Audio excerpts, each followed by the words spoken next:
The Secret Adversary by Agatha Christie. Narrated by Insomnia Audiobooks. Prologue.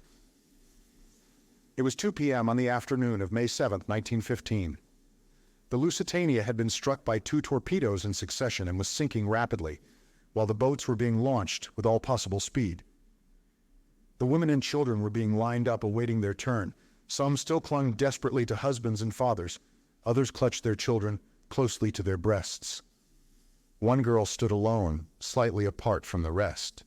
She was quite young, not more than 18.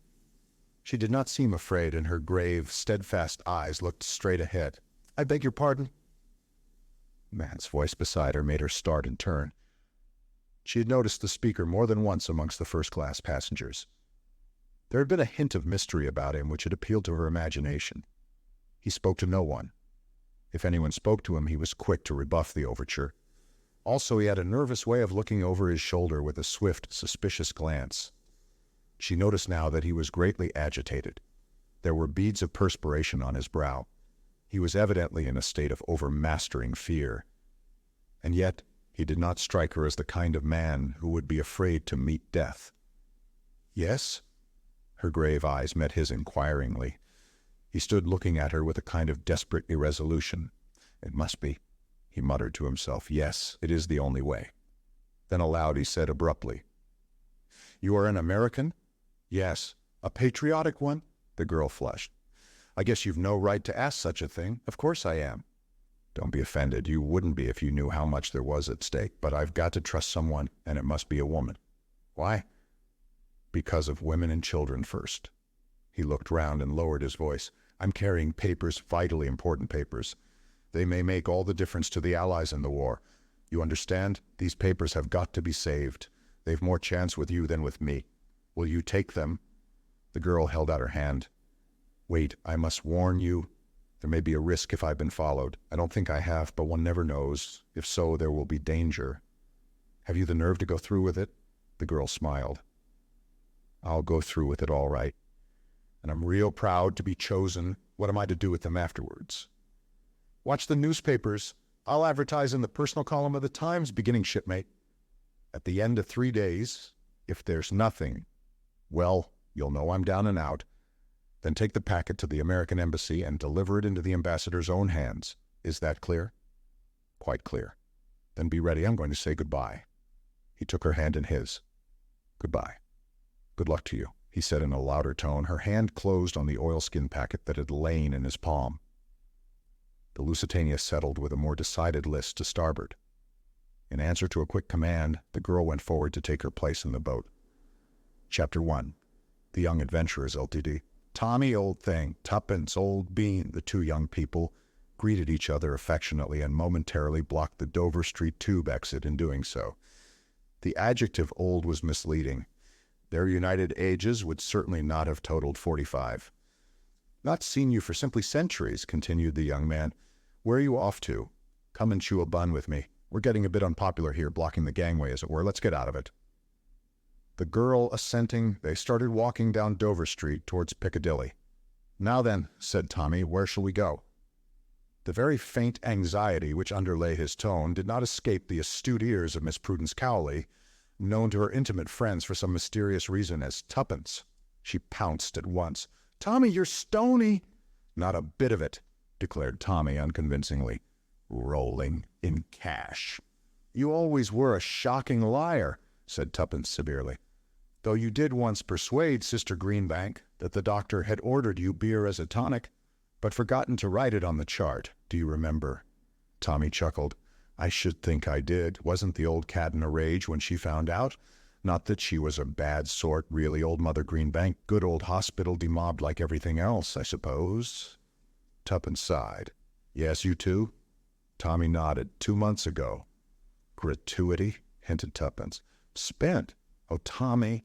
No, old thing, not in riotous dissipation. No such luck. The cost of living ordinary plain or garden living nowadays is, I assure you, if you do not know." "My dear child," interrupted Tuppence, "there is nothing I do not know about the cost of living. Here we are at Lyons, and we will each of us pay for our own. That's it." And Tuppence led the way upstairs. The place was full, and they wandered about looking for a table, catching odds and ends of conversation as they did so. And do you know, she sat down and cried when I told her she couldn't have the flat after all. It was simply a bargain, my dear, just like the one Mabel Lewis brought from Paris. Funny scraps one does over here, murmured Tommy. I passed 2 Johnnies in the street today talking about someone called Jane Finn. Did you ever hear such a name? But at that moment 2 elderly ladies rose and collected parcels, and Tuppence deftly ensconced herself in one of the vacant seats. Tommy ordered tea and buns. Tuppence ordered tea and buttered toast. And mind the tea comes in separate teapots, she added severely. Tommy sat down opposite her. His bared head revealed a shock of exquisitely slicked back red hair. His face was pleasantly ugly, nondescript, yet unmistakably the face of a gentleman and a sportsman. His brown suit was well cut, but perilously near the end of its tether. They were an essentially modern-looking couple as they sat there.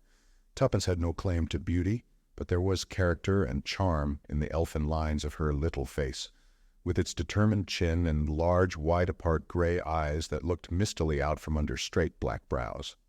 She wore a small, bright green toque over her black, bobbed hair, and her extremely short and rather shabby skirt revealed a pair of uncommonly dainty ankles. Her appearance presented a valiant attempt at smartness. The tea came at last, and Tuppence, rousing herself from a fit of meditation, poured it out. Now then, said Tommy, taking a large bite of bun. Let's get up to date. Remember, I haven't seen you since that time in hospital in 1916. Very well. Tuppence helped herself liberally to buttered toast. Abridged biography of Miss Prudence Cowley, 5th daughter of Archdeacon Cowley of Little Missendel, Suffolk. Miss Cowley left the delights and drudgeries of her home life early in the war and came up to London, where she entered an officer's hospital. First month, washed up 648 plates every day. Second month, promoted to drying aforesaid plates. Third month, promoted to peeling potatoes. Fourth month, promoted to cutting bread and butter. Fifth month, promoted 1 floor up to duties of ward maid with mop and pail. Sixth month, promoted to waiting at table. 7th month, pleasing appearance and nice manners so striking that I am promoted to waiting on the sisters. 8th month, slight check in career. Sister Bond 8, Sister Westhaven's egg. Grand row, ward maid clearly to blame. Inattention in such important matters cannot be too highly censured. Mop and pail again, how are the mighty fallen. 9th month, promoted to sweeping out wards, where I found a friend of my childhood in Lieutenant Thomas Beresford, Bow, Tommy, whom I had not seen for 5 long years. The meeting was affecting. 10th month, reproved by matron for visiting the pictures in company with one of the patients, namely the aforementioned Lieutenant Thomas Beresford. 11th and 12th months, parlour-maid duties resumed with entire success. At the end of the year, left hospital in a blaze of glory. After that, the talented Miss Cowley drove successively a trade delivery van, a motor lorry, and a general. The last was the pleasantest. He was quite a young general. What blighter was that? Inquired Tommy, perfectly sickening the way those brass hats drove from the War Office to the Savoy, and from the Savoy to the War Office. I've forgotten his name now, confessed Tuppence. To resume, that was in a way the apex of my career. I next entered a government office. We had several very enjoyable tea parties. I had intended to become a land girl, a postwoman and a bus conductress by way of rounding off my career, but the armistice intervened. I clung to the office with the true limpet touch for many long months, but alas, I was combed out at last. Since then I've been looking for a job. Now then, your turn. There's not so much promotion in mine, said Tommy regretfully, and a great deal less variety. I went out to France again, as you know. Then they sent me to Mesopotamia, and I got wounded for the 2nd time and went into hospital out there. Then I got stuck in Egypt till the armistice happened. Kicked my heels there some time longer. And as I told you, finally got demobbed. And for 10 long, weary months I've been job hunting. There aren't any jobs. And if there were, they wouldn't give them to me. What good am I? What do I know about business? Nothing. Tuppence nodded gloomily. What about the colonies? She suggested. Tommy shook his head. I shouldn't like the colonies, and I'm perfectly certain they wouldn't like me. Rich relations? Again, Tommy shook his head. Oh, Tommy, not even a great aunt? I've got an old uncle who's more or less rolling, but he's no good. Why not? Wanted to adopt me once. I refused. "I think I remember hearing about it," said Tuppence slowly. "You refused because of your mother." Tommy flushed. "Yes, it would have been a bit rough on the mater. As you know, I was all she had. Old boy hated her, wanted to get me away from her, just a bit of spite." "Your mother's dead, isn't she?" said Tuppence gently. Tommy nodded. Tuppence's large gray eyes looked misty. "You're a good sort, Tommy. I always knew it." "Rot," said Tommy hastily. "Well, that's my position. I'm just about desperate." "So am I. I've hung out as long as I could. I've touted round. I've answered advertisements. I've tried every mortal blessed thing. I've screwed and saved and pinched. But it's no good. I shall have to go home." "Don't you want to?" "Of course I don't want to. What's the good of being sentimental? Father's a dear. I'm awfully fond of him, but you've no idea how I worry him. He has that delightful early Victorian view that short skirts and smoking are immoral. You can imagine what a thorn in the flesh I am to him. He just heaved a sigh of relief when the war took me off. You see, there are 7 of us at home. It's awful. All housework and mother's meetings. I've always been the changeling. I don't want to go back, but oh, Tommy, what else is there to do?" Tommy shook his head sadly. There was a silence, and then Tuppence burst out, "Money, money, money. I think about money. Morning, noon, and night. I dare say it's mercenary of me, but there it is." "Same here," agreed Tommy with feeling. "I've thought over every imaginable way of getting it too," continued Tuppence. "There are only 3, to be left it, to marry it, or to make it. First is ruled out. I haven't got any rich elderly relatives. Any relatives I have are in homes for decayed gentlewomen. I always help old ladies over crossings and pick up parcels for old gentlemen, in case they should turn out to be eccentric millionaires. But not one of them has ever asked me my name, and quite a lot never said thank you." There was a pause. "Of course," resumed Tuppence, "marriage is my best chance. I made up my mind to marry money when I was quite young. Any thinking girl would. I'm not sentimental, you know." She paused. "Come now, you can't say I'm sentimental," she added sharply. "Certainly not," agreed Tommy hastily. "No one would ever think of sentiment in connection with you." "That's not very polite," replied Tuppence, "but I dare say you mean it all right. Well, there it is. I'm ready and willing, but I never meet any rich men. All the boys I know are about as hard up as I am." "Where about the general?" inquired Tommy. "I fancy he keeps a bicycle shop in time of peace," explained Tuppence. "No, there it is. Now you could marry a rich girl." "I'm like you. I don't know any." "That doesn't matter. You can always get to know one.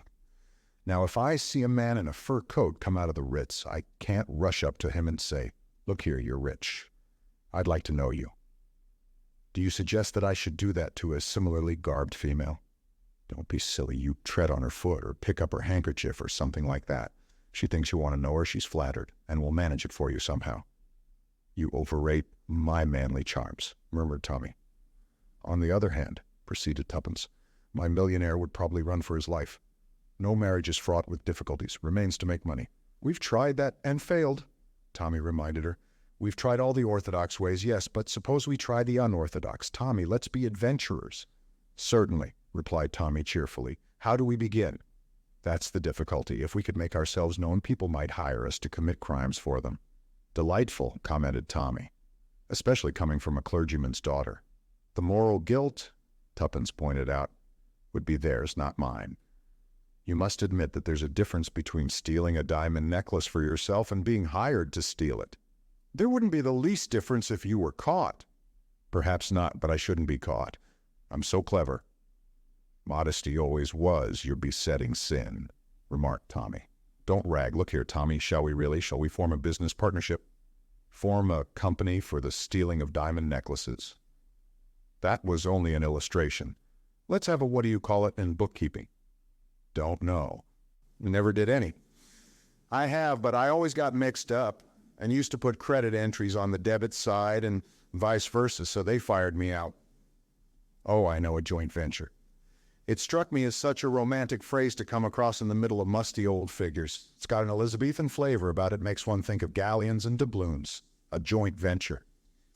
Trading under the name of the Young Adventurers Limited. Is that your idea, Tuppence?" "It's all very well to laugh, but I feel there might be something in it." "How do you propose to get in touch with your would-be employers?" "Advertisement," replied Tuppence promptly. "Have you got a bit of paper and a pencil?" "Men usually seem to have, just like we have hairpins and powder puffs." Tommy handed over a rather shabby green notebook, and Tuppence began writing busily. "Shall we begin, young officer twice wounded in the war?" "Certainly not." "Oh, very well, my dear boy, but I can assure you that that sort of thing might touch the heart of an elderly spinster, and she might adopt you, and then there would be no need for you to be a young adventurer at all." "I don't want to be adopted." "I forgot you had a prejudice against it. I was only ragging you. The papers are full up to the brim with that type of thing. Now listen, how's this? 2 young adventurers for hire, willing to do anything, go anywhere. Pay must be good." Might as well make that clear from the start. Then we might add, "no reasonable offer refused, like flats and furniture." "I should think any offer we get in answer to that would be a pretty unreasonable one." "Tommy, you're a genius. That's ever so much more chic." "No unreasonable offer refused if pay is good." Well, how's that? I shouldn't mention pay again. It looks rather eager. It couldn't look as eager as I feel, but perhaps you're right. Now I'll read it straight through. 2 young adventurers for hire, willing to do anything, go anywhere. Pay must be good. No unreasonable offer refused. How would that strike you if you read it? It would strike me as either being a hoax or else written by a lunatic. It's not half so insane as a thing I read this morning beginning Petunia and signed Best Boy. She tore out the leaf and handed it to Tommy. "There you are. Times, I think. Reply to box so-and-so. I expect it will be about 5 shillings. Here is half a crown for my share." Tommy was holding the paper thoughtfully. His face burned a deeper red. "Shall we really try it?" he said at last. "Shall we, Tuppence, just for the fun of the thing? Tommy, you're a sport. I knew you would be. Let's drink to success." She poured some cold dregs of tea into the 2 cups. "Here's to our joint venture, and may it prosper." "The Young Adventurers Limited," responded Tommy. They put down the cups and laughed rather uncertainly. Tuppence rose. "I must return to my palatial suite at the hostel. Perhaps it is time I strolled round to the Ritz," agreed Tommy with a grin. "Where shall we meet, and when?" 12 o'clock tomorrow. Piccadilly Tube Station. Will that suit you?" "My time is my own," replied Mr. Beresford magnificently. "So long, then. Goodbye, old thing." The 2 young people went off in opposite directions. Tuppence's hostel was situated in what was charitably called Southern Belgravia. For reasons of economy, she did not take a bus. She was halfway across St. James's Park when a man's voice behind her made her start. "Excuse me," it said, "but may I speak to you for a moment?" Chapter 2. Mr. Whittington's Offer. Tuppence turned sharply, but the words hovering on the tip of her tongue remained unspoken, for the man's appearance and manner did not bear out her first and most natural assumption. She hesitated. As if he read her thoughts, the man said quickly, "I can assure you I mean no disrespect." Tuppence believed him. Although she disliked and distrusted him instinctively, she was inclined to acquit him of the particular motive which she had at first attributed to him. She looked him up and down. He was a big man, clean-shaven, with a heavy jowl. His eyes were small and cunning, and shifted their glance under her direct gaze. "Well, what is it?" she asked. The man smiled. "I happened to overhear part of your conversation with the young gentleman in Lyons." "Well, what of it?" "Nothing, except that I think I may be of some use to you." Another inference forced itself into Tuppence's mind. "You followed me here?" "I took that liberty." "And in what way do you think you could be of use to me?" The man took a card from his pocket and handed it to her with a bow. Tuppence took it and scrutinized it carefully. It bore the inscription, "Mr. Edward Whittington." Below the name were the words, "Estonia Glassware Company," and the address of a city office. Mr. Whittington spoke again. "If you will call upon me tomorrow morning at 11 o'clock, I will lay the details of my proposition before you." "At 11 o'clock?" said Tuppence doubtfully. "At 11 o'clock." Tuppence made up her mind. "Very well. I'll be there. Thank you. Good evening." He raised his hat with a flourish and walked away. Tuppence remained for some minutes gazing after him. Then she gave a curious movement of her shoulders, rather as a terrier shakes himself. "The adventures have begun," she murmured to herself. "What does he want me to do, I wonder? There's something about you, Mr. Whittington, that I don't like at all. But on the other hand, I'm not the least bit afraid of you. And as I've said before, and shall doubtless say again, little Tuppence can look after herself, thank you." And with a short, sharp nod of her head, she walked briskly onward. As a result of further meditations, however, she turned aside from the direct route and entered a post office. There she pondered for some moments, a telegraph form in her hand. The thought of a possible 5 shillings spent unnecessarily spurred her to action, and she decided to risk the waste of 9pence.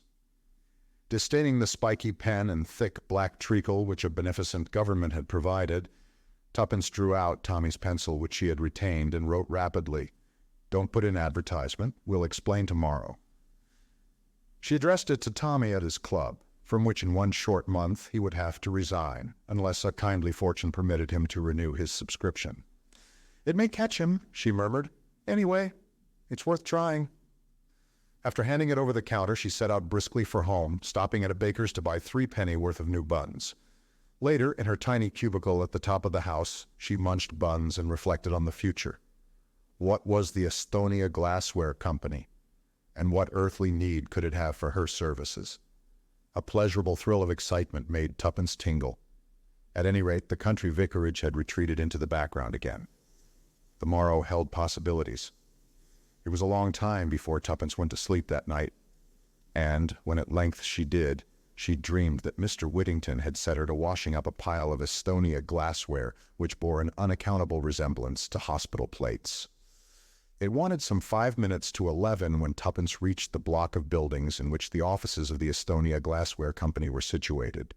To arrive before the time would look over-eager, so Tuppence decided to walk to the end of the street. And back again. She did so. On the stroke of 11, she plunged into the recesses of the building. The Estonia Glassware Company was on the top floor. There was a lift, but Tuppence chose to walk up. Slightly out of breath, she came to a halt outside the ground-glass door with the legend painted across it, Estonia Glassware Company. Tuppence knocked. In response to a voice from within, she turned the handle and walked into a small, rather dirty outer office. A middle-aged clerk got down from a high stool at a desk near the window and came towards her inquiringly. "I have an appointment with Mr. Whittington," said Tuppence. "Will you come this way, please?"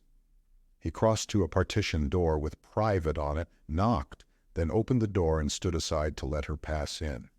Mr. Whittington was seated behind a large desk covered with papers. Tuppence felt her previous judgment confirmed. There was something wrong about Mr. Whittington.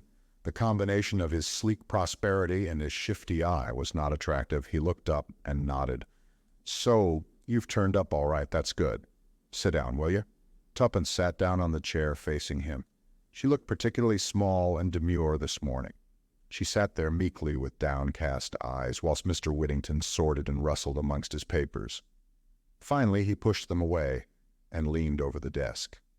"Now, my dear young lady, let us come to business." His large face broadened into a smile. "You want work? Well, I have work to offer you. What should you say now to pound 100 down and all expenses paid?" Mr. Whittington leaned back in his chair and thrust his thumbs into the armholes of his waistcoat. Tuppence eyed him warily. "And the nature of the work?" she demanded. "Nominal, purely nominal. A pleasant trip, that is all." "Where to?" Mr. Whittington smiled again. "Oh," said Tuppence thoughtfully. To herself she said, "Of course, if father heard that he would have a fit, but somehow I don't see Mr. Whittington in the role of the gay deceiver." "Yes," continued Whittington. "What could be more delightful? To put the clock back a few years, a very few, I am sure, and re-enter one of those charming pensionnats de jeunes filles with which Paris abounds." Tuppence interrupted him. "Pensionnat." "Exactly. Madame Colombier's in the Avenue de Neuilly." Tuppence knew the name well. Nothing could have been more select. She had had several American friends there. She was more than ever puzzled. "You want me to go to Madame Colombier's? For how long?" "That depends. Possibly 3 months." "And that is all? There are no other conditions?" "None whatever. You would, of course, go in the character of my ward, and you would hold no communication with your friends.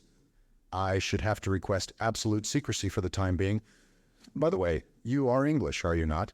"Yes." "Yet you speak with a slight American accent. My great pal in hospital was a little American girl. I dare say I picked it up from her. I can soon get out of it again." "On the contrary, it might be simpler for you to pass as an American. Details about your past life in England might be more difficult to sustain." "Yes, I think that would be decidedly better." "Then, one moment, Mr. Whittington. You seem to be taking my consent for granted." Whittington looked surprised. "Surely you are not thinking of refusing? I can assure you that Madame Columbier's is a most high-class and orthodox establishment, and the terms are most liberal." "Exactly," said Tuppence. "That's just it. The terms are almost too liberal, Mr. Whittington. I cannot see any way in which I can be worth that amount of money to you." "No?" said Whittington softly.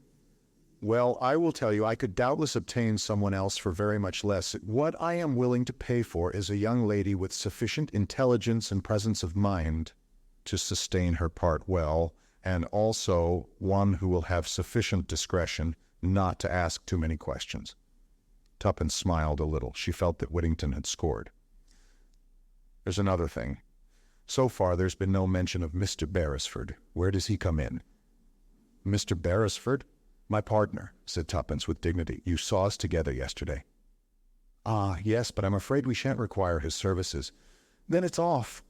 Tuppence rose. "It's both or neither. Sorry, but that's how it is. Good morning, Mr. Whittington.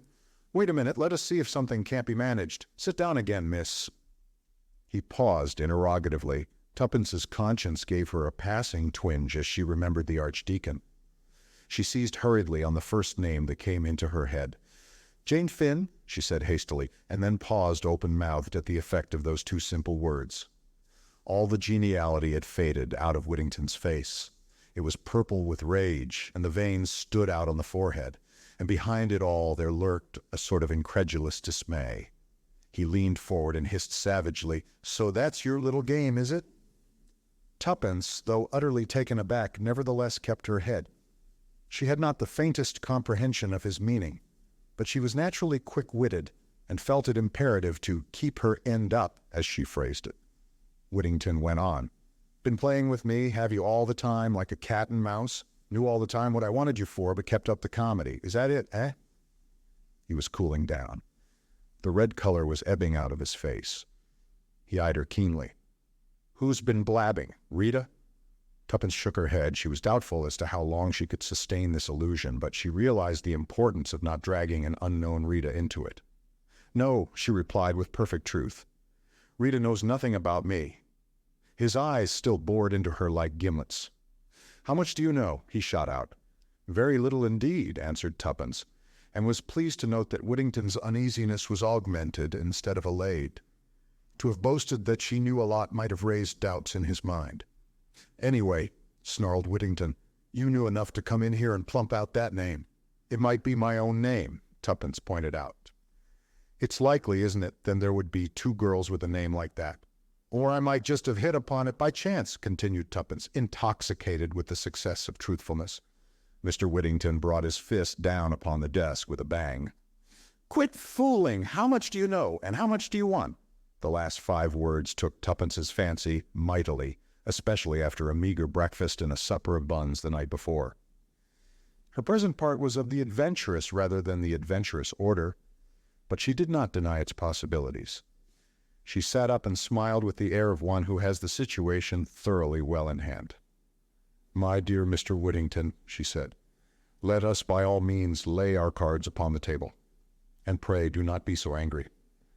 You heard me say yesterday that I propose to live by my wits. It seems to me that I have now proved I have some wits to live by. I admit I have knowledge of a certain name, but perhaps my knowledge ends there." "Yes, and perhaps it doesn't," snarled Whittington. "You insist on misjudging me," said Tuppence, and sighed gently. "As I said once before," said Whittington angrily, "quit fooling and come to the point. You can't play the innocent with me. You know a great deal more than you're willing to admit." Tuppence paused a moment to admire her own ingenuity, and then said softly, "I shouldn't like to contradict you, Mr. Whittington. So we come to the usual question, how much?" Tuppence was in a dilemma. So far she had fooled Whittington with complete success, but to mention a palpably impossible sum might awaken his suspicions. An idea flashed across her brain. "Suppose we say a little something down and a fuller discussion of the matter later?" Whittington gave her an ugly glance. "Blackmail, eh?" Tuppence smiled sweetly. "Oh, no. Shall we say payment of services in advance?" Whittington grunted. "You see," explained Tuppence still sweetly, "I am so very fond of money." "You're about the limit, that's what you are," growled Whittington, with a sort of unwilling admiration. "You took me in all right. Thought you were quite a meek little kid with just enough brains for my purpose. Life, moralized Tuppence, is full of surprises. All the same, continued Whittington, someone's been talking. You say it isn't Rita, was it? Oh, come in. The clerk followed his discreet knock into the room and laid a paper at his master's elbow. Telephone message just come for you, sir. Whittington snatched it up and read it. A frown gathered on his brow. That'll do, Brown. You can go. The clerk withdrew, closing the door behind him. Whittington turned to Tuppence. Come tomorrow at the same time. I'm busy now. Here's 50 to go on with. He rapidly sorted out some notes and pushed them across the table to Tuppence, then stood up, obviously impatient for her to go. The girl counted the notes in a businesslike manner, secured them in her handbag, and rose. Good morning, Mr. Whittington, she said politely. At least au revoir, I should say. Exactly, au revoir. Whittington looked almost genial again, a reversion that aroused in Tuppence a faint misgiving. Au revoir, my clever and charming young lady. Tuppence sped lightly down the stairs. A wild elation possessed her. A neighboring clock showed the time to be 5 minutes to 12. Let's give Tommy a surprise, murmured Tuppence, and hailed a taxi. The cab drew up outside the tube station. Tommy was just within the entrance, his eyes opened to their fullest extent as he hurried forward to assist Tuppence to alight. She smiled at him affectionately and remarked in a slightly affected voice, Pay the thing, will you, old bean? I've got nothing smaller than a 5-pound note. Chapter 3. A Setback. The moment was not quite so triumphant as it ought to have been. To begin with, the resources of Tommy's pockets were somewhat limited. In the end, the fare was managed, the lady recollecting a plebeian twopence, and the driver, still holding the varied assortment of coins in his hand, was prevailed upon to move on, which he did after one last hoarse demand as to what the gentleman thought he was giving him. I think you've given him too much, Tommy, said Tuppence innocently. I fancy he wants to give some of it back. It was possibly this remark which induced the driver to move away. Well, said Mr. Beresford, at length able to relieve his feelings, what the dickens did you want to take a taxi for? I was afraid I might be late and keep you waiting, said Tuppence gently. Afraid you might be late. Oh, Lord, I give it up, said Mr. Beresford. And really and truly, continued Tuppence, opening her eyes very wide, I haven't got anything smaller than a 5-pound note. You did that part of it very well, old bean, but all the same, the fellow wasn't taken in, not for a moment. No, said Tuppence thoughtfully. He didn't believe it. That's the curious part about speaking the truth. No one does believe it. I found that out this morning. Now, let's go to lunch. How about the Savoy? Tommy grinned. How about the Ritz? On second thoughts, I'd prefer the Piccadilly. It's nearer. We shan't have to take another taxi. Come along. Is this a new brand of humor, or is your brain really unhinged? Inquired Tommy. Your last supposition is the correct one. I have come into money, and the shock has been too much for me. For that particular form of mental trouble, an eminent physician recommends unlimited hors d'oeuvre, lobster à l'Américaine, chicken Newburg, and pêche melba. Let's go and get them. Tuppence, old girl, what has really come over you? Oh, unbelieving one. Tuppence wrenched open her bag. Look here, and here, and here. Great Jehoshaphat. My dear girl, don't wave fishers aloft like that. They're not fishers. They're 5 times better than fishers, and this one's 10 times better. Tommy groaned. I must have been drinking unawares. Am I dreaming, Tuppence? Or do I really behold a large quantity of 5-pound notes being waved about in a dangerous fashion? Even so, O King, now, will you come and have lunch? I'll come anywhere, but what have you been doing, holding up a bank? All in good time. What an awful place Piccadilly Circus is. There's a huge bus bearing down on us. It would be too terrible if they killed the 5-pound notes. Grill room? Inquired Tommy as they reached the opposite pavement in safety. The other's more expensive, demurred Tuppence. That's mere wicked, wanton extravagance. Come on below. Are you sure I can get all the things I want there? That extremely unwholesome menu you were outlining just now? Of course you can, or as much as is good for you anyway. And now tell me, said Tommy, unable to restrain his pent-up curiosity any longer, as they sat in state surrounded by the many hors d'oeuvres of Tuppence's dreams. Miss Cowley told him. And the curious part of it is, she ended, that I really did invent the name of Jane Finn. I didn't want to give my own because of poor father in case I should get mixed up in anything shady. Perhaps that's so, said Tommy slowly. But you didn't invent it. What? No, I told it to you. Don't you remember I said yesterday I'd overheard 2 people talking about a female called Jane Finn? That's what brought the name into your mind so pat. So you did. I remember now. How extraordinary. Tuppence tailed off into silence. Suddenly she aroused herself. Tommy? Yes? What were they like, the 2 men you passed? Tommy frowned in an effort at remembrance. One was a big fat sort of chap. Clean-shaven, I think, and dark. That's him, cried Tuppence in an ungrammatical squeal. That's Whittington. What was the other man like? I can't remember. I didn't notice him particularly. It was really the outlandish name that caught my attention. And people say that coincidences don't happen. Tuppence tackled her pace melba happily, but Tommy had become serious. Look here, Tuppence, old girl, what is this going to lead to? More money, replied his companion. I know that. You've only got one idea in your head. What I mean is, what about the next step? How are you going to keep the game up? Oh. Tuppence laid down her spoon. You're right, Tommy. It is a bit of a poser. After all, you know, you can't bluff him forever. You're sure to slip up sooner or later. And anyway, I'm not at all sure that it isn't actionable blackmail, you know. Nonsense. Blackmail is saying you'll tell unless you are given money. Now, there's nothing I could tell because I don't really know anything, said Tommy doubtfully. Well, anyway, what are we going to do? Whittington was in a hurry to get rid of you this morning, but next time he'll want to know something more before he parts with his money. He'll want to know how much you know, and where you got your information from, and a lot of other things that you can't cope with. What are you going to do about it? Tuppence frowned severely. We must think. Order some Turkish coffee, Tommy. Stimulating to the brain. Oh dear, what a lot I have eaten. You have made rather a hog of yourself, so have I for that matter, but I flatter myself that my choice of dishes was more judicious than yours. 2 coffees. This was to the waiter. 1 Turkish, 1 French. Tuppence sipped her coffee with a deeply reflective air and snubbed Tommy when he spoke to her. Be quiet, I'm thinking.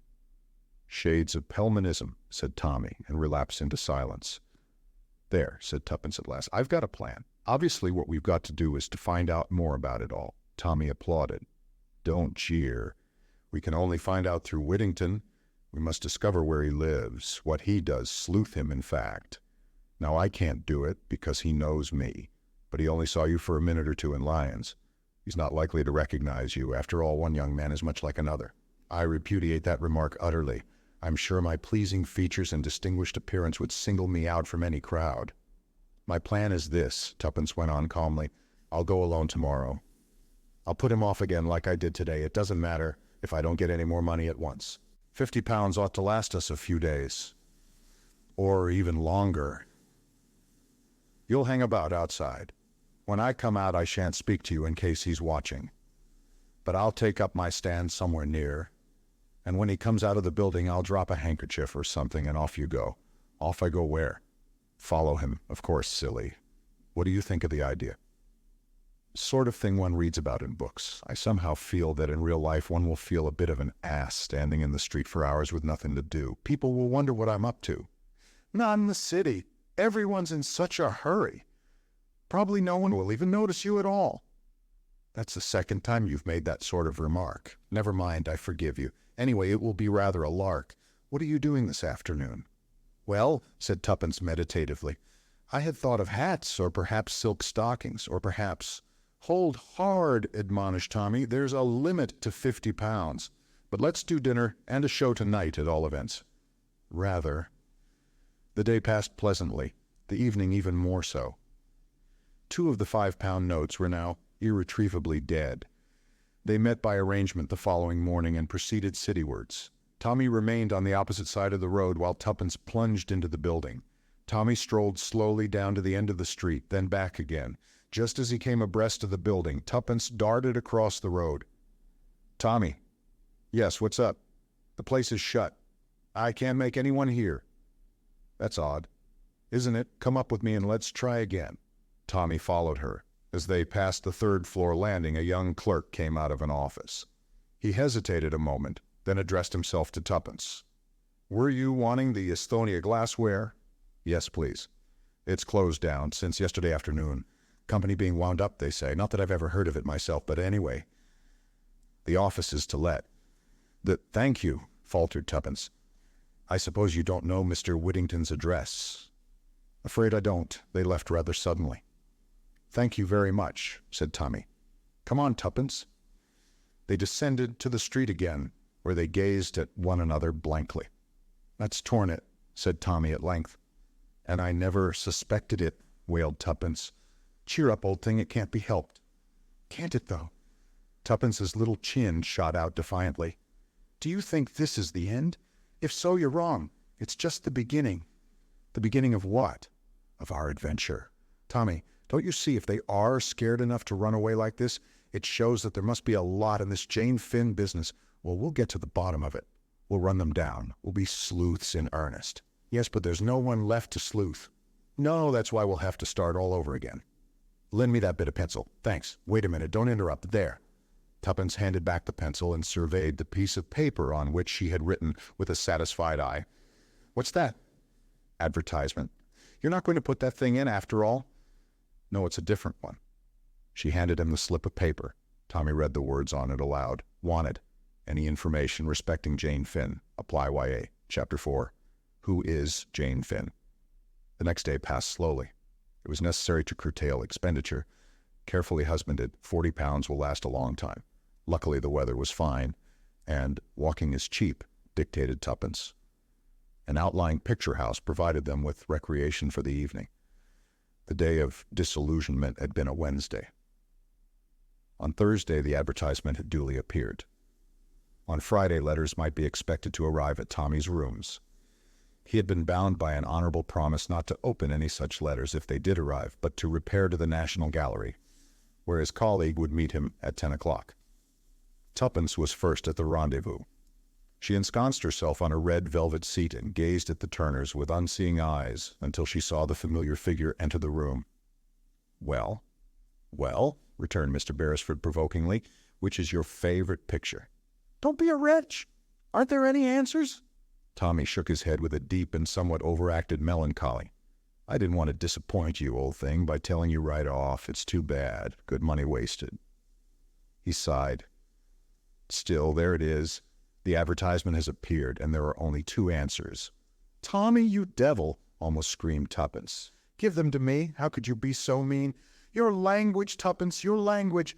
They're very particular at the National Gallery. Government show, you know. And do remember, as I have pointed out to you before, that as a clergyman's daughter, I ought to be on the stage," finished Tuppence with a snap. "That is not what I intended to say. But if you are sure that you have enjoyed to the full the reaction of joy after despair with which I have kindly provided you free of charge, let us get down to our mail, as the saying goes." Tuppence snatched the 2 precious envelopes from him unceremoniously, and scrutinized them carefully. "Thick paper, this one. It looks rich. We'll keep it to the last and open the other first." "Right you are.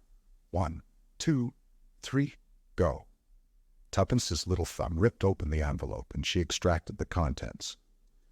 "Dear Sir, referring to your advertisement in this morning's paper, I may be able to be of some use to you. Perhaps you could call and see me at the above address at 11 o'clock tomorrow morning. Yours truly, A. Carter." 27 Carshalton Gardens, said Tuppence, referring to the address. "That's Gloucester Road way. Plenty of time to get there if we tube." "The following," said Tommy, "is the plan of campaign. It is my turn to assume the offensive. Ushered into the presence of Mr. Carter, he and I wish each other good morning as is customary. He then says, 'Please take a seat, Mr. Eyre,' to which I reply promptly and significantly, 'Edward Whittington.' Whereupon Mr. Carter turns purple in the face and gasps out, 'How much?'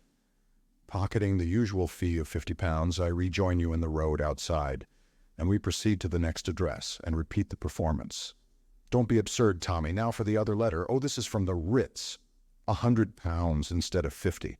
I'll read it. 'Dear Sir, read your advertisement. I should be glad if you would call around somewhere about lunchtime. Yours truly, Julius P. Hersheimmer.'" "Ha," said Tommy. "Do I smell a Boche, or only an American millionaire of unfortunate ancestry? At all events, we'll call it lunchtime. It's a good time frequently leads to free food for 2. Tuppence nodded assent. "Now for Carter. We'll have to hurry." Carshalton Terrace proved to be an unimpeachable row of what Tuppence called ladylike-looking houses. They rang the bell at number 27, and a neat maid answered the door. She looked so respectable that Tuppence's heart sank. Upon Tommy's request for Mr. Carter, she showed them into a small study on the ground floor where she left them. Hardly a minute elapsed, however, before the door opened and a tall man with a lean, hawk-like face and a tired manner entered the room. "Mr. Y.A.," he said and smiled. His smile was distinctly attractive. "Do sit down, both of you." They obeyed. He himself took a chair opposite to Tuppence and smiled at her encouragingly. There was something in the quality of his smile that made the girl's usual readiness desert her. As he did not seem inclined to open the conversation, Tuppence was forced to begin. "We wanted to know, that is, would you be so kind as to tell us anything you know about Jane Finn?" "Jane Finn?" Mr. Carter appeared to reflect. "Well, the question is, what do you know about her?" Tuppence drew herself up. "I don't see that that's got anything to do with it." "No, but it has, really it has." He smiled again in his tired way and continued reflectively. "So that brings us down to it again. What do you know about Jane Finn?" "Come now," he continued as Tuppence remained silent. "You must know something to have advertised as you did?" He leaned forward a little. His weary voice held a hint of persuasiveness. "Suppose you tell me." There was something very magnetic about Mr. Carter's personality. Tuppence seemed to shake herself free of it with an effort as she said, "We couldn't do that, could we, Tommy?" But to her surprise, her companion did not back her up. His eyes were fixed on Mr. Carter, and his tone when he spoke held an unusual note of deference. "I dare say the little we know won't be any good to you, sir. But such as it is, you're welcome to it." "Tommy!" cried out Tuppence in surprise. Mr. Carter slewed round in his chair. His eyes asked a question. Tommy nodded. "Yes, sir. I recognized you at once. Saw you in France when I was with the intelligence. As soon as you came into the room, I knew." Mr. Carter held up his hand. "No names, please. I'm known as Mr. Carter here. It's my cousin's house, by the way. She's willing to lend it to me sometimes when it's a case of working on strictly unofficial lines. Well, now," he looked from one to the other, "who's going to tell me the story?" "Fire ahead, Tuppence," directed Tommy. "It's your yarn." "Yes, little lady, out with it." And obediently Tuppence did out with it, telling the whole story from the forming of the young adventurers, limited downwards. Mr. Carter listened in silence with a resumption of his tired manner. Now and then he passed his hand across his lips as though to hide a smile. When she had finished, he nodded gravely. "Not much, but suggestive, quite suggestive. If you'll excuse my saying so, you're a curious young couple. I don't know, you might succeed where others have failed. I believe in luck, always have." He paused a moment and then went on. "Well, how about it? You're out for adventure. How would you like to work for me? All quite unofficial, Expenses paid and a moderate screw." Tuppence gazed at him, her lips parted, her eyes growing wider and wider. "What should we have to do?" she breathed. Mr. Carter smiled. "Just go on with what you're doing now. Find Jane Finn."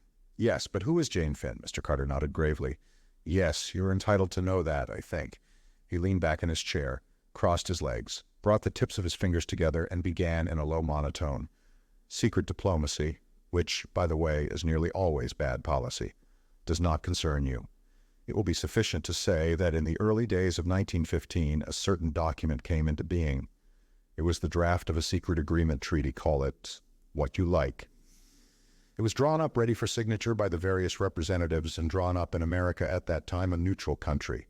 It was dispatched to England by a special messenger selected for that purpose, a young fellow called Danvers.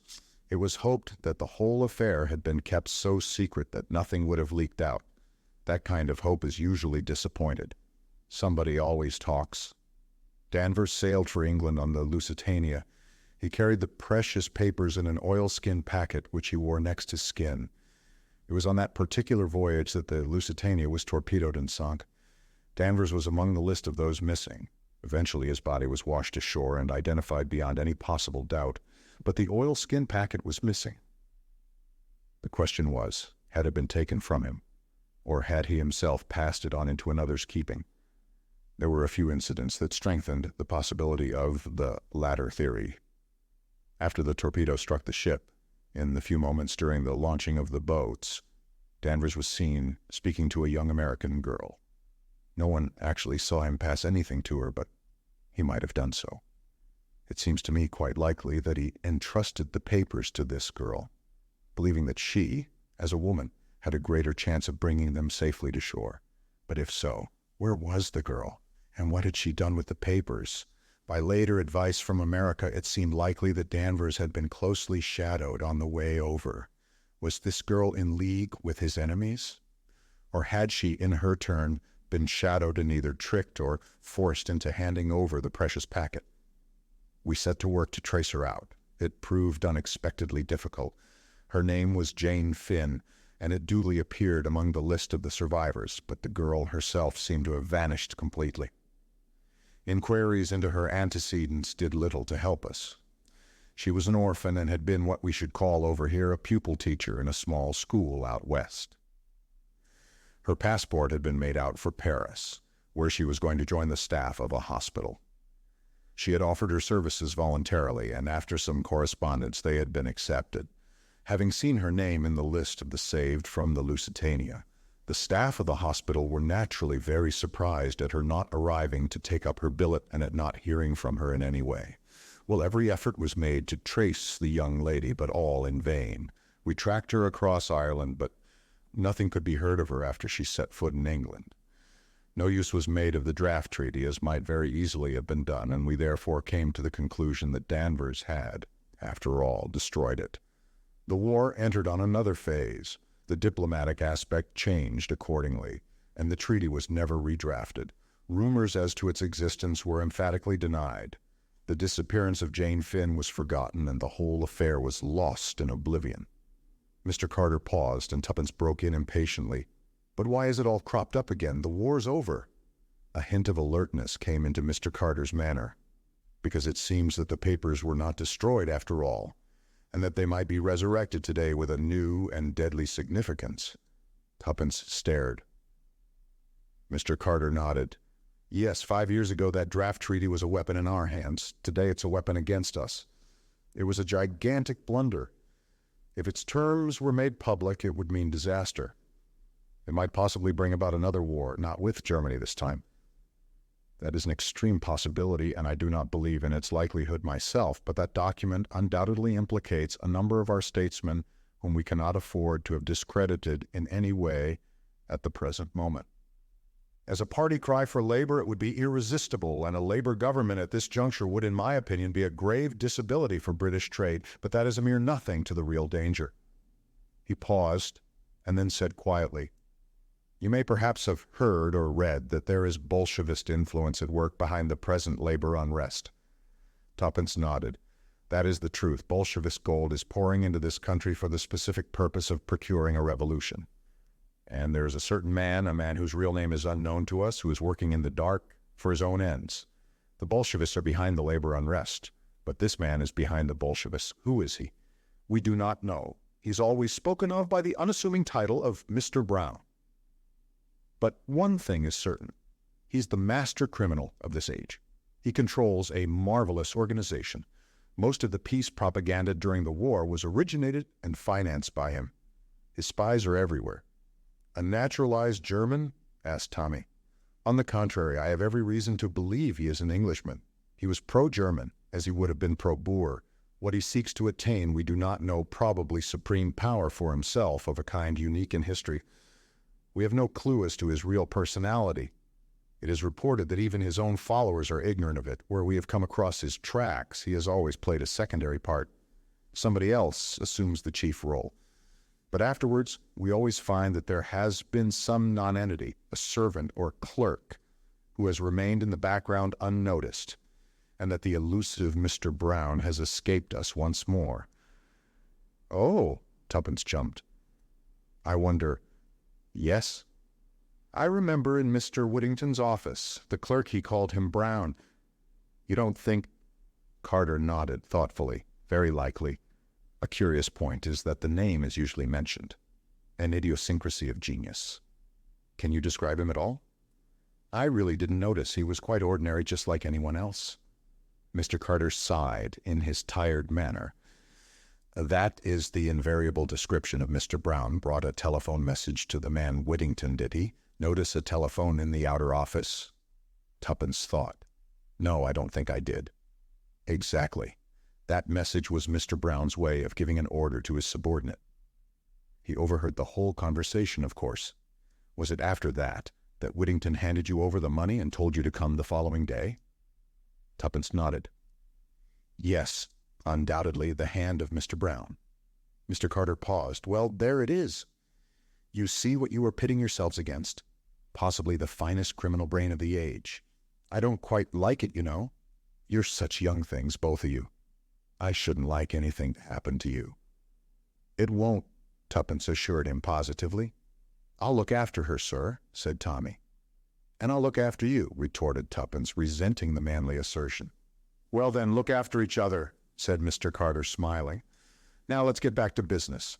There's something mysterious about this draft treaty that we haven't fathomed yet. We've been threatened with it in plain and unmistakable terms. The revolutionary element as good as declare that it's in their hands and that they intend to produce it at a given moment. On the other hand, they are clearly at fault about many of its provisions. The government consider it as mere bluff on their part, and rightly or wrongly have stuck to the policy of absolute denial. I'm not so sure. There have been hints, indiscreet allusions that seem to indicate that the menace is a real one.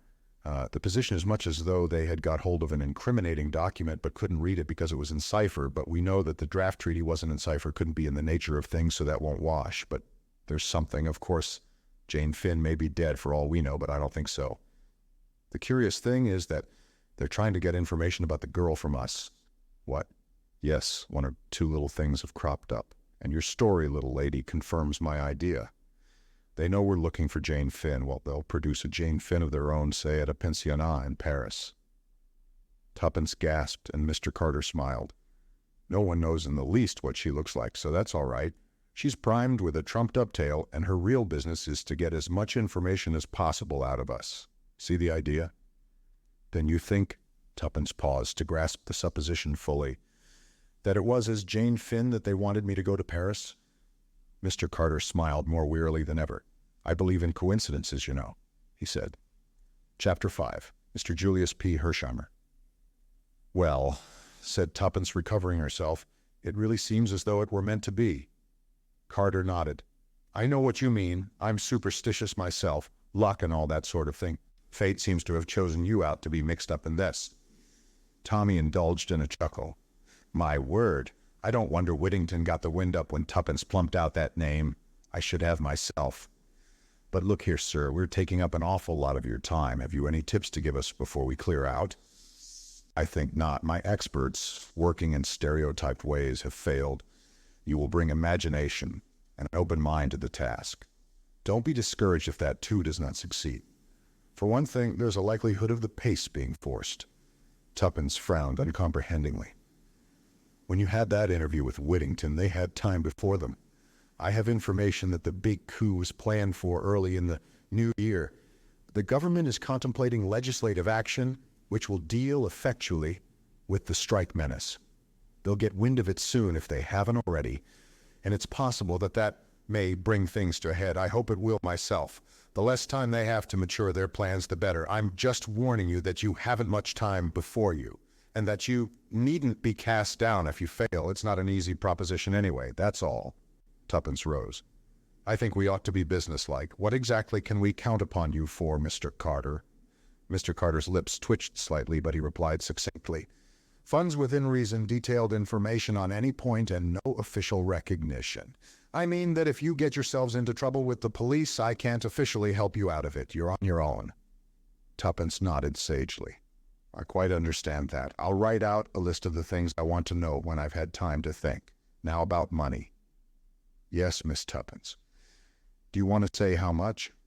Not exactly. We've got plenty to go with for the present, but when we want more, it will be waiting for you. Yes, but I'm sure I don't want to be rude about the government if you've got anything to do with it, but you know one really has the devil of a time getting anything out of it. And if we have to fill up a blue form and send it in, and then after 3 months they send us a green one and so on, well, that won't be much use, will it? Mr. Carter laughed outright. Don't worry, Miss Tuppence. You will send a personal demand to me here, and the money in notes shall be sent by return of post. As to salary, shall we say at the rate of 300 a year? And an equal sum for Mr. Beresford, of course. Tuppence beamed upon him. How lovely, you are kind. I do love money. I'll keep beautiful accounts of our expenses, all debit and credit, and the balance on the right side, and red line drawn sideways with the totals the same at the bottom. I really know how to do it when I think. I'm sure you do. Well, goodbye, and good luck to you both. He shook hands with them, and in another minute they were descending the steps of 27 Carshalton Terrace with their heads in a whirl. Tommy, tell me at once, who is Mr. Carter? Tommy murmured a name in her ear. Oh, said Tuppence, impressed. And I can tell you, old bean, he's it. Oh, said Tuppence again. Then she added reflectively, I like him, don't you? He looks so awfully tired and bored, and yet you feel that underneath he's just like steel, all keen and flashing. Oh, she gave a skip. Pinch me, Tommy, do pinch me. I can't believe it's real, Mr. Beresford obliged. Ow, that's enough. Yes, we're not dreaming. We've got a job. And what a job. The joint venture has really begun. It's more respectable than I thought it would be, said Tuppence thoughtfully. Luckily, I haven't got your craving for crime. What time is it? Let's have lunch, oh. The same thought sprang to the minds of each. Tommy voiced it first. Julius P. Hersheimmer. We never told Mr. Carter about hearing from him. Well, there wasn't much to tell, not till we've seen him. Come on, we'd better take a taxi. Now who's being extravagant? All expenses paid, remember. Hop in. At any rate, we shall make a better effect arriving this way, said Tuppence, leaning back luxuriously. I'm sure blackmailers never arrive in buses. We've ceased being blackmailers, Tommy pointed out.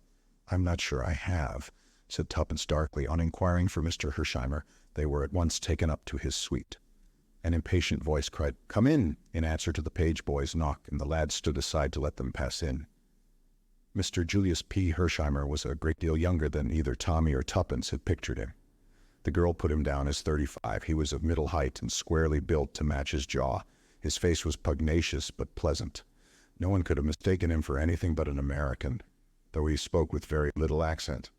Get my note, sit down and tell me right away all you know about my cousin. Your cousin? Sure thing. Jane Finn. Is she your cousin? My father and her mother were brother and sister, explained Mr. Hersheimmer meticulously. Oh, cried Tuppence, then you know where she is? No? Mr. Hersheimmer brought down his fist with a bang on the table. I'm darned if I do, don't you? We advertise to receive information, not to give it, said Tuppence severely. I guess I know that. I can read. But I thought maybe it was her back history you were after and that you'd know where she was now. Well, we wouldn't mind hearing her back history, said Tuppence guardedly, but Mr. Hersheimmer seemed to grow suddenly suspicious. See here, he declared, this isn't Sicily. No demanding ransom or threatening to crop her ears if I refuse. These are the British Isles, so quit the funny business or I'll just sing out for that beautiful big British policeman I see out there in Piccadilly. Tommy hastened to explain. We haven't kidnapped your cousin. On the contrary, we're trying to find her. We're employed to do so. Mr. Hersheimmer leant back in his chair. Put me wise, he said succinctly. Tommy fell in with this demand insofar as he gave him a guarded version of the disappearance of Jane Finn and of the possibility of her having been mixed up unawares in some political show. He alluded to Tuppence and himself as private inquiry agents commissioned to find her, and added that they would therefore be glad of any details Mr. Hersheimmer could give them. That gentleman nodded approval. I guess that's all right. I was just a mite hasty. But London gets my goat. I only know little old New York. Just trot out your questions and I'll answer. For the moment, this paralyzed the young adventurers, but Tuppence, recovering herself, plunged boldly into the breach with a reminiscence culled from detective fiction. When did you last see the Dees, your cousin, I mean? Never seen her, responded Mr. Hersheimmer. What? Demanded Tommy, astonished. Hersheimmer turned to him. No, sir. As I said before, my father and her mother were brother and sister just as you might be. Tommy did not correct this view of their relationship, but they didn't always get on together. And when my aunt made up her mind to marry Amos Finn, who was a poor school teacher out west, my father was just mad. Said if he made his pile, as he seemed in a fair way to do, she'd never see a cent of it. Well, the upshot was that Aunt Jane went out west, and we never heard from her again. The old man did pile it up. He went into oil, and he went into steel, and he played a bit with railroads, and I can tell you, he made Wall Street sit up. He paused. Then he died last fall, and I got the dollars. Well, would you believe it? My conscience got busy, kept knocking me up and saying, "What about your Aunt Jane, way out west?" It worried me some. You see, I figured it out that Amos Finn would never make good. He wasn't the sort. End of it was, I hired a man to hunt her down. Result, she was dead, and Amos Finn was dead. But they'd left a daughter, Jane, who'd been torpedoed in the Lusitania on her way to Paris. She was saved all right, but they didn't seem able to hear of her over this side. I guess they weren't hustling any, so I thought I'd come along over and speed things up. I phoned Scotland Yard and the Admiralty first thing. The Admiralty rather choked me off, but Scotland Yard were very civil, said they would make inquiries, even sent a man round this morning to get her photograph. I'm off to Paris tomorrow just to see what the prefecture is doing. I guess if I go to and fro hustling them, they ought to get busy. The energy of Mr. Hersheimmer was tremendous. They bowed before it. "But say now," he ended, "you're not after her for anything? Contempt of court or something British? A proud, spirited young American girl might find your rules and regulations in wartime rather irksome and get up against it. If that's the case, and there's such a thing as graft in this country, I'll buy her off." Tuppence reassured him. "That's good. Then we can work together. What about some lunch? Shall we have it up here or go down to the restaurant?" Tuppence expressed a preference for the latter, and Julius bowed to her decision. Oysters had just given place to sole Colbert when a card was brought to Hersheimmer. "Inspector Japp, CID Scotland Yard again. Another man this time. What does he expect I can tell him that I didn't tell the first chap? I hope they haven't lost that photograph. That Western photographer's place was burned down and all his negatives destroyed. This is the only copy in existence. I got it from the principal of the college there." An unformulated dread swept over Tuppence. You don't know the name of the man who came this morning?" "Yes, I do. No, I don't. Half a second. It was on his card. Oh, I know, Inspector Brown. Quiet, unassuming sort of chap." Chapter 6. A Plan of Campaign. A veil might with profit be drawn over the events of the next half-hour. Suffice it to say that no such person as Inspector Brown was known to Scotland Yard. The photograph of Jane Finn, which would have been of the utmost value to the police in tracing her, was lost beyond recovery. Once again, Mr. Brown had triumphed. The immediate result of this setback was to effect a rapprochement between Julius Hersheimmer and the young adventurers. All barriers went down with a crash, and Tommy and Tuppence felt they had known the young American all their lives. They abandoned the discreet reticence of private inquiry agents and revealed to him the whole history of the joint venture, whereat the young man declared himself tickled to death. He turned to Tuppence at the close of the narration. "I've always had a kind of idea that English girls were just a mite moss-grown. Old-fashioned and sweet, you know, but scared to move round without a footman or a maiden aunt. I guess I'm a bit behind the times." The upshot of these confidential relations was that Tommy and Tuppence took up their abode forthwith at the Ritz, in order, as Tuppence put it, to keep in touch with Jane Finn's only living relation. And put like that, she added confidentially to Tommy, nobody could boggle at the expense. Nobody did, which was the great thing. "And now," said the young lady on the morning after their installation, "to work." Mr. Beresford put down the Daily Mail, which he was reading, and applauded with somewhat unnecessary vigor. He was politely requested by his colleague not to be an ass. "Dash it all, Tommy, we've got to do something for our money." Tommy sighed. "Yes, I fear even the dear old government will not support us at the Ritz in idleness forever. Therefore, as I said before, we must do something." "Well," said Tommy, picking up the Daily Mail again, "do it. I shan't stop you. You see," continued Tuppence, "I've been thinking—" She was interrupted by a fresh bout of applause. "It's all very well for you to sit there being funny, Tommy. It would do you no harm to do a little brain work, too." "My union, Tuppence, my union. It does not permit me to work before 11 a.m. Tommy, do you want something thrown at you? It is absolutely essential that we should without delay map out a plan of campaign." "Here, here. Well, let's do it." Tommy laid his paper finally aside. "There's something of the simplicity of the truly great mind about you, Tuppence. Fire ahead, I'm listening." "To begin with," said Tuppence, "what have we to go upon?" "Absolutely nothing," said Tommy cheerily. "Wrong." Tuppence wagged an energetic finger. "We have two distinct clues." "What are they?" First clue, we know one of the gang. Whittington? Yes, I'd recognize him anywhere, said Tommy doubtfully. I don't call that much of a clue. You don't know where to look for him. And it's about 1,000 to 1 against your running against him by accident.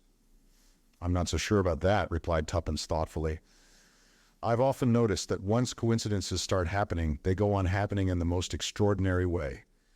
I dare say it's some natural law that we haven't found out. Still, as you say, we can't rely on that. But there are places in London where simply everyone is bound to turn up sooner or later. Piccadilly Circus, for instance. One of my ideas was to take up my stand there every day with a tray of flags.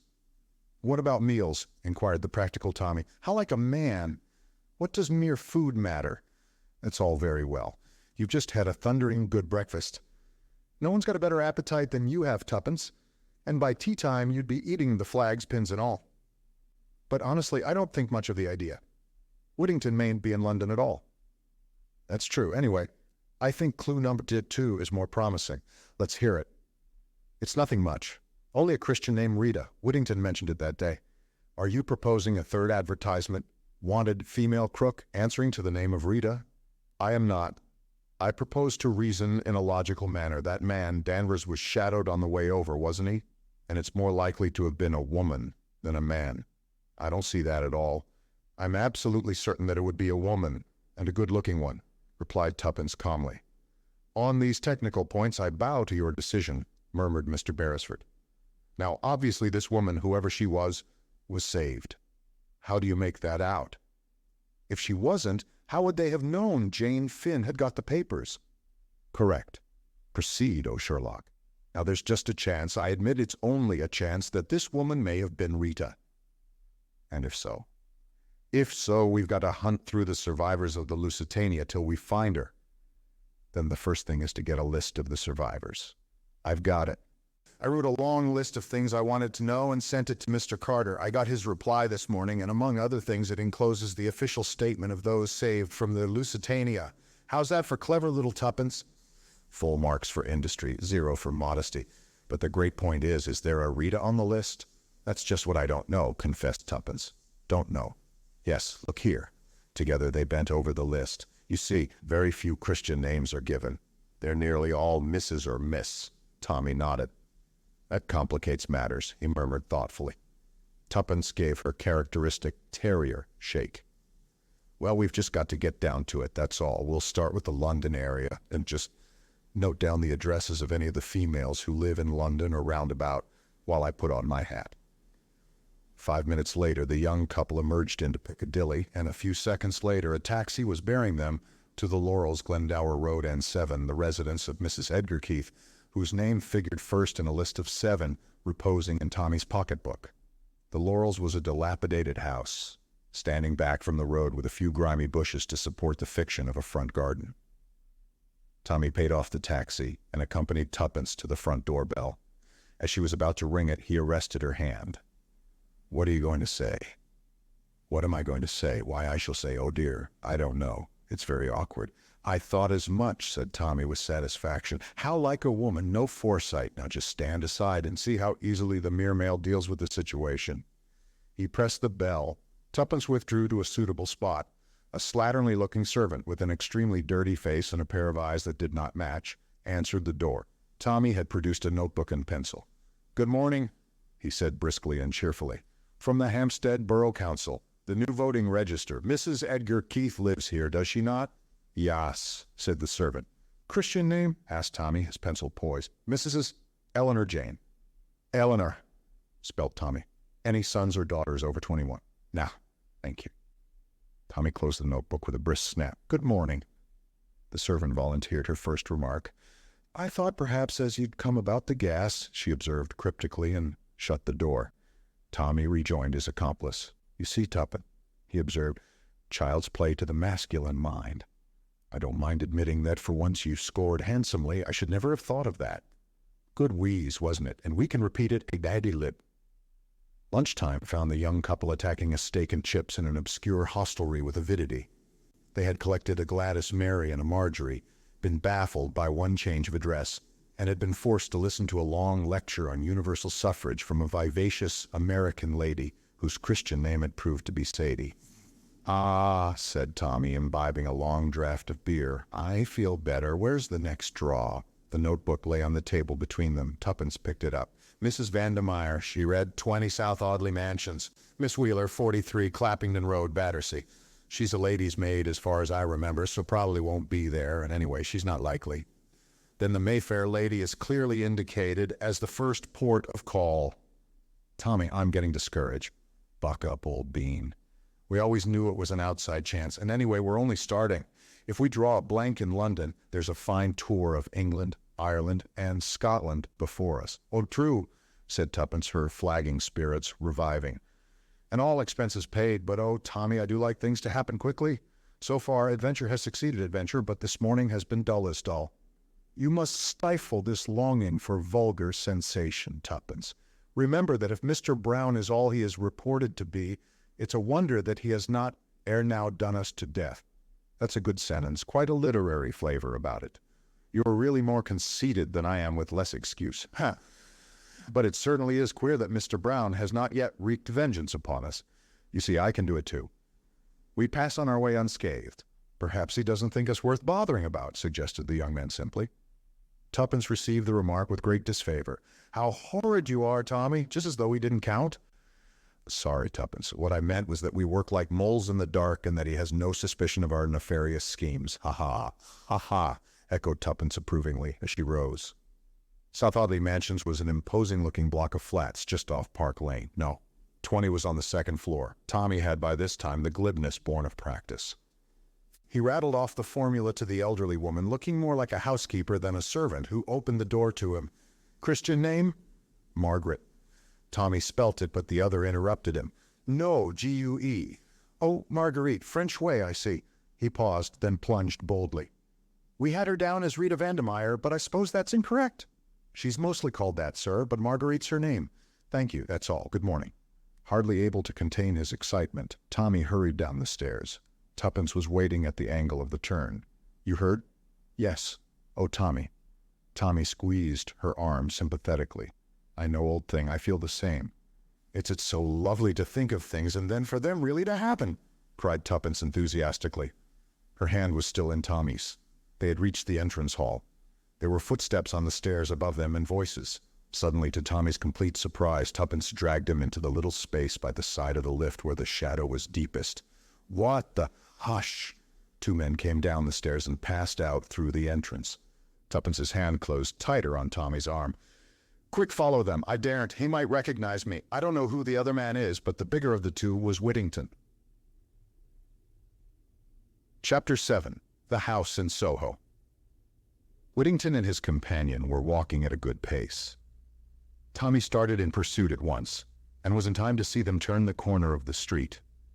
His vigorous strides soon enabled him to gain upon them, and by the time he, in his turn, reached the corner, the distance between them was sensibly lessened. The small Mayfair streets were comparatively deserted, and he judged it wise to content himself with keeping them in sight. The sport was a new one to him. Though familiar with the technicalities from a course of novel reading, he had never before attempted to follow anyone, and it appeared to him at once that in actual practice the proceeding was fraught with difficulties. Supposing, for instance, that they should suddenly hail a taxi. In books you simply leapt into another, promised the driver a sovereign or its modern equivalent, and there you were. In actual fact, Tommy foresaw that it was extremely likely there would be no second taxi. Therefore he would have to run. What happened in actual fact to a young man who ran incessantly and persistently through the London streets?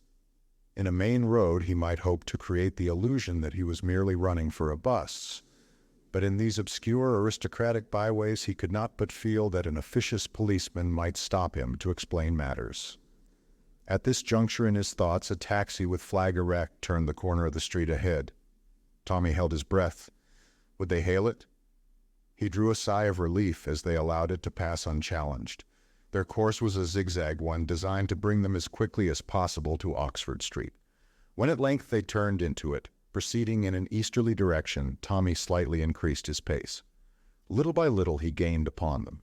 On the crowded pavement there was little chance of his attracting their notice, and he was anxious, if possible, to catch a word or two of their conversation. In this he was completely foiled. They spoke low, and the din of the traffic drowned their voices effectually. Just before the Bond Street tube station, they crossed the road, Tommy, unperceived, faithfully at their heels, and entered the big Lyons. There they went, up to the first floor, and sat at a small table in the window. It was late, and the place was thinning out. Tommy took a seat at the table next to them, sitting directly behind Whittington in case of recognition. On the other hand, he had a full view of the second man and studied him attentively. He was fair, with a weak, unpleasant face, and Tommy put him down as being either a Russian or a Pole. He was probably about 50 years of age. His shoulders cringed a little as he talked, and his eyes, small and crafty, shifted unceasingly. Having already lunched heartily, Tommy contented himself with ordering a Welsh rarebit and a cup of coffee. Whittington ordered a substantial lunch for himself and his companion. Then, as the waitress withdrew, he moved his chair a little closer to the table and began to talk earnestly in a low voice. The other man joined in. Listen as he would, Tommy could only catch a word here and there. But the gist of it seemed to be some directions or orders which the big man was impressing on his companion, and with which the latter seemed from time to disagree. Whittington addressed the other as Boris. Tommy caught the word Ireland several times, also propaganda, but of Jane Finn there was no mention. Suddenly, in a lull in the clatter of the room, he got one phrase entire. Whittington was speaking. "Ah, but you don't know Flossie. She's a marvel. An archbishop would swear she was his own mother. She gets the voice right every time, and that's really the principal thing." Tommy did not hear Boris's reply, but in response to it, Whittington said something that sounded like, "Of course, only in an emergency." Then he lost the thread again. But presently the phrases became distinct again, whether because the other two had insensibly raised their voices, or because Tommy's ears were getting more attuned, he could not tell. But two words certainly had a most stimulating effect upon the listener. They were uttered by Boris, and they were Mr. Brown. Whittington seemed to remonstrate with him, but he merely laughed. "Why not, my friend? It is a name most respectable, most common. Did he not choose it for that reason? I should like to meet him, Mr. Brown." There was a steely ring in Whittington's voice as he replied, "Who knows, you may have met him already." "Bah," retorted the other. "That is children's talk, a fable for the police. Do you know what I say to myself sometimes? That he is a fable invented by the inner ring, a bogey to frighten us with. It might be so, and it might not. I wonder, or is it indeed true that he is with us and amongst us, unknown to all but a chosen few? If so, he keeps his secret well, and the idea is a good one. Yes, we never know. We look at each other. One of us is Mr. Brown, which he commands, but also he serves, among us, in the midst of us, and no one knows which he is." With an effort, the Russian shook off the vagary of his fancy. He looked at his watch. "Yes," said Whittington, "we might as well go." He called the waitress and asked for his bill. Tommy did likewise, and a few moments later was following the two men down the stairs. Outside, Whittington hailed a taxi and directed the driver to go to Waterloo. Taxis were plentiful here, and before Whittington's had driven off, another was drawing up to the curb in obedience to Tommy's peremptory hand. "Follow that other taxi," directed the young man. "Don't lose it." The elderly chauffeur showed no interest. He merely grunted and jerked down his flag. The drive was uneventful. Tommy's taxi came to rest at the departure platform just after Whittington's. Tommy was behind him at the booking office. He took a first-class single ticket to Bournemouth. Tommy did the same. As he emerged, Boris remarked, glancing up at the clock, "You are early. You have nearly half an hour." Boris's words had aroused a new train of thought in Tommy's mind. Clearly Whittington was making the journey alone, while the other remained in London. Therefore, he was left with a choice as to which he would follow. Obviously, he could not follow both of them unless, like Boris, he glanced up at the clock and then to the announcement board of the trains. The Bournemouth train left at 3:30. It was now 10 past. Whittington and Boris were walking up and down by the bookstall. He gave one doubtful look at them, then hurried into an adjacent telephone box. He dared not waste time in trying to get hold of Tuppence. In all probability, she was still in the neighborhood of South Audley Mansions. But there remained another ally. He rang up the Ritz and asked for Julius Hersheimmer. There was a click and a buzz. Oh, if only the young American was in his room. There was another click, and then hello in unmistakable accents came over the wire. That you, Hersheimmer? Beresford speaking. I'm at Waterloo. I've followed Whittington and another man here. No time to explain. Whittington's off to Bournemouth by the 3.30. Can you get there by then? The reply was reassuring. Sure, I'll hustle. The telephone rang off. Tommy put back the receiver with a sigh of relief. His opinion of Julius's power of hustling was high. He felt instinctively that the American would arrive in time. Whittington and Boris were still where he had left them. If Boris remained to see his friend off, all was well. Then Tommy fingered his pocket thoughtfully. In spite of the cart, Blanche assured to him, he had not yet acquired the habit of going about with any considerable sum of money on him. The taking of the first-class ticket to Bournemouth had left him with only a few shillings in his pocket. It was to be hoped that Julius would arrive better provided. In the meantime, the minutes were creeping by. 3.15, 3.20, 3.25, 3.27. Supposing Julius did not get there in time, 3.29. Doors were banging. Tommy felt cold waves of despair pass over him. Then a hand fell on his shoulder. Here I am, son. Your British traffic beats description. Put me wise to the crooks right away. That's Whittington there getting in now, that big dark man. The other's the foreign chap he's talking to. I'm on to them. Which of the two is my bird? Tommy had thought out this question. Got any money with you?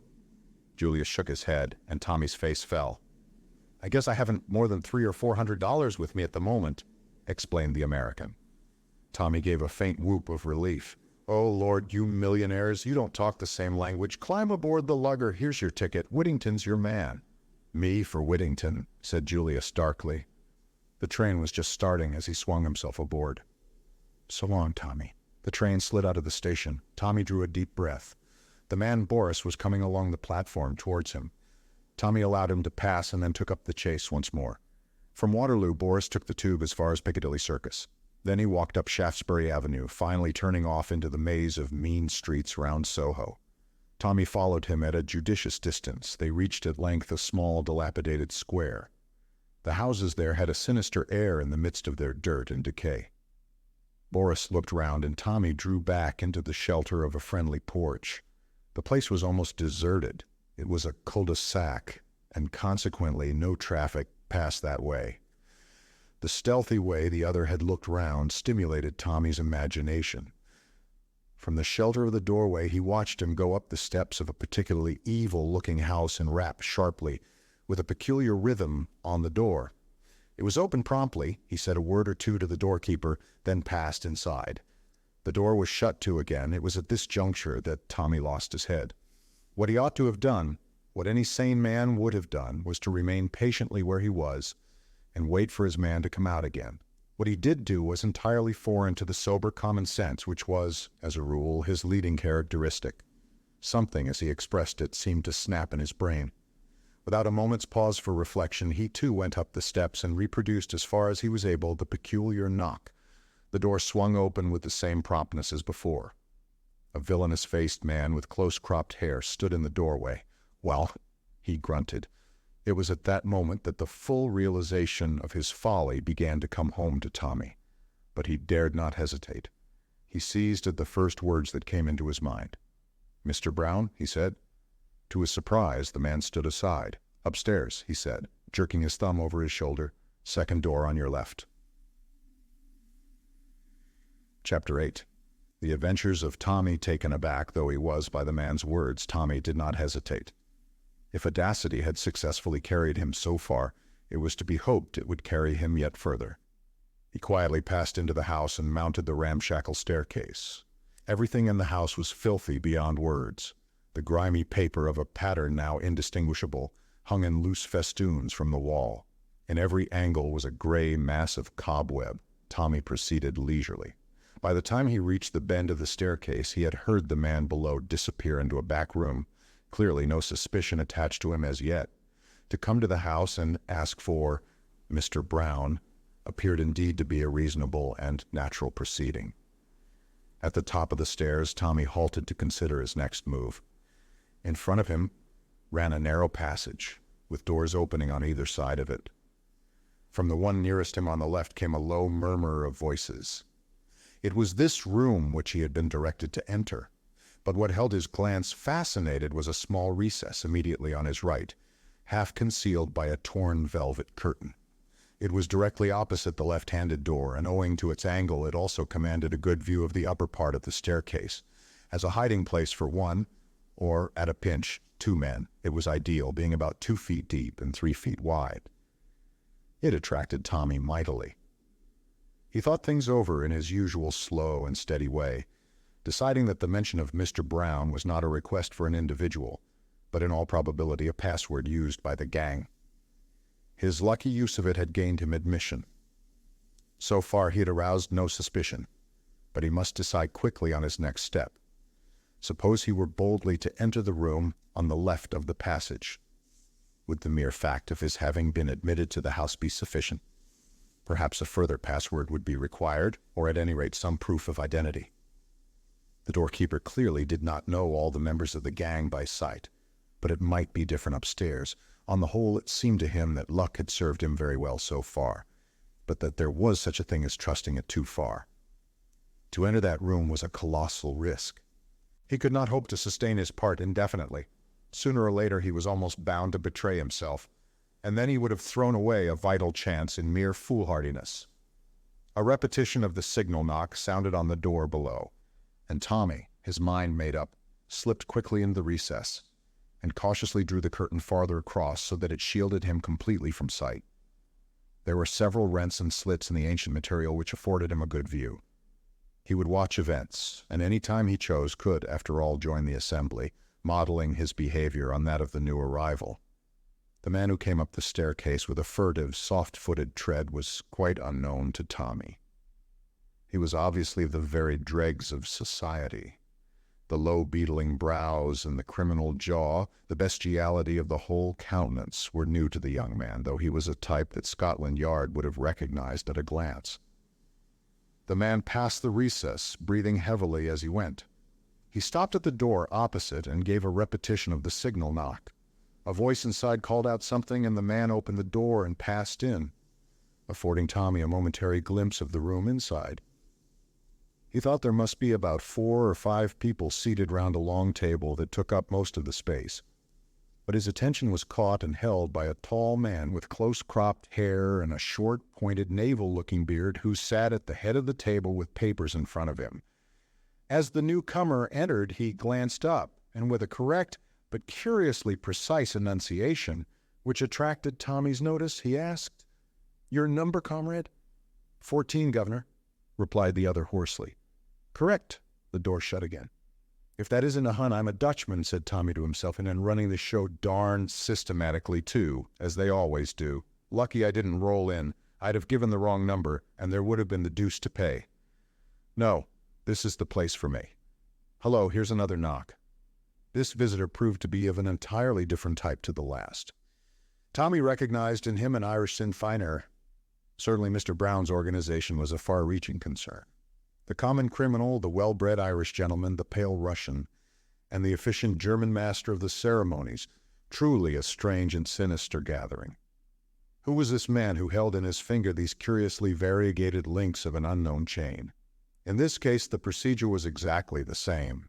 The signal knock, the demand for a number, and the reply, correct. 2 knocks followed in quick succession on the door below. The first man was quite unknown to Tommy, who put him down as a city clerk. A quiet, intelligent-looking man, rather shabbily dressed. The second was of the working classes, and his face was vaguely familiar to the young man. 3 minutes later came another, a man of commanding appearance, exquisitely dressed, and evidently well-born. His face again was not unknown to the watcher, though. He could not for the moment put a name to it. After his arrival there was a long wait. In fact, Tommy concluded that the gathering was now complete, and was just cautiously creeping out from his hiding place, when another knock sent him scuttling back to cover. This last comer came up the stairs so quietly that he was almost abreast of Tommy before the young man had realized his presence. He was a small man, very pale, with a gentle, almost womanish air. The angle of the cheekbones hinted at his Slavonic ancestry. Otherwise, there was nothing to indicate his nationality. As he passed the recess, he turned his head slowly. The strange light eyes seemed to burn through the curtain.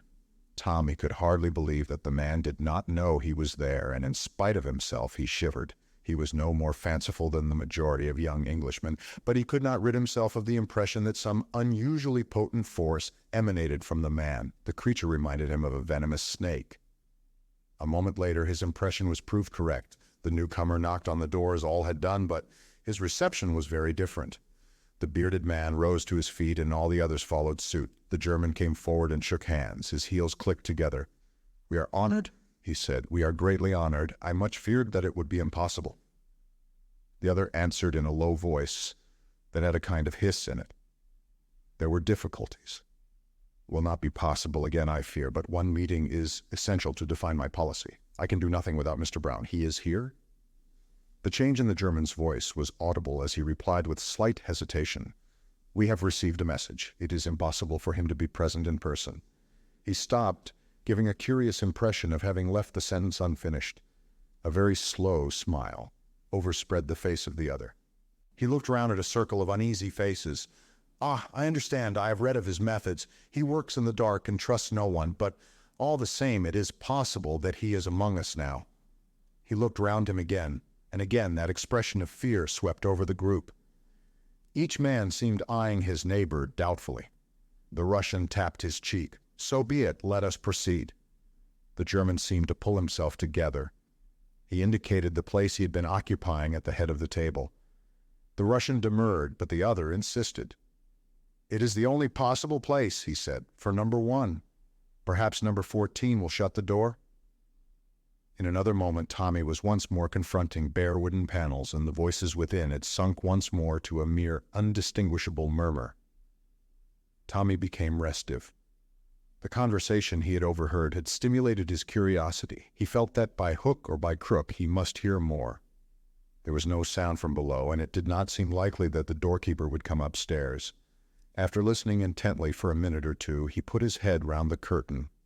The passage was deserted. Tommy bent down and removed his shoes. Then, leaving them behind the curtain, he walked gingerly out on his stockinged feet, and kneeling down by the closed door, he laid his ear cautiously to the crack.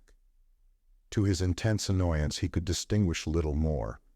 Just a chance word here and there if a voice was raised, which merely served to whet his curiosity still farther. He eyed the handle of the door tentatively. Could he turn it by degrees so gently and imperceptibly that those in the room would notice nothing? He decided that with great care it could be done. Very slowly, a fraction of an inch at a time, he moved it round, holding his breath in his excessive care. A little more still, would it never be finished? Ah, at last it would turn no farther. He stayed so for a minute or two, then drew a deep breath and pressed it ever so slightly inward. The door did not budge. Tommy was annoyed. If he had to use too much force, it would almost certainly creak.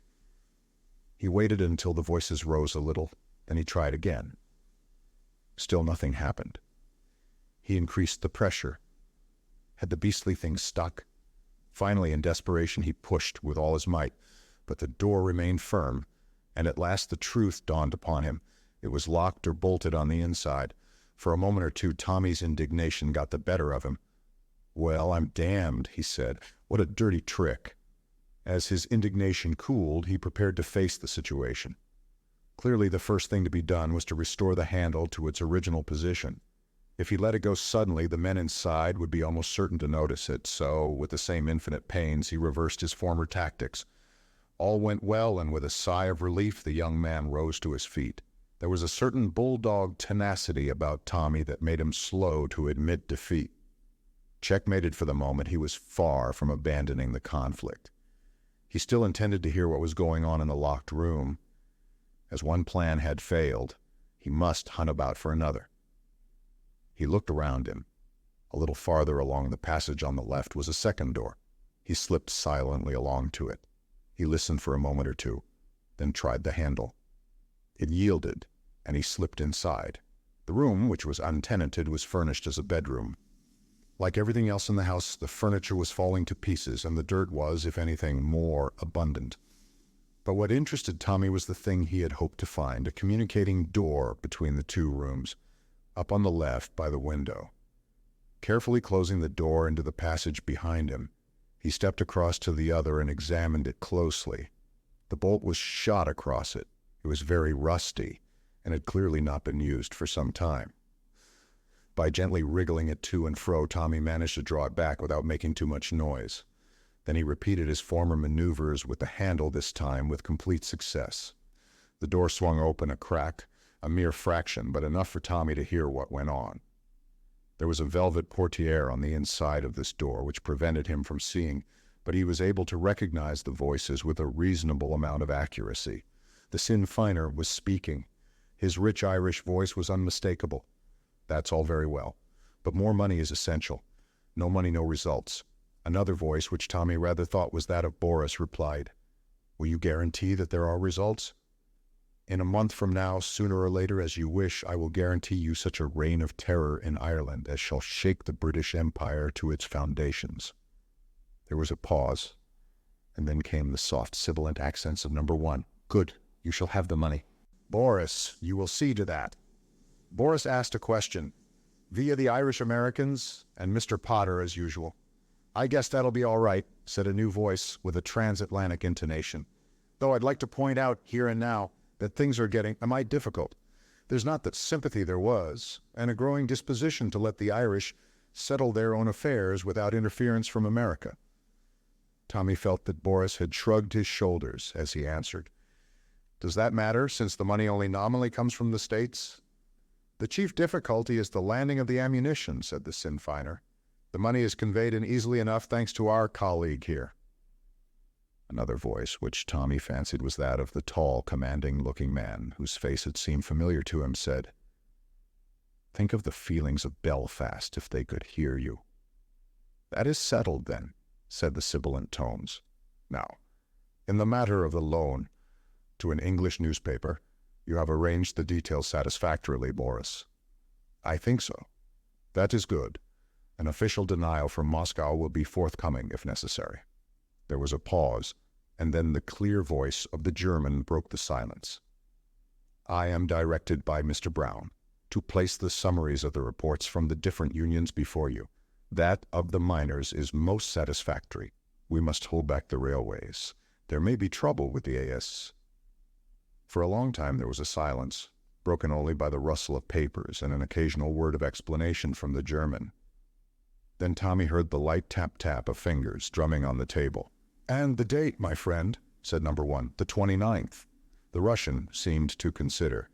"That is rather soon, I know, but it was settled by the principal labor leaders, and we cannot seem to interfere too much. They must believe it to be entirely their own show." The Russian laughed softly, as though amused.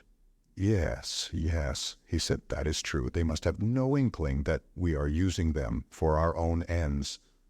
They are honest men, and that is their value to us. It is curious, but you cannot make a revolution without honest men. The instinct of the populace is infallible." He paused, and then repeated as though the phrase pleased him, "Every revolution has had its honest men. They are soon disposed of afterwards." There was a sinister note in his voice. The German resumed, "Climbs must go. He is too far-seeing. Number 14 will see to that." There was a hoarse murmur. "That's all right, Governor." And then after a moment or two, "Suppose I'm nabbed?" "You will have the best legal talent to defend you," replied the German quietly. "But in any case, you will wear gloves fitted with the fingerprints of a notorious housebreaker. You have little to fear." "Oh, I ain't afraid, Governor. All for the good of the cause. The streets is going to run with blood, so they say." He spoke with a grim relish. "Dreams of it sometimes, I does. And diamonds and pearls rolling about in the gutter for anyone to pick up." Tommy heard a chair shifted. Then number one spoke. "Then all is arranged. We are assured of success?" "I think so." But the German spoke with less than his usual confidence. Number one's voice held suddenly a dangerous quality. "What has gone wrong?" "Nothing." But what?" "The labor leaders. Without them, as you say, we can do nothing. If they do not declare a general strike on the 29th, why should they not? As you've said, they're honest, and in spite of everything we've done to discredit the government in their eyes, I'm not sure that they haven't got a sneaking faith and belief in it.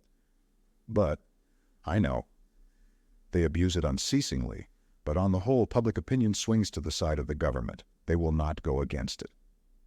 Again the Russian's fingers drummed on the table. To the point, my friend. I was given to understand that there was a certain document in existence which assured success. That is so. If that document were placed before the leaders, the result would be immediate. They would publish it broadcast throughout England and declare for the revolution without a moment's hesitation. The government would be broken finally and completely. Then what more do you want? The document itself, said the German bluntly. Ah, it is not in your possession, but you know where it is? No. Does anyone know where it is? One person, perhaps, and we are not sure of that even. Who is this person? A girl. Tommy held his breath. A girl. The Russian's voice rose contemptuously. And you have not made her speak. In Russia, we have ways of making a girl talk. This case is different, said the German sullenly. How different? He paused a moment, then went on. Where's the girl now? The girl. Yes, she is. But Tommy heard no more. A crashing blow descended on his head, and all was darkness. Chapter 9. Tuppence enters domestic service. When Tommy set forth on the trail of the two men, it took all Tuppence's self-command to refrain from accompanying him. However, she contained herself as best she might, consoled by the reflection that her reasoning had been justified by events. The two men had undoubtedly come from the second-floor flat, and that one slender thread of the name Rita had set the young adventurers once more upon the track of the abductors of Jane Finn. The question was what to do next. Tuppence hated letting the grass grow under her feet. Tommy was amply employed, and debarred from joining him in the chase, the girl felt at a loose end. She retraced her steps to the entrance hall of the mansions. It was now tenanted by a small lift boy who was polishing brass fittings and whistling the latest air with a good deal of vigor and a reasonable amount of accuracy. He glanced round at Tuppence's entry. There was a certain amount of the gammon element in the girl. At all events, she invariably got on well with small boys. A sympathetic bond seemed instantly to be formed. She reflected that an ally in the enemy's camp, so to speak, was not to be despised. "Well, William," she remarked cheerfully, in the best-approved hospital early morning style, "getting a good shine-up?" The boy grinned responsively. "Albert, miss," he corrected. "Albert be it," said Tuppence. She glanced mysteriously round the hall. The effect was purposely a broad one in case Albert should miss it. She leaned towards the boy and dropped her voice. "I want a word with you, Albert." Albert ceased operations on the fittings and opened his mouth slightly. "Look, do you know what this is?" With a dramatic gesture, she flung back the left side of her coat and exposed a small enameled badge. It was extremely unlikely that Albert would have any knowledge of it indeed. It would have been fatal for Tuppence's plans, since the badge in question was the device of a local training corps, originated by the Archdeacon in the early days of the war. Its presence in Tuppence's coat was due to the fact that she had used it for pinning in some flowers a day or two before. But Tuppence had sharp eyes, and had noted the corner of a threepenny detective novel protruding from Albert's pocket, and the immediate enlargement of his eyes told her that her tactics were good, and that the fish would rise to the bait. "American detective force," she hissed. Albert fell for it. "Lord," he murmured ecstatically. Tuppence nodded at him with the air of one who has established a thorough understanding. "Know who I'm after?" she inquired genially. Albert, still round-eyed, demanded breathlessly, "One of the flats." Tuppence nodded and jerked a thumb up the stairs. "No, 20, calls herself Vandemeyer. Vandemeyer, ha, ha!"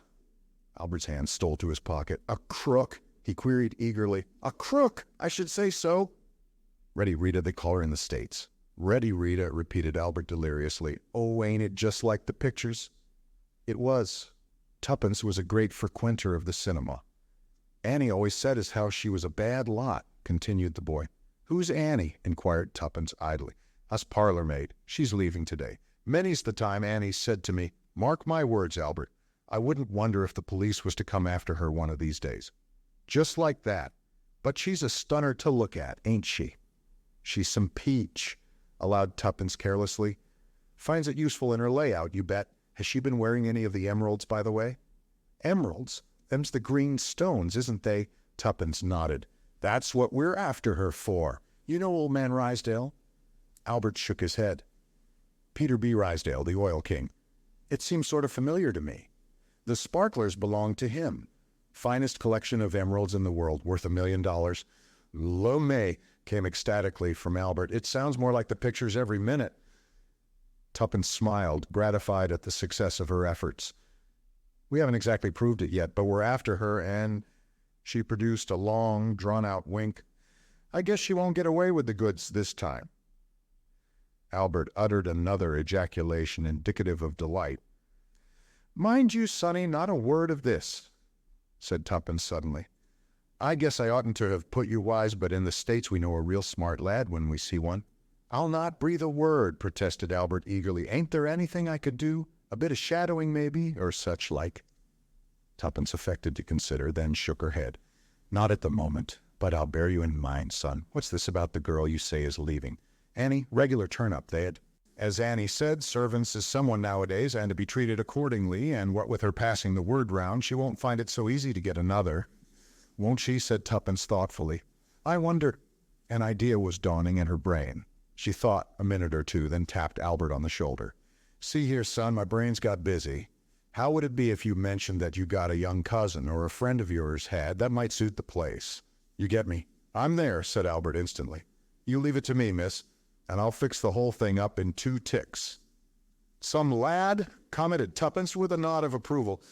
You might say that the young woman could come in right away. You let me know, and if it's okay, I'll be round tomorrow at 11 o'clock. Where am I to let you know to? Ritz, replied Tuppence laconically. Name of Cowley. Albert eyed her enviously. Must be a good job, this tech business. It sure is, drawled Tuppence, especially when old man Rysdale backs the bill. But don't fret, son. If this goes well, you shall come in on the ground floor. With which promise she took leave of her new ally and walked briskly away from South Audley Mansions, well pleased with her morning's work. But there was no time to be lost. She went straight back to the Ritz and wrote a few brief words to Mr. Carter. Having dispatched this, and Tommy not having yet returned, which did not surprise her, she started off on a shopping expedition, which, with an interval for tea and assorted creamy cakes, occupied her until well after 6 o'clock, and she returned to the hotel jaded, but satisfied with her purchases. Starting with a cheap clothing store and passing through 1 or 2 second-hand establishments, she had finished the day at a well-known hairdresser's. Now, in the seclusion of her bedroom, she unwrapped that final purchase. 5 minutes later, she smiled contentedly at her reflection in the glass. With an actress's pencil, she had slightly altered the line of her eyebrows, and that, taken in conjunction with the new luxuriant growth of fair hair above, so changed her appearance that she felt confident that even if she came face to face with Whittington, he would not recognize her. She would wear elevators in her shoes, and the cap and apron would be an even more valuable disguise. From hospital experience, she knew only too well that a nurse out of uniform is frequently unrecognized by her patients. Yes, said Tuppence aloud, nodding at the pert reflection in the glass. You'll do. She then resumed her normal appearance. Dinner was a solitary meal. Tuppence was rather surprised at Tommy's non-return. Julius, too, was absent, but that to the girl's mind was more easily explained. His hustling activities were not confined to London, and his abrupt appearances and disappearances were fully accepted by the young adventurers as part of the day's work. It was quite on the cards that Julius P. Hersheimmer had left for Constantinople at a moment's notice if he fancied that a clue to his cousin's disappearance was to be found there. The energetic young man had succeeded in making the lives of several Scotland Yard men unbearable to them, and the telephone girls at the Admiralty had learned to know and dread the familiar hello. He had spent 3 hours in Paris hustling the prefecture, and had returned from there imbued with the idea, possibly inspired by a weary French official, that the true clue to the mystery was to be found in Ireland. I dare say he's dashed off there now, thought Tuppence. All very well, but this is very dull for me. Here I am bursting with news and absolutely no one to tell it to. Tommy might have wired, or something. I wonder where he is. Anyway, he can't have lost the trail, as they say. That reminds me. And Miss Cowley broke off in her meditations and summoned a small boy. 10 minutes later, the lady was ensconced comfortably on her bed, smoking cigarettes and deep in the perusal of Garnaby Williams, the boy detective, which with other threepenny works of lurid fiction she had sent out to purchase. She felt, and rightly, that before the strain of attempting further intercourse with Albert, it would be as well to fortify herself with a good supply of local color. The morning brought a note from Mr. Carter. Dear Miss Tuppence, you have made a splendid start, and I congratulate you. I feel, though, that I should like to point out to you once more the risks you are running, especially if you pursue the course you indicate. Those people are absolutely desperate and incapable of either mercy or pity. I feel that you probably underestimate the danger, and therefore warn you again that I can promise you no protection. You have given us valuable information, and if you choose to withdraw now, no one could blame you. At any rate, think the matter over well before you decide. If, in spite of my warnings, you make up your mind to go through with it, you will find everything arranged. You have lived for 2 years with Miss Dufferin, the parsonage, Lanelli, and Mrs. Vandemeyer can apply to her for a reference. May I be permitted a word or two of advice? Stick as near to the truth as possible. It minimizes the danger of slips. I suggest that you should represent yourself to be what you are, a former VAD, who has chosen domestic service as a profession. There are many such at the present time. That explains away any incongruities of voice or manner which otherwise might awaken suspicion. Whichever way you decide, good luck to you. Your sincere friend, Mr. Carter. Tuppence's spirits rose mercurially. Mr. Carter's warnings passed unheeded. The young lady had far too much confidence in herself to pay any heed to them. With some reluctance she abandoned the interesting part she had sketched out for herself. Although she had no doubts of her own powers to sustain a role indefinitely, she had too much common sense not to recognize the force of Mr. Carter's arguments. There was still no word or message from Tommy, but the morning post brought a somewhat dirty postcard with the words, "It's okay," scrawled upon it. At 10:30, Tuppence surveyed with pride a slightly battered tin trunk containing her new possessions. It was artistically corded. It was with a slight blush that she rang the bell and ordered it to be placed in a taxi. She drove to Paddington and left the box in the cloak-room. She then repaired with a handbag to the fastnesses of the ladies' waiting room. 10 minutes later, a metamorphosed Tuppence walked demurely out of the station and entered a bus. It was a few minutes past 11 when Tuppence again entered the hall of South Audley Mansions. Albert was on the lookout, attending to his duties in a somewhat desultory fashion. He did not immediately recognize Tuppence. When he did, his admiration was unbounded. "Blessed if I'd have known you. That rig-out's top hole." "Glad you like it, Albert," replied Tuppence modestly. "By the way, am I your cousin or am I not?" "Your voice, too," cried the delighted boy. "It's as English as anything. No, I said as a friend of mine knew a young gal. Annie wasn't best pleased. She stopped on till today to oblige, she said. But really it's so as to put you against the place." "Nice girl," said Tuppence. Albert suspected no irony. "She's style about her and keeps her silver a treat, but my word, ain't she got a temper.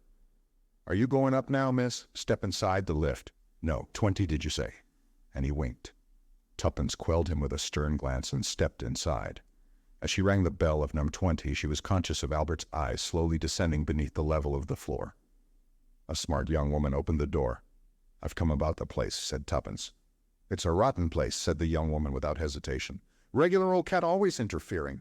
Accused me of tampering with her letters. Me! The flap was half undone anyway. There's never anything in the waste paper basket. She burns everything. She's a wrong 'un, that's what she is. Swell clothes, but no class.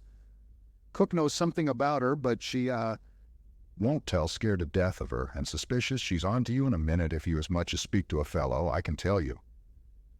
But what more Annie could tell, Tuppence was never destined to learn, for at that moment a clear voice with a peculiarly steely ring to it called, "Annie." The smart young woman jumped as if she had been shot. "Yes, ma'am." "Who are you talking to?" "It's a young woman about the situation, ma'am." "Show her in, then, at once." "Yes, ma'am." Tuppence was ushered into a room on the right of the long passage. A woman was standing by the fireplace. She was no longer in her first youth, and the beauty she undeniably possessed was hardened and coarsened. In her youth she must have been dazzling. Her pale gold hair, owing a slight assistance to art, was coiled low on her neck. Her eyes, of a piercing electric blue, seemed to possess a faculty of boring into the very soul of the person she was looking at. Her exquisite figure was enhanced by a wonderful gown of indigo charmeuse. And yet, despite her swaying grace and the almost ethereal beauty of her face, You felt instinctively the presence of something hard and menacing, a kind of metallic strength that found expression in the tones of her voice and in that gimlet-like quality of her eyes. For the first time, Tuppence felt afraid. She had not feared Whittington, but this woman was different. As if fascinated, she watched the long, cruel line of the red, curving mouth, and again she felt that sensation of panic pass over her. Her usual self-confidence deserted her. Vaguely, she felt that deceiving this woman would be very different to deceiving Whittington. Mr. Carter's warning recurred to her mind.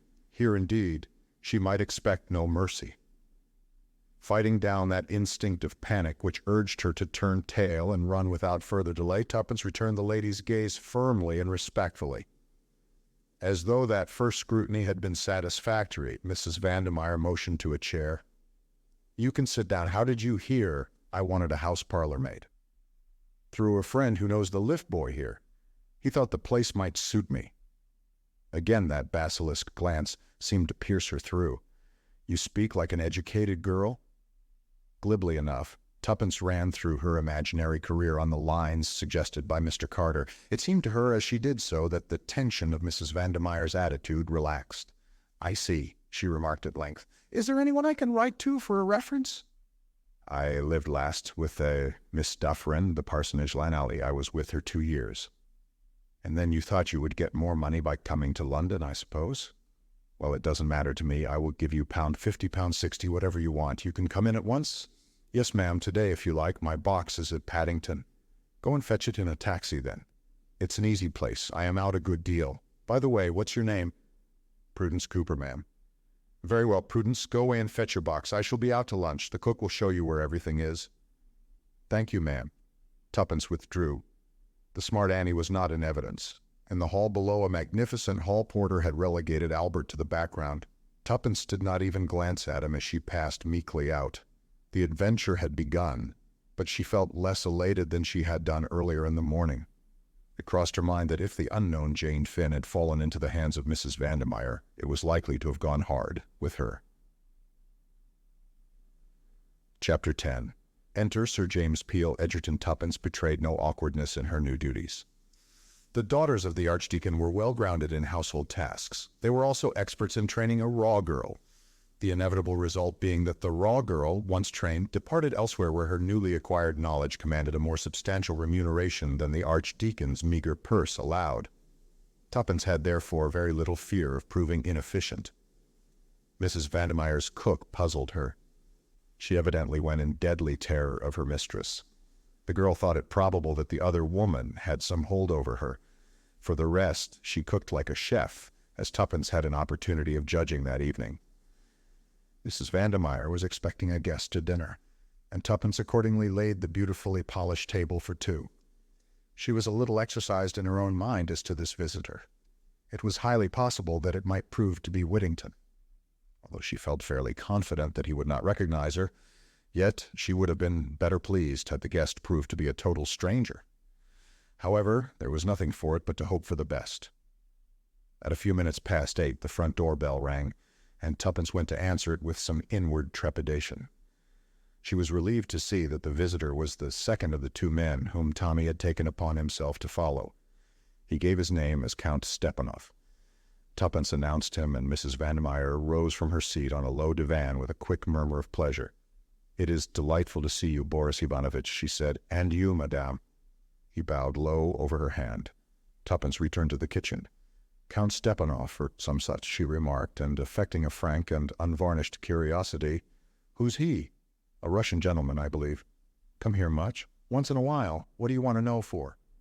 "Fancied he might be sweet on the missus, that's all," explained the girl, adding with an appearance of sulkiness, "How you do take one up!" "I'm not quite easy in my mind about the souffle," explained the other. "You know something?" thought Tuppence to herself, but aloud she only said, "Going to dish up now?" "Righto." Whilst waiting at table, Tuppence listened closely to all that was said. She remembered that this was one of the men Tommy was shadowing when she had last seen him. Already, although she would hardly admit it, she was becoming uneasy about her partner. Where was he? Why had no word of any kind come from him? She had arranged before leaving the Ritz to have all letters or messages sent on at once by special messenger to a small stationer's shop near at hand where Albert was to call in frequently. True, it was only yesterday morning that she had parted from Tommy, and she told herself that any anxiety on his behalf would be absurd. Still, it was strange that he had sent no word of any kind, but listen as she might, the conversation presented no clue. Boris and Mrs. Vandermeyer talked on purely indifferent subjects, plays they had seen, new dances, and the latest society gossip. After dinner, they repaired to the small boudoir, where Mrs. Vandermeyer, stretched on the divan, looked more wickedly beautiful than ever. Tuppence brought in the coffee and liqueurs and unwillingly retired. As she did so, she heard Boris say, "New, isn't she?" "She came in today." The other was a fiend. "This girl seems all right. She waits well." Tuppence lingered a moment longer by the door, which she had carefully neglected to close, and heard him say, "Quite safe, I suppose." "Really, Boris, you are absurdly suspicious. I believe she's the cousin of the hall porter or something of the kind, and nobody even dreams that I have any connection with our mutual friend, Mr. Brown. For heaven's sake, be careful, Rita, that door isn't shut." "Well, shut it then," laughed the woman. Tuppence removed herself speedily. She dared not absent herself longer from the back premises, but she cleared away and washed up with a breathless speed acquired in hospital. Then she slipped quietly back to the boudoir door. The cook, more leisurely, was still busy in the kitchen, and, if she missed the other, would only suppose her to be turning down the beds. Alas! The conversation inside was being carried on in too low a tone to permit of her hearing anything of it. She dared not reopen the door, however gently. Mrs. Vandermeyer was sitting almost facing it, and Tuppence respected her mistress's lynx-eyed powers of observation. Nevertheless, she felt she would give a good deal to overhear what was going on. Possibly, if anything unforeseen had happened, she might get news of Tommy. For some moments she reflected desperately, then her face brightened. She went quickly along the passage to Mrs. Vandermeyer's bedroom, which had long French windows leading onto a balcony that ran the length of the flat. Slipping quickly through the window, Tuppence crept noiselessly along till she reached the boudoir window. As she had thought, it stood a little ajar, and the voices within were plainly audible. Tuppence listened attentively, but there was no mention of anything that could be twisted to apply to Tommy. Mrs. Vandermeyer and the Russian seemed to be at variance over some matter, and finally the latter exclaimed bitterly, "With your persistent recklessness, you will end by ruining us." "Ah," laughed the woman, "notoriety of the right kind is the best way of disarming suspicion. You will realize that one of these days, perhaps sooner than you think. In the meantime, you're going about everywhere with Peel Edgerton. Not only is he perhaps the most celebrated K.C. in England, but his special hobby is criminology. It is madness." "I know that his eloquence has saved untold men from the gallows," said Mrs. Vandermeyer calmly. "What of it? I may need his assistance in that line myself some day. If so, how fortunate to have such a friend at court, or perhaps it would be more to the point to say in court." Boris got up and began striding up and down. He was very excited. "You are a clever woman, Rita, but you are also a fool. Be guided by me, and give up Peel Edgerton." Mrs. Vandermeyer shook her head gently. "I think not." "You refuse?" There was an ugly ring in the Russian's voice. "I do." "Then, by heaven," snarled the Russian, "we will see." But Mrs. Vandermeyer also rose to her feet, her eyes flashing. "You forget, Boris," she said. "I am accountable to no one. I take my orders only from Mr. Brown." The other threw up his hands in despair. "You are impossible," he muttered. "Impossible. Already it may be too late. They say Peel Edgerton can smell a criminal. How do we know what is at the bottom of his sudden interest in you? Perhaps even now his suspicions are aroused." "He guesses." Mrs. Vandermeyer eyed him scornfully. "Reassure yourself, my dear Boris. He suspects nothing. With less than your usual chivalry, you seem to forget that I am commonly accounted a beautiful woman. I assure you that is all that interests Peel Edgerton." Boris shook his head doubtfully. "He has studied crime as no other man in this kingdom has studied it. Do you fancy that you can deceive him?" Mrs. Vandermeyer's eyes narrowed. "If he is all that you say, it would amuse me to try." "Good heavens, Rita. Besides," added Mrs. Vandermeyer, "he's extremely rich. I am not one who despises money, the sinews of war, you know, Boris. Money, money. That is always the danger with you, Rita. I believe you would sell your soul for money. I believe—" He paused. Then in a low, sinister voice he said slowly, "Sometimes I believe that you would sell us, Mrs." Vandemeyer smiled and shrugged her shoulders. "The price, at any rate, would have to be enormous," she said lightly. "It would be beyond the power of anyone but a millionaire to pay." "Ah," snarled the Russian. "You see, I was right." "My dear Boris, can you not take a joke?" "Was it a joke?" "Of course."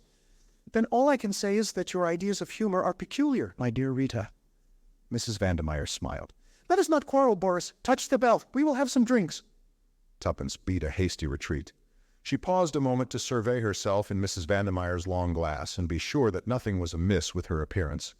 Then she answered the bell demurely. The conversation that she had overheard, although interesting in that it proved beyond doubt the complicity of both Rita and Boris, threw very little light on the present preoccupations. The name of Jane Finn had not even been mentioned. The following morning a few brief words with Albert informed her that nothing was waiting for her at the stationer's. It seemed incredible that Tommy, if all was well with him, should not send any word to her. A cold hand seemed to close round her heart. Supposing. She choked her fears down bravely. It was no good worrying, but she leapt at a chance offered her by Mrs. Vandemeyer. "What day do you usually go out, Prudence?" "Friday's my usual day, ma'am." Mrs. Vandemeyer lifted her eyebrows. "And today is Friday, but I suppose you hardly wish to go out today as you only came yesterday." "I was thinking of asking you if I might, ma'am." Mrs. Vandemeyer looked at her a minute longer and then smiled. "I wish Count Stepanov could hear you. He made a suggestion about you last night." Her smile broadened, cat-like. "Your request is very typical. I am satisfied. You do not understand all this, but you can go out today. It makes no difference to me, as I shall not be dining at home." "Thank you, ma'am." Tuppence felt a sensation of relief once she was out of the other's presence. Once again she admitted to herself that she was afraid, horribly afraid, of the beautiful woman with the cruel eyes. In the midst of a final, desultory polishing of her silver, Tuppence was disturbed by the ringing of the front door bell, and went to answer it. This time the visitor was neither Whittington nor Boris, but a man of striking appearance.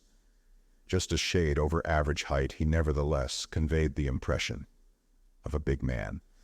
His face, clean-shaven and exquisitely mobile, was stamped with an expression of power and force far beyond the ordinary. Magnetism seemed to radiate from him. Tuppence was undecided for the moment whether to put him down as an actor or a lawyer, but her doubts were soon solved as he gave her his name. Sir James Peel Edgerton. She looked at him with renewed interest. This, then, was the famous K.C., whose name was familiar all over England. She had heard it said that he might one day be Prime Minister. He was known to have refused office in the interests of his profession, preferring to remain a simple member for a Scotch constituency. Tuppence went back to her pantry thoughtfully. The great man had impressed her. She understood Boris's agitation. Peel Edgerton would not be an easy man to deceive. In about a quarter of an hour the bell rang and Tuppence repaired to the hall to show the visitor out. He had given her a piercing glance before. Now, as she handed him his hat and stick, she was conscious of his eyes raking her through. As she opened the door and stood aside to let him pass out, he stopped in the doorway. "Not been doing this long, eh?" Tuppence raised her eyes, astonished. She read in his glance kindliness and something else more difficult to fathom. He nodded as though she had answered. "VAD and hard up, I suppose?"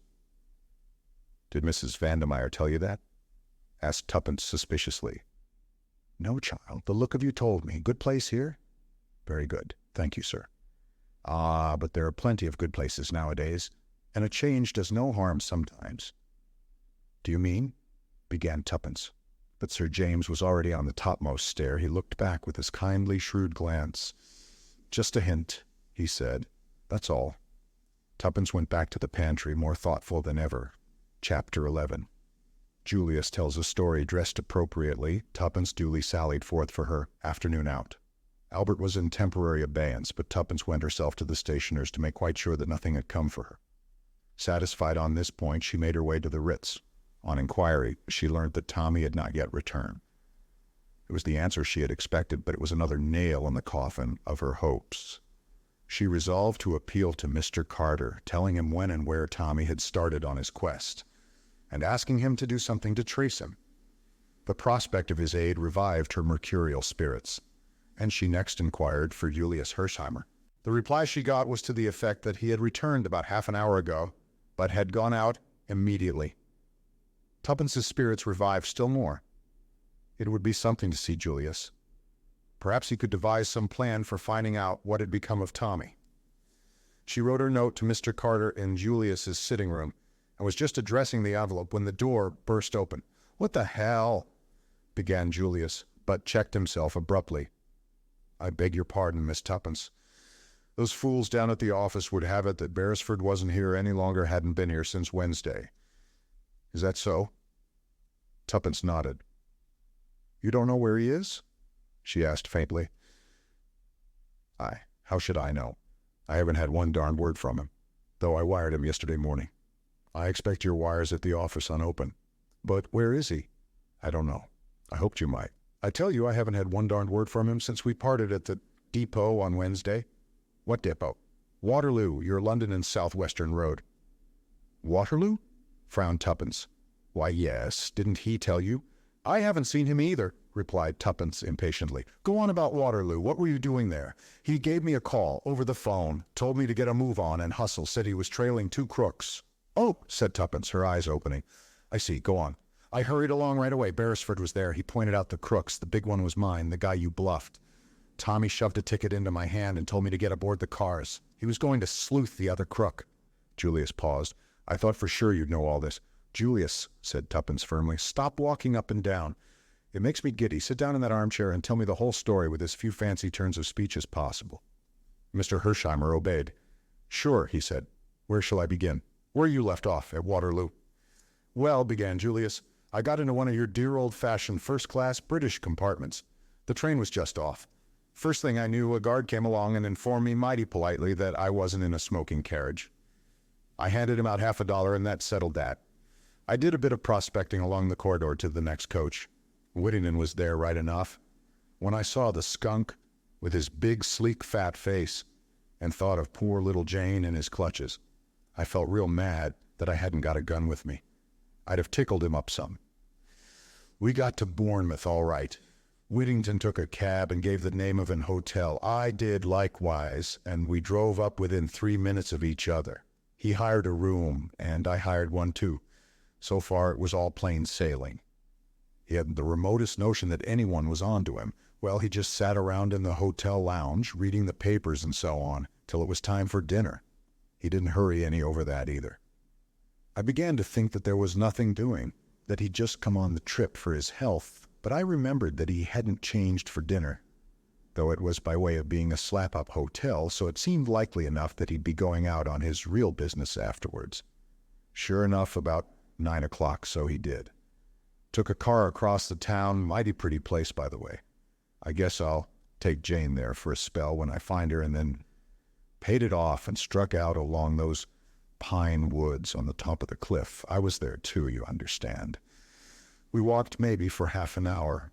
There's a lot of villas all the way along, but by degrees they seemed to get more and more thinned out. And in the end we got to one that seemed the last of the bunch. Big house it was, with a lot of piney grounds around it. It was a pretty black night, and the carriage drive up to the house was dark as pitch. I could hear him ahead, though I couldn't see him. I had to walk carefully in case he might get onto it that he was being followed. I turned a curve, and I was just in time to see him ring the bell and get admitted to the house. I just stopped where I was. It was beginning to rain, and I was soon pretty near soaked through. Also, it was almighty cold. Whittington didn't come out again, and by I got kind of restive and began to mouch around. All the ground floor windows were shuttered tight, but upstairs on the first floor, it was a 2-storied house. I noticed a window with a light burning and the curtains not drawn. Now, just opposite to that window, there was a tree growing. It was about 30 foot away from the house, maybe, and I sort of got it into my head that if I climbed up that tree, I'd very likely be able to see into that room. Of course, I knew there was no reason why Whittington should be in that room rather than in any other less reason, in fact, for the betting would be on his being in one of the reception rooms downstairs. But I guess I'd got the hump from standing so long in the rain, and anything seemed better than going on doing nothing. So I started up. It wasn't so easy by a long chalk. The rain had made the boughs mighty slippery, and it was all I could do to keep a foothold, but bit by bit I managed it, until, at last, there I was level with the window. But then I was disappointed. I was too far to the left. I could only see sideways into the room. A bit of curtain and a yard of wallpaper was all I could command. Well, that wasn't any manner of good to me, but just as I was going to give it up and climb down ignominiously, someone inside moved and threw a shadow on my little bit of wall, and by gum, it was Whittington. After that, my blood was up. I just got to get a look into that room. It was up to me to figure out how. I noticed that there was a long branch running out from the tree in the right direction. If I could only swarm about halfway along it, the proposition would be solved, but it was mighty uncertain whether it would bear my weight. I decided I'd just got to risk that, and I started. Very cautiously, inch by inch, I crawled along. The bough creaked and swayed in a nasty fashion, and it didn't do to think of the drop below, but at last I got safely to where I wanted to be. The room was medium-sized, furnished in a kind of bare, hygienic way. There was a table with a lamp on it in the middle of the room, and sitting at that table, facing towards me, was Whittington right enough.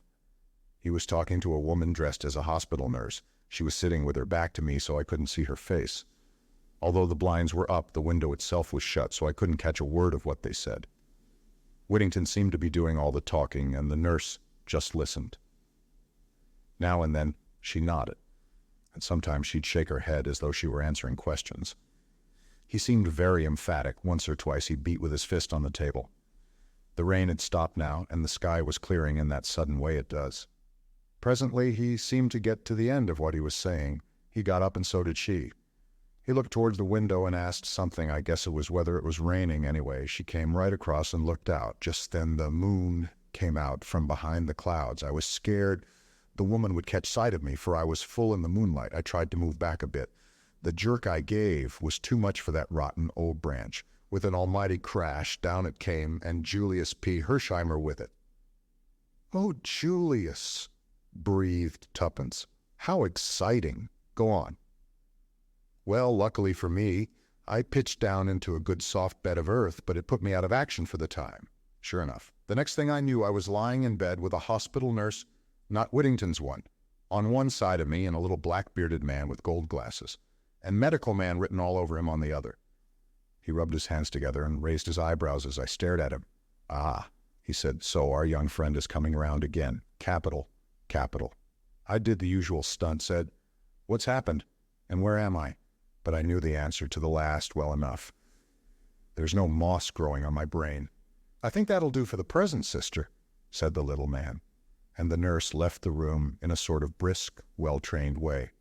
But I caught her handing me out a look of deep curiosity as she passed through the door.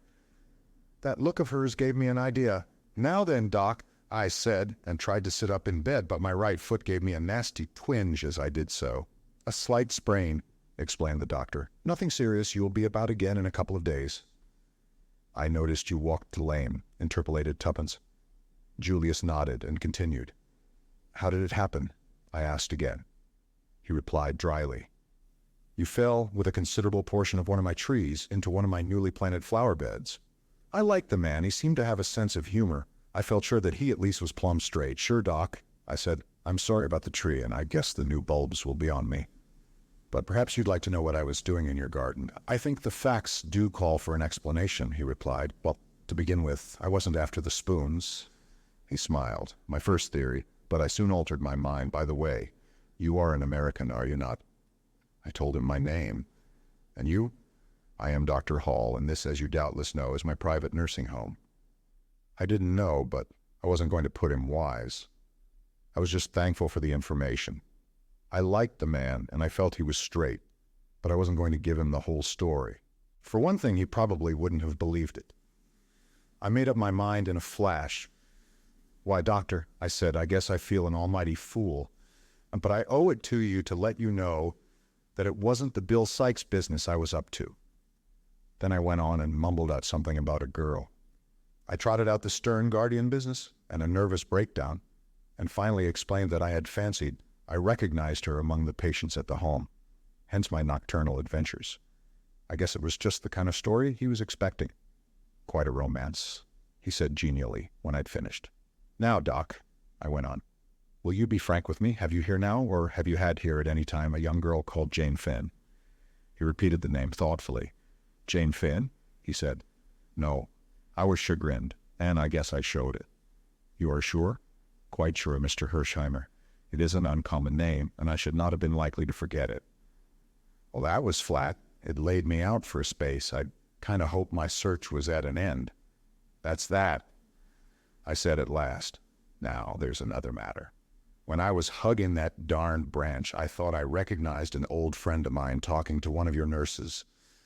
I purposely didn't mention any name because, of course, Whittington might be calling himself something quite different down here, but the doctor answered at once.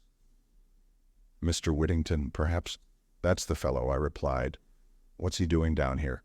Don't tell me his nerves are out of order." Dr. Hall laughed. "No. He came down to see one of my nurses, Nurse Edith, who is a niece of his." "Why, fancy that!" I exclaimed. "Is he still here?" "No. He went back to town almost immediately." "Oh, what a pity," I ejaculated. "But perhaps I could speak to his niece, Nurse Edith." "Did you say her name was?" But the doctor shook his head. "I'm afraid that, too, is impossible. Nurse Edith left with a patient tonight also." "I seem to be real unlucky," I remarked. "Have you Mr. Whittington's address in town? I guess I'd like to look him up when I get back." "I don't know his address. I can write to Nurse Edith for it if you like." I thanked him. "Don't say who it is wants it. I'd like to give him a little surprise." That was about all I could do for the moment. Of course, if the girl was really Whittington's niece, she might be too cute to fall into the trap, but it was worth trying. Next thing I did was to write out a wire to Beresford saying where I was, and that I was laid up with a sprained foot, and telling him to come down if he wasn't busy. I had to be guarded in what I said. However, I didn't hear from him, and my foot soon got all right. It was only ricked, not really sprained, so today I said goodbye to the little doctor chap, asked him to send me word if he heard from Nurse Edith, and came right away back to town. "Say, Miss Tuppence, you're looking mighty pale." "It's Tommy," said Tuppence. "What could have happened to him?" "Buck up." "I guess he's all right, really. Why shouldn't he be? See here, it was a foreign-looking guy he went off after.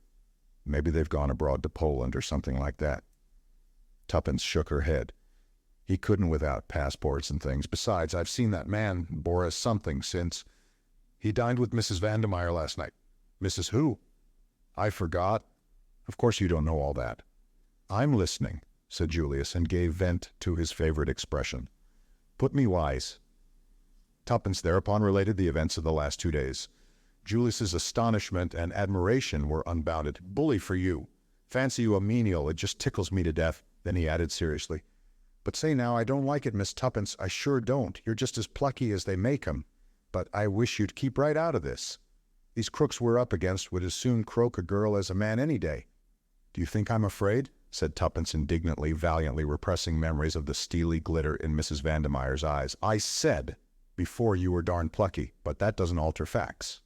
"Oh, bother me," said Tuppence impatiently. "Let's think about what can have happened to Tommy. I've written to Mr. Carter about it," she added, and told him the gist of her letter. Julius nodded gravely. "I guess that's good as far as it goes. But it's for us to get busy and do something." "What can we do?" asked Tuppence, her spirits rising. "I guess we'd better get on the track of Boris. You say he's been to your place. Is he likely to come again?" "He might. I really don't know." "I see. Well, I guess I'd better buy a car, a slap-up one, dress as a chauffeur, and hang about outside. Then if Boris comes, you could make some kind of signal, and I'd trail him. How's that?" "Splendid, but he mightn't come for weeks." "We'll have to chance that. I'm glad you like the plan." He rose. "Where are you going?" "To buy the car, of course," replied Julius, surprised. "What make do you like? I guess you'll do some riding in it before we've finished." "Oh," said Tuppence faintly. "I like Rolls-Royces, but—" "Sure," agreed Julius. "What you say goes. I'll get one." "But you can't at once," cried Tuppence. "People wait ages sometimes." "Little Julius doesn't," affirmed Mr. Hersheimmer. "Don't you worry any. I'll be around in the car in half an hour." Tuppence got up. "You're awfully good, Julius. But I can't help feeling that it's rather a forlorn hope. I'm really pinning my faith to Mr. Carter." "Then I shouldn't." "Why?" "Just an idea of mine." "Oh, but he must do something. There's no one else. By the way, I forgot to tell you of a queer thing that happened this morning." and she narrated her encounter with Sir James Peel Edgerton. Julius was interested. "What did the guy mean, do you think?" he asked. "I don't quite know," said Tuppence meditatively, "but I think that, in an ambiguous, legal, without prejudice lawyer's way, he was trying to warn me." "Why should he?" "I don't know," confessed Tuppence.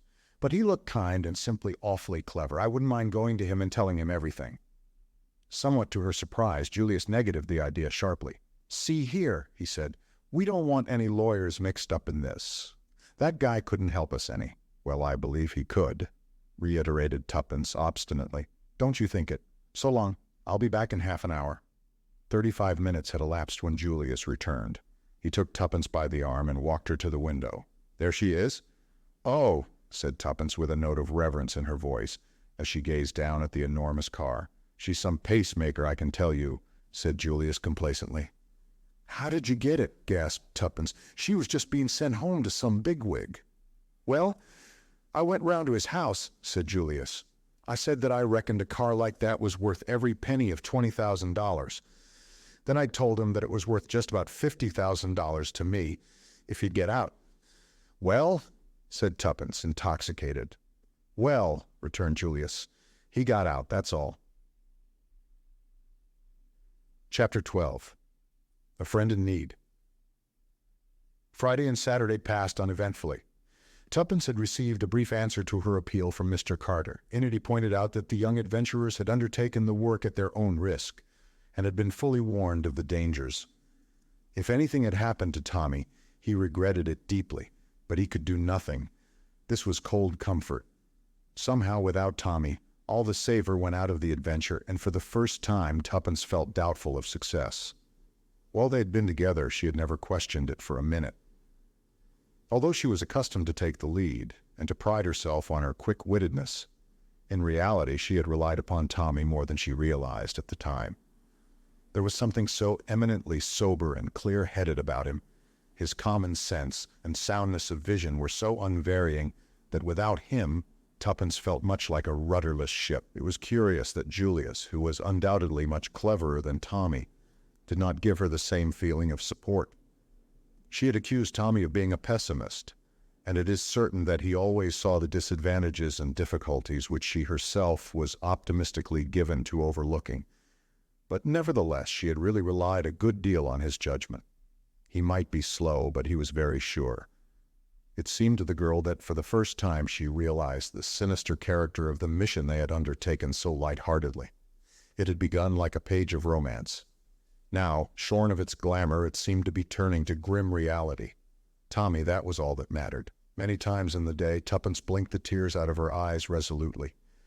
"Little fool," she would apostrophize herself. "Don't snivel. Of course you're fond of him. You've known him all your life. But there's no need to be sentimental about it." In the meantime, nothing more was seen of Boris. He did not come to the flat, and Julius in the car waited in vain. Tuppence gave herself over to new meditations. Whilst admitting the truth of Julius's objections, she had nevertheless not entirely relinquished the idea of appealing to Sir James Peel Edgerton. Indeed, she had gone so far as to look up his address in the Red Book. Had he meant to warn her that day? If so, why? Surely she was at least entitled to demand an explanation. He had looked at her so kindly. Perhaps he might tell them something concerning Mrs. Vandermeyer which might lead to a clue to Tommy's whereabouts. Anyway, Tuppence decided, with her usual shake of the shoulders, it was worth trying, and try it she would. Sunday was her afternoon out. She would meet Julius, persuade him to her point of view, and they would beard the lion in his den. When the day arrived, Julius needed a considerable amount of persuading, but Tuppence held firm. "It can do no harm," was what she always came back to. In the end, Julius gave in, and they proceeded in the car to Carlton House Terrace. The door was opened by an irreproachable butler. Tuppence felt a little nervous, after all. Perhaps it was colossal cheek on her part. She had decided not to ask if Sir James was at home, but to adopt a more personal attitude. "Will you ask Sir James if I can see him for a few minutes? I have an important message for him." The butler retired, returning a moment or two later. "Sir James will see you. Will you step this way?" He ushered them into a room at the back of the house, furnished as a library.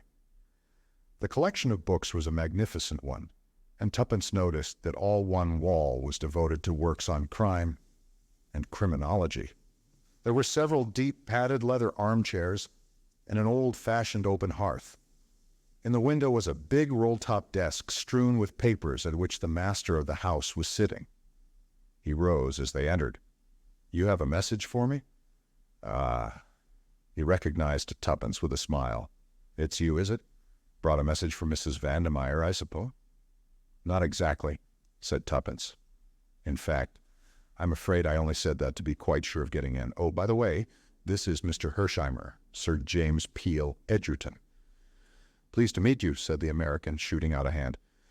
"Won't you both sit down?" asked Sir James. He drew forward 2 chairs. "Sir James," said Tuppence, plunging boldly. "I dare say you will think it is most awful cheek of me coming here like this, because, of course, it's nothing whatever to do with you. And then you're a very important person, and of course Tommy and I are very unimportant." She paused for breath. "Tommy?" queried Sir James, looking across at the American.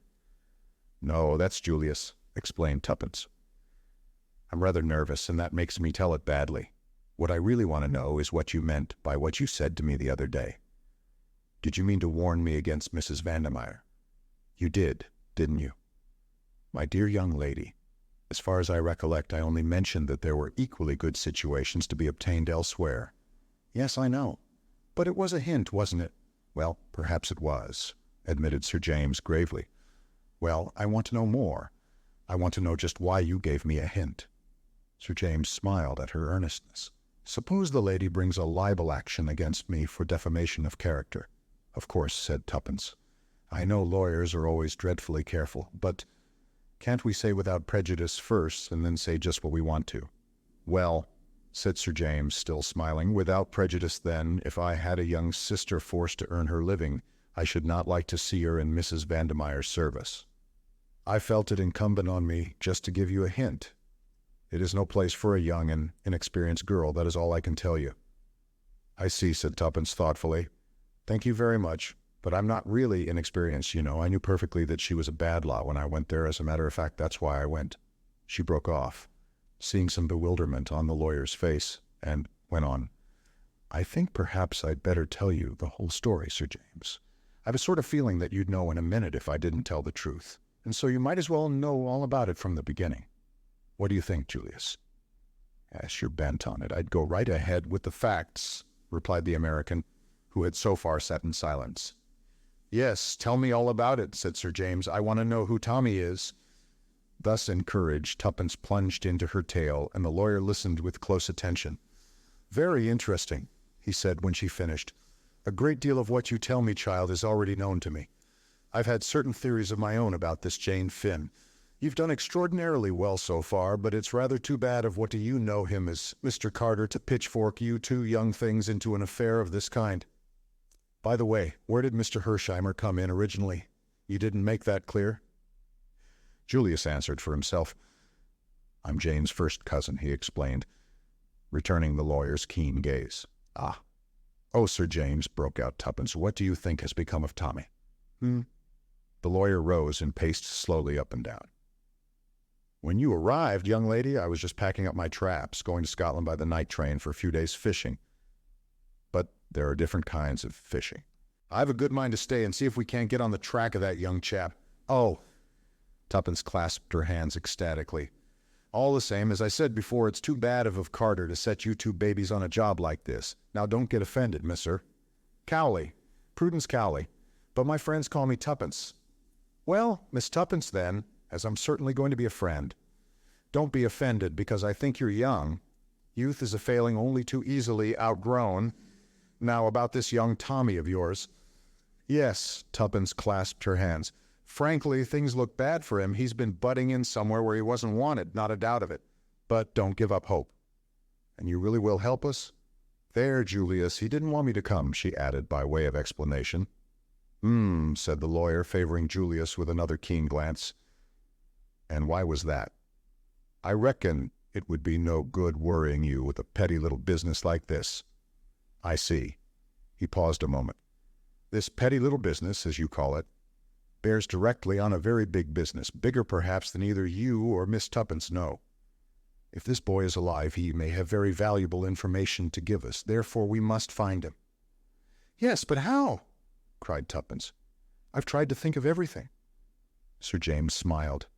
And yet there's one person quite near at hand who in all probability knows where he is, or at all events where he is likely to be. Who is that? Asked Tuppence, puzzled. Mrs. Vandermeyer. Yes, but she'd never tell us. Ah, that is where I come in. I think it quite likely that I shall be able to make Mrs. Vandermeyer tell me what I want to know. How? Demanded Tuppence, opening her eyes very wide. Oh, just by asking her questions, replied Sir James easily. That's the way we do it, you know. He tapped with his finger on the table, and Tuppence felt again the intense power that radiated from the man. And if she won't tell? Asked Julius suddenly. I think she will. I have one or two powerful levers. Still, in that unlikely event, there is always the possibility of bribery. Sure, and that's where I come in, cried Julius, bringing his fist down on the table with a bang. You can count on me, if necessary, for $1 million. Yes, sir, $1 million. Sir James sat down and subjected Julius to a long scrutiny. Mr. Hersheimmer, he said at last, that is a very large sum. I guess it'll have to be. These aren't the kind of folk to offer sixpence to. At the present rate of exchange, it amounts to considerably over £250,000. That's so. Maybe you think I'm talking through my hat, but I can deliver the goods all right with enough over to spare for your fee. Sir James flushed slightly. There is no question of a fee, Mr. Hersheimmer. I am not a private detective. Sorry, I guess I was just a mite hasty, but I've been feeling bad about this money question. I wanted to offer a big reward for news of Jane some days ago, but your crusted institution of Scotland Yard advised me against it, said it was undesirable. They were probably right, said Sir James dryly. But it's all okay about Julius, put in Tuppence. He's not pulling your leg. He's got simply pots of money. The old man piled it up in style, explained Julius. Now let's get down to it. What's your idea? Sir James considered for a moment or two. There is no time to be lost. The sooner we strike, the better. He turned to Tuppence. Is Mrs. Vandermeyer dining out tonight, do you know? Yes, I think so, but she will not be out late. Otherwise, she would have taken the latchkey. Good. I will call upon her about 10 o'clock. What time are you supposed to return? About 9:30 or 10, but I could go back earlier. You must not do that on any account. It might arouse suspicion if you did not stay out till the usual time. Be back by 9:30. I will arrive at 10. Mr. Hersheimmer will wait below in a taxi, perhaps. He's got a new Rolls-Royce car, said Tuppence with vicarious pride. Even better. If I succeed in obtaining the address from her, we can go there at once, taking Mrs. Vandermeyer with us if necessary. You understand? Yes. Tuppence rose to her feet with a skip of delight. Oh, I feel so much better. Don't build on it too much, Miss Tuppence. Go easy. Julius turned to the lawyer. Say then, I'll call for you in the car round about 9:30. Is that right? Perhaps that will be the best plan. It would be unnecessary to have two cars waiting about. Now, Miss Tuppence, my advice to you is to go and have a good dinner, a really good one, mind. And don't think ahead more than you can help. He shook hands with them both, and a moment later they were outside. Isn't he a duck? Inquired Tuppence ecstatically as she skipped down the steps. Oh, Julius, isn't he just a duck? Well, I allow he seems to be the goods, all right, and I was wrong about its being useless to go to him. Say, shall we go right away back to the Ritz? I must walk a bit, I think. I feel so excited. Drop me in the park, will you, unless you'd like to come too? I want to get some petrol, he explained, and send off a cable or two. All right, I'll meet you at the Ritz at 7. We'll have to dine upstairs. I can't show myself in these glad rags. Sure, I'll get Felix. Help me choose the menu. He's some head waiter, that. So long. Tuppence walked briskly along towards the Serpentine, first glancing at her watch. It was nearly 6 o'clock. She remembered that she had had no tea, but felt too excited to be conscious of hunger. She walked as far as Kensington Gardens, and then slowly retraced her steps, feeling infinitely better for the fresh air and exercise. It was not so easy to follow Sir James's advice and put the possible events of the evening out of her head. As she drew nearer and nearer to Hyde Park Corner, the temptation to return to South Audley Mansions was almost irresistible. At any rate, she decided it would do no harm just to go and look at the building.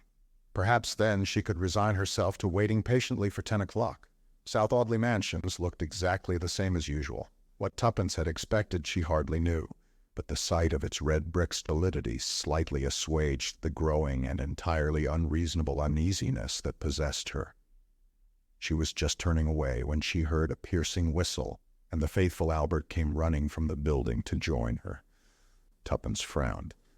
It was no part of the program to have attention called to her presence in the neighborhood, but Albert was purple with suppressed excitement. "I say, miss, she's a-goin'." "Who's going?" demanded Tuppence sharply. "The crook, Ready Rita, Mrs. Vandermeyer. She's a-packing up, and she's just sent down word for me to get her a taxi." "What?" Tuppence clutched his arm. "It's the truth, miss. I thought maybe as you didn't know about it." "Albert," cried Tuppence, "you're a brick. If it hadn't been for you, we'd have lost her." Albert flushed with pleasure at this tribute. "There's no time to lose," said Tuppence, crossing the road. "I've got to stop her. At all costs, I must keep her here until—" She broke off. "Albert, there's a telephone here, isn't there?" The boy shook his head. "The flats mostly have their own, miss, but there's a box just round the corner." "Go to it, then, at once, and ring up the Ritz Hotel. Ask for Mr. Hersheimmer, and when you get him, tell him to get Sir James and come on at once, as Mrs. Vandermeyer is trying to hook it. If you can't get him, ring up Sir James Peel Edgerton. You'll find his number in the book and tell him what's happening. You won't forget the names, will you?" Albert repeated them glibly. "You trust in me, miss. It'll be all right. But what about you? Aren't you afraid to trust yourself with her?" No, that's all right, but go and telephone. Be quick." Drawing a long breath, Tuppence entered the mansions and ran up to the door of number 20. How she was to detain Mrs. Vandermeyer until the two men arrived, she did not know, but somehow or other it had to be done, and she must accomplish the task, single-handed. What had occasioned this precipitate departure? Did Mrs. Vandermeyer suspect her? Speculations were idle. Tuppence pressed the bell firmly. She might learn something from the cook. Nothing happened, and after waiting some minutes, Tuppence pressed the bell again, keeping her finger on the button for some little while.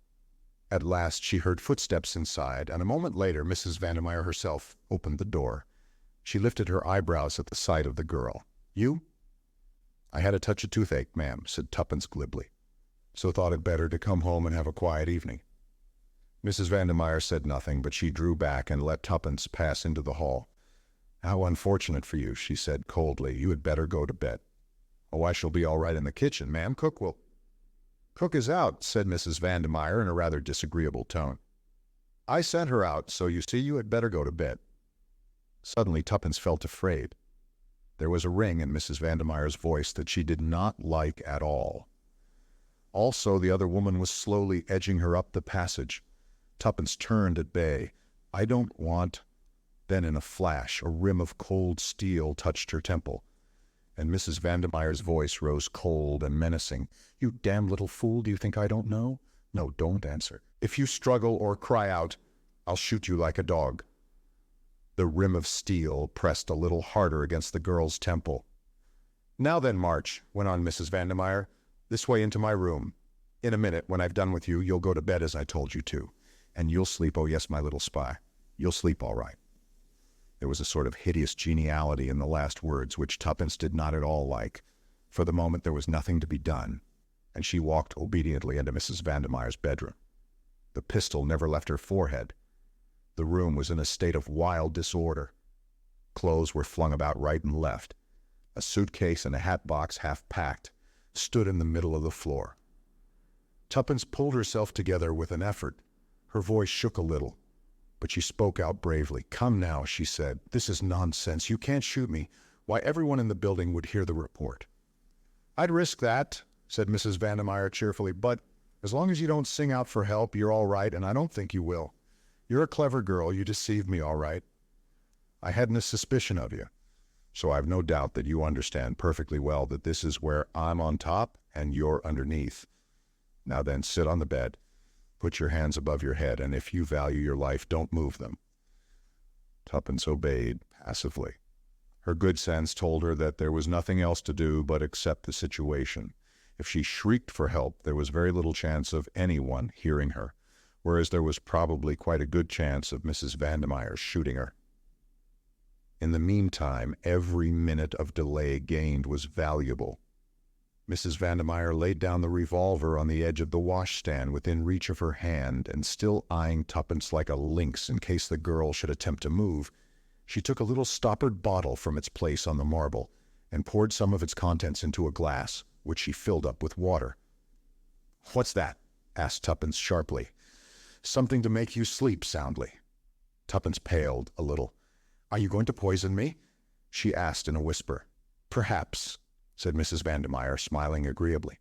"Then I shan't drink it," said Tuppence firmly. "I'd much rather be shot. At any rate, that would make a row, and someone might hear it.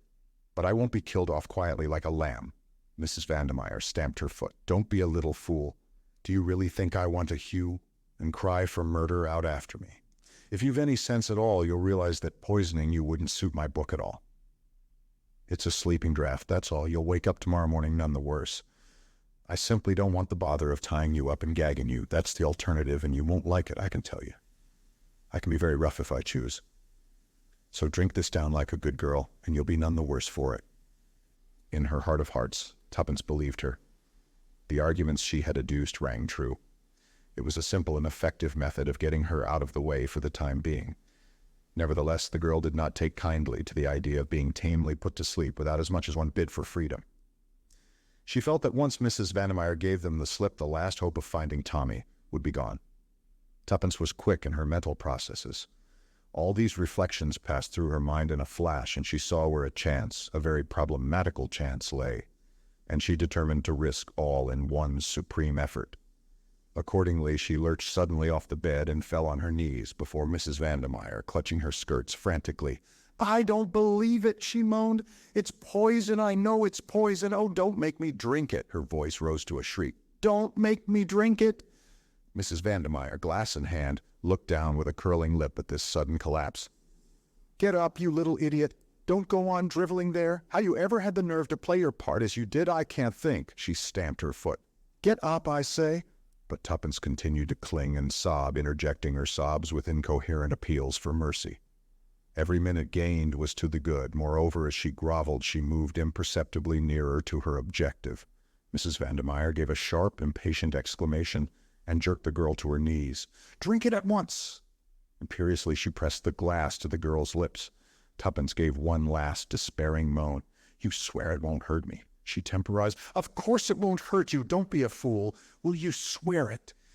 "Yes, yes," said the other impatiently. "I swear it." Tuppence raised a trembling left hand to the glass. "Very well." Her mouth opened meekly.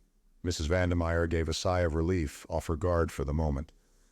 Then, quick as a flash, Tuppence jerked the glass upward as hard as she could. The fluid in it splashed into Mrs. Vandermeyer's face, and, during her momentary gasp, Tuppence's right hand shot out and grasped the revolver where it lay on the edge of the washstand. The next moment she had sprung back a pace, and the revolver pointed straight at Mrs. Vandermeyer's heart, with no unsteadiness in the hand that held it. In the moment of victory, Tuppence betrayed a somewhat unsportsmanlike triumph. "Now, who's on top and who's underneath?" she crowed.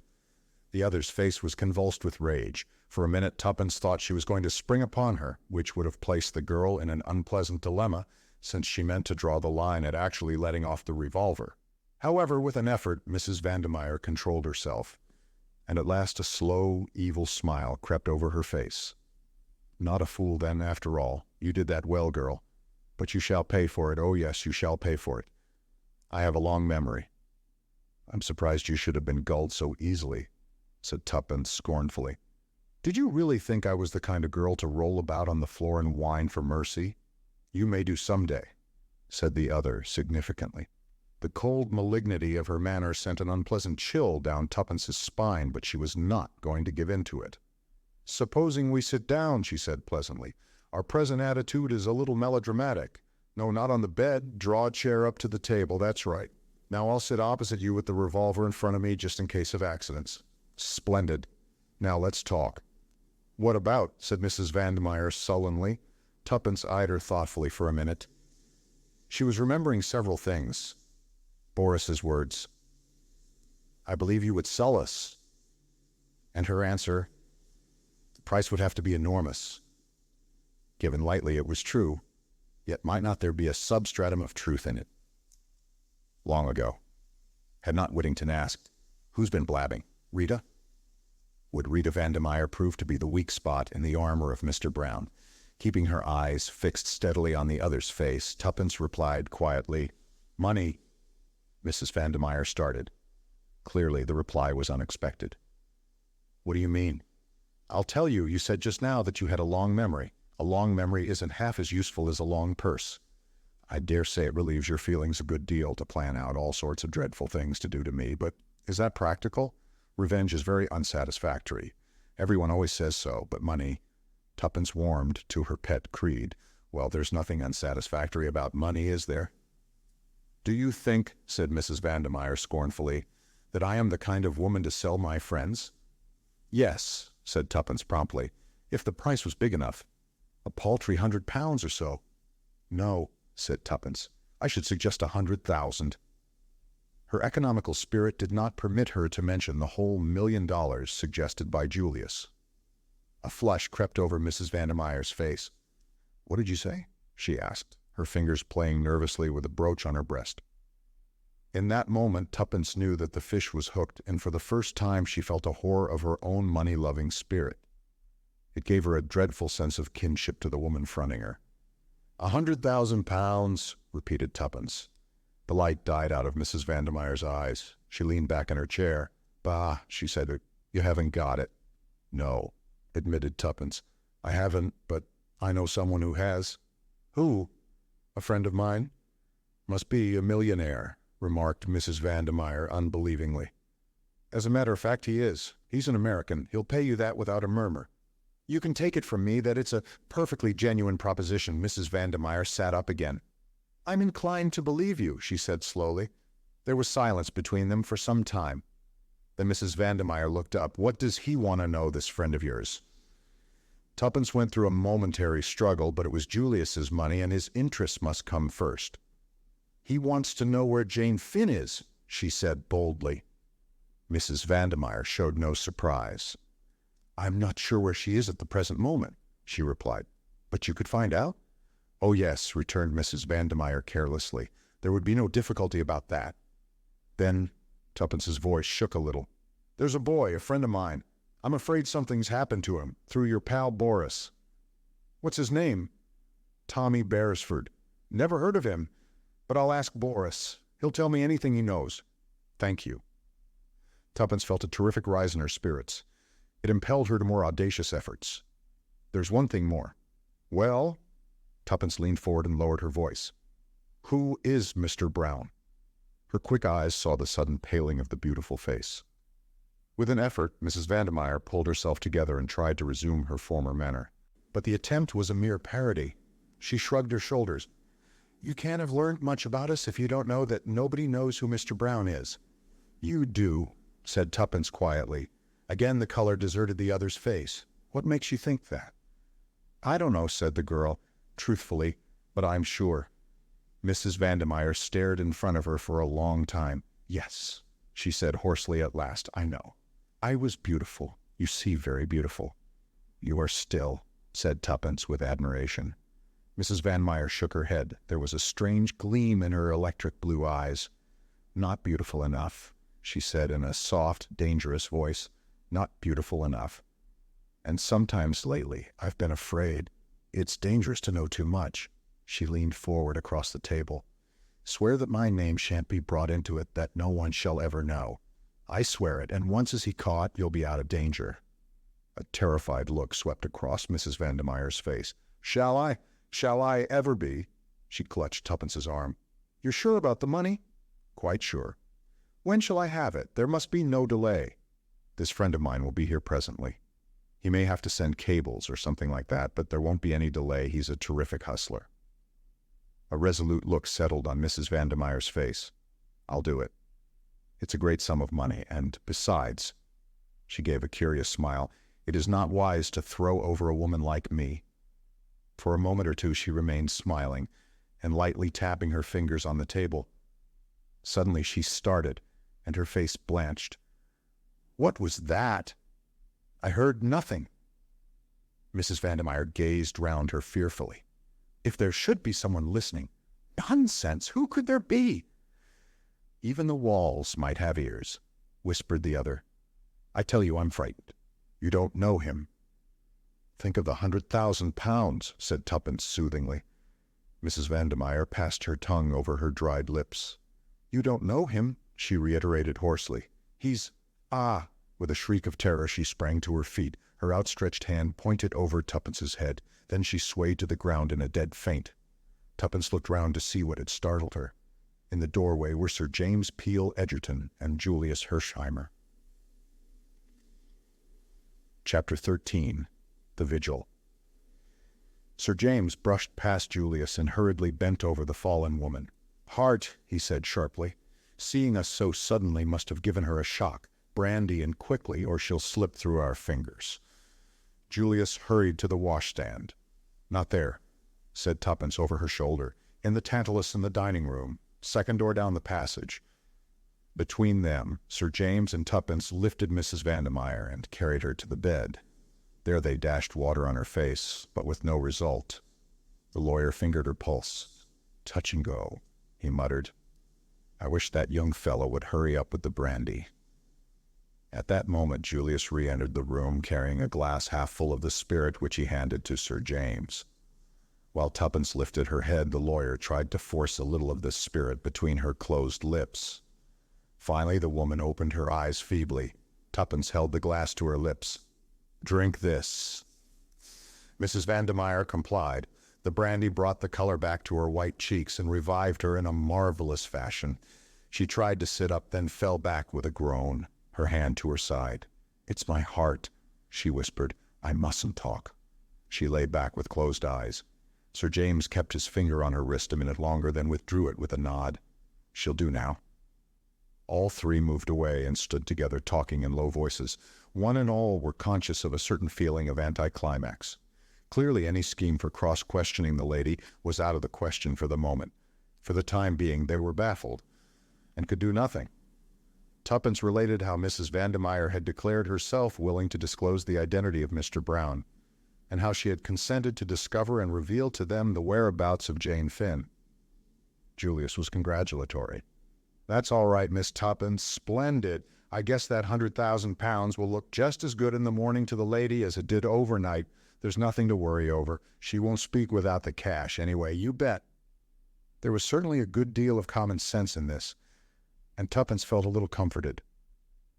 What you say is true, said Sir James meditatively. I must confess, however, that I cannot help wishing we had not interrupted at the minute we did. Still, it cannot be helped. It is only a matter of waiting until the morning. He looked across at the inert figure on the bed. Mrs. Vandermeyer lay perfectly passive with closed eyes. He shook his head. Well, said Tuppence with an attempt at cheerfulness, we must wait until the morning, that's all. But I don't think we ought to leave the flat. What about leaving that bright boy of yours on guard? Albert, and suppose she came round again and hooked it. Albert couldn't stop her. I guess she won't want to make tracks away from the dollars. She might. She seemed very frightened of Mr. Brown. What, real plumb scared of him? Yes, she looked round and said even walls had ears. Maybe she meant a dictaphone, said Julius with interest. Miss Tuppence is right, said Sir James quietly. We must not leave the flat, if only for Mrs. Vandermeyer's sake. Julius stared at him. You think he'd get after her between now and tomorrow morning? How could he know, even? You forget your own suggestion of a dictaphone, said Sir James dryly. We have a very formidable adversary. I believe, if we exercise all due care, that there is a very good chance of his being delivered into our hands. But we must neglect no precaution. We have an important witness, but she must be safeguarded. I would suggest that Miss Tuppence should go to bed, and that you and I, Mr. Hersheimmer, should share the vigil. Tuppence was about to protest, but happening to glance at her bed, she saw Mrs. Vandermeyer, her eyes half open, with such an expression of mingled fear and malevolence on her face that it quite froze the words on her lips. For a moment she wondered whether the faint and the heart attack had been a gigantic sham. But remembering the deadly pallor, she could hardly credit the supposition.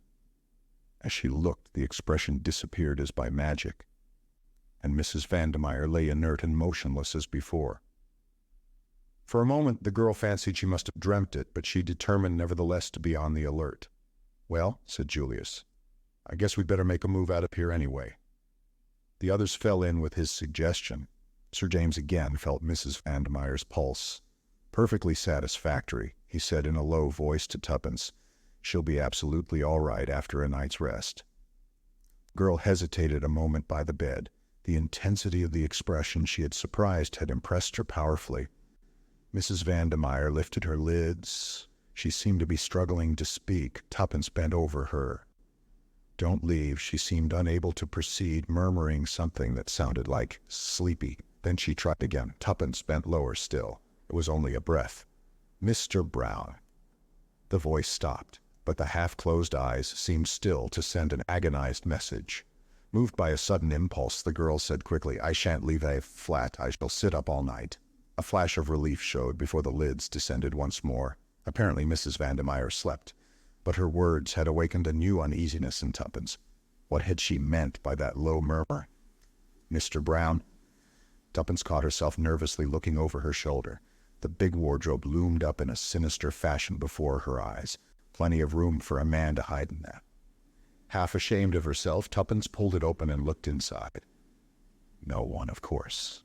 She stooped down and looked under the bed. There was no other possible hiding place.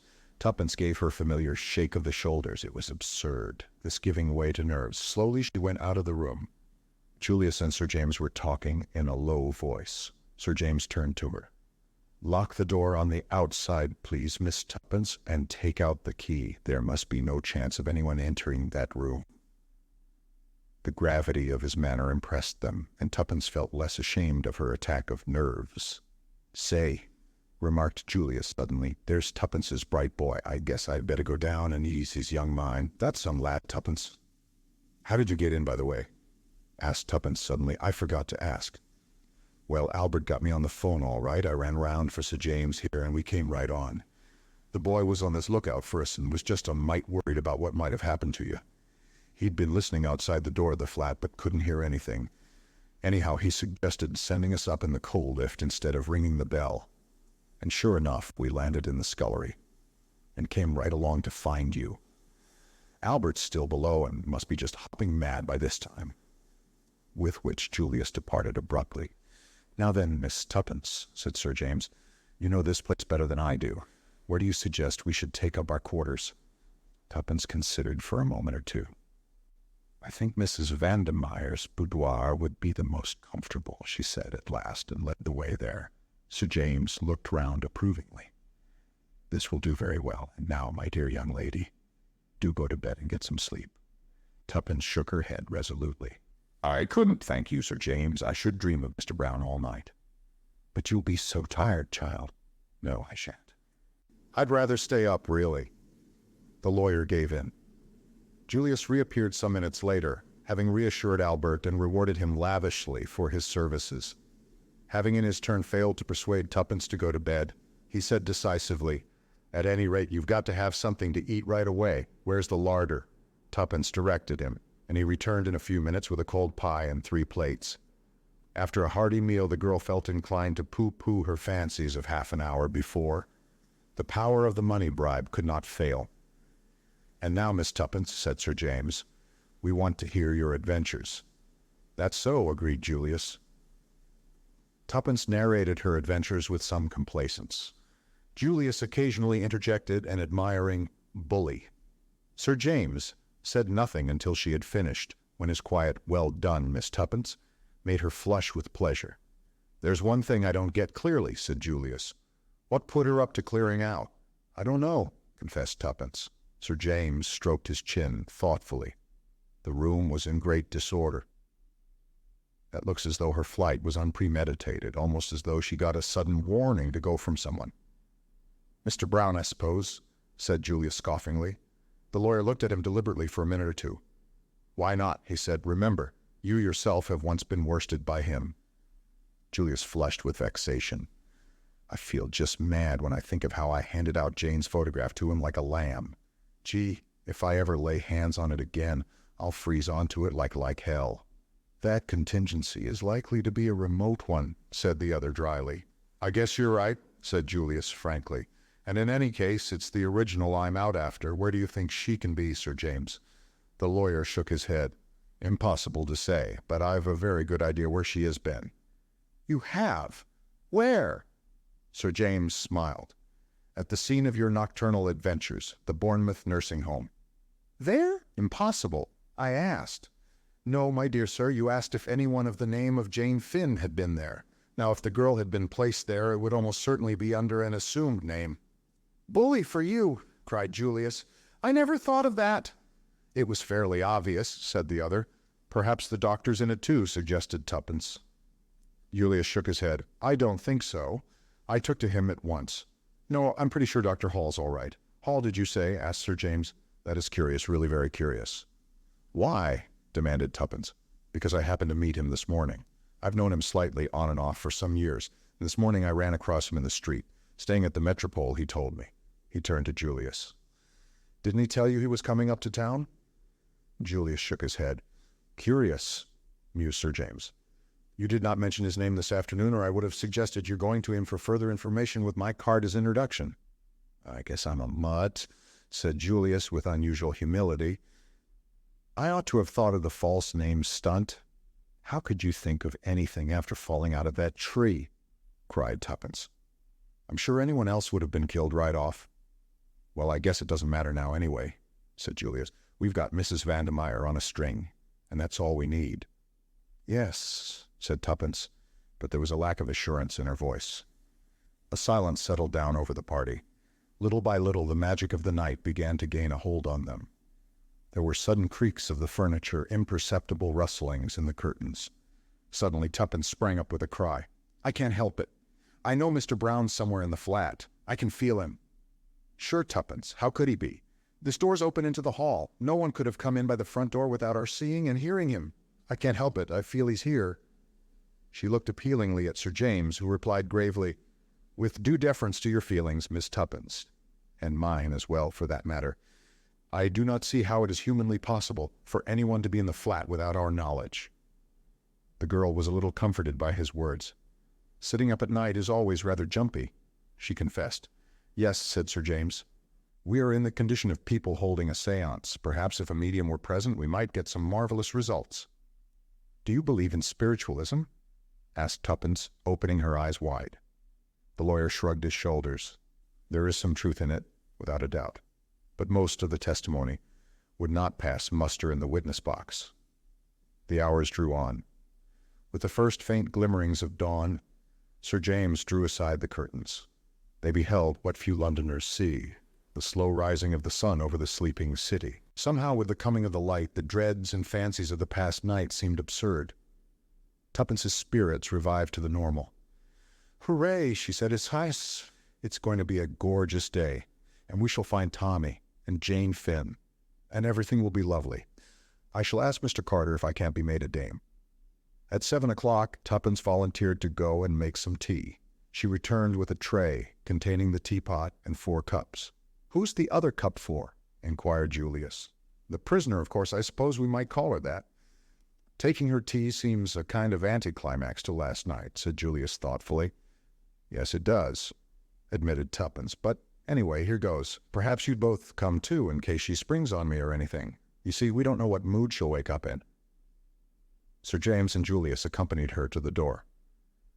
Where's the key? Oh, of course, I've got it myself. She put it in the lock and turned it, then paused. Supposing after all she's escaped, she murmured in a whisper. Plumb impossible, replied Julius reassuringly. But Sir James said nothing. Tuppence drew a long breath and entered. She heaved a sigh of relief as she saw that Mrs. Vandermeyer was lying on the bed. Good morning, she remarked cheerfully. I've brought you some tea. Mrs. Vandermeyer did not reply. Tuppence put down the cup on the table by the bed and went across to draw up the blinds. When she turned, Mrs. Vandermeyer still lay without a movement. With a sudden fear clutching at her heart, Tuppence ran to the bed. The hand she lifted was cold as ice. Mrs. Vandermeyer would never speak now. Her cry brought the others. A very few minutes sufficed. Mrs. Vandermeyer was dead, must have been dead some hours. She had evidently died in her sleep. If that isn't the cruelest luck, cried Julius in despair. The lawyer was calmer, but there was a curious gleam in his eyes. If it is luck, he replied, you don't think, but say that's plumb impossible no one could have got in. No, admitted the lawyer. "I don't see how they could, and yet she is on the point of betraying Mr. Brown, and she dies. Is it only chance?" "But how?" "Yes, how? That is what we must find out." He stood there silently, gently stroking his chin. "We must find out," he said quietly, and Tuppence felt that if she was Mr. Brown, she would not like the tone of those simple words. Julius's glance went to the window. "The window's open," he remarked. "Do you think—" Tuppence shook her head. "The balcony only goes along as far as the boudoir. We were there." "He might have slipped out," suggested Julius. But Sir James interrupted him. "Mr. Brown's methods are not so crude. In the meantime, we must send for a doctor. But before we do so, is there anything in this room that might be of value to us?" Hastily, the three searched. A charred mass in the grate indicated that Mrs. Vandermeyer had been burning papers on the eve of her flight. Nothing of importance remained, though they searched the other rooms as well. "There's that," said Tuppence suddenly, pointing to a small, old-fashioned safe let into the wall. "It's for jewelry, I believe, but there might be something else in it." The key was in the lock, and Julius swung open the door and searched inside. He was some time over the task. "Well," said Tuppence impatiently. There was a pause before Julius answered, then he withdrew his head and shut to the door. "Nothing," he said. In 5 minutes a brisk young doctor arrived, hastily summoned. He was deferential to Sir James, whom he recognized. "Heart failure, or possibly an overdose of some sleeping draught," he sniffed. "Rather an odor of chloral in the air." Tuppence remembered the glass she had upset. A new thought drove her to the washstand. She found the little bottle from which Mrs. Vandermeyer had poured a few drops. It had been 3 parts full. Now it was empty. Chapter 14. A Consultation. Nothing was more surprising and bewildering to Tuppence than the ease and simplicity with which everything was arranged, owing to Sir James's skillful handling. The doctor accepted quite readily the theory that Mrs. Vandermeyer had accidentally taken an overdose of chloral. He doubted whether an inquest would be necessary. If so, he would let Sir James know. He understood that Mrs. Vandermeyer was on the eve of departure for abroad and that the servants had already left. Sir James and his young friends had been paying a call upon her when she was suddenly stricken down, and they had spent the night in the flat, not liking to leave her alone. Did they know of any relatives? They did not, but Sir James referred him to Mrs. Vandermeyer's solicitor. Shortly afterwards, a nurse arrived to take charge, and the other left the ill-omened building. "And what now?" asked Julius with a gesture of despair. "I guess we're down and out for good." Sir James stroked his chin thoughtfully. "No," he said quietly. "There is still the chance that Dr. Hall may be able to tell us something. I'd forgotten him. The chance is slight, but it must not be neglected. I think I told you that he is staying at the Metropole. I should suggest that we call upon him there as soon as possible. Shall we say after a bath and breakfast?" It was arranged that Tuppence and Julius should return to the Ritz and call for Sir James in the car. This program was faithfully carried out, and a little after 11 they drew up before the Metropole. They asked for Dr. Hall, and a page boy went in search of him. In a few minutes the little doctor came hurrying towards them. "Can you spare us a few minutes, Dr. Hall?" said Sir James pleasantly. "Let me introduce you to Miss Cowley. Mr. Hersheimmer, I think, you already know." A quizzical gleam came into the doctor's eye as he shook hands with Julius. "Ah, yes, my young friend of the tree episode. Ankle all right, eh? I guess it's cured owing to your skillful treatment, Doc. And the heart trouble." "Still searching," said Julius briefly. "To come to the point, can we have a word with you in private?" asked Sir James. "Certainly, I think there is a room here where we shall be quite undisturbed." He led the way, and the others followed him. They sat down, and the doctor looked inquiringly at Sir James. "Dr. Hall, I am very anxious to find a certain young lady for the purpose of obtaining a statement from her. I have reason to believe that she has been at one time or another in your establishment at Bournemouth. I hope I am transgressing no professional etiquette in questioning you on the subject. I suppose it is a matter of testimony?" Sir James hesitated a moment. Then he replied, "Yes. I shall be pleased to give you any information in my power. What is the young lady's name? Mr. Hersheimmer asked me, I remember." He half turned to Julius. "The name," said Sir James bluntly, "is really immaterial. She would be almost certainly sent to you under an assumed one, but I should like to know if you are acquainted with a Mrs. Vandermeyer." "Mrs. Vandermeyer, of 20 South Audley Mansions. I know her slightly." "You are not aware of what has happened?" "What do you mean?" You do not know that Mrs. Vandermeyer is dead? Dear, dear, I had no idea of it. When did it happen? She took an overdose of chloral last night. Purposely. Accidentally, it is believed. I should not like to say myself. Anyway, she was found dead this morning. Very sad. A singularly handsome woman. I presume she was a friend of yours, since you are acquainted with all these details. I am acquainted with the details because, well, it was I who found her dead. Indeed, said the doctor, starting. Yes, said Sir James, and stroked his chin reflectively. This is very sad news, but you will excuse me if I say that I do not see how it bears on the subject of your inquiry. It bears on it in this way. Is it not a fact that Mrs. Vandermeyer committed a young relative of hers to your charge? Julius leaned forward eagerly. That is the case, said the doctor quietly, under the name of Janet Vandermeyer. I understood her to be a niece of Mrs. Vandermeyer's, and she came to you. As far as I can remember, in June or July of 1915. Was she a mental case? She is perfectly sane, if that is what you mean. I understood from Mrs. Vandermeyer that the girl had been with her on the Lusitania when that ill-fated ship was sunk, and had suffered a severe shock in consequence. We're on the right track, I think. Sir James looked round. As I said before, I'm a mutt, returned Julius. The doctor looked at them all curiously. You spoke of wanting a statement from her. He said, supposing she is not able to give one. What? You have just said that she is perfectly sane. So she is. Nevertheless, if you want a statement from her concerning any events prior to May 7th, 1915, she will not be able to give it to you. They looked at the little man, stupefied. He nodded cheerfully. It's a pity, he said. A great pity, especially as I gather, Sir James, that the matter is important. But there it is. She can tell you nothing. But why, man? Darn it all, why?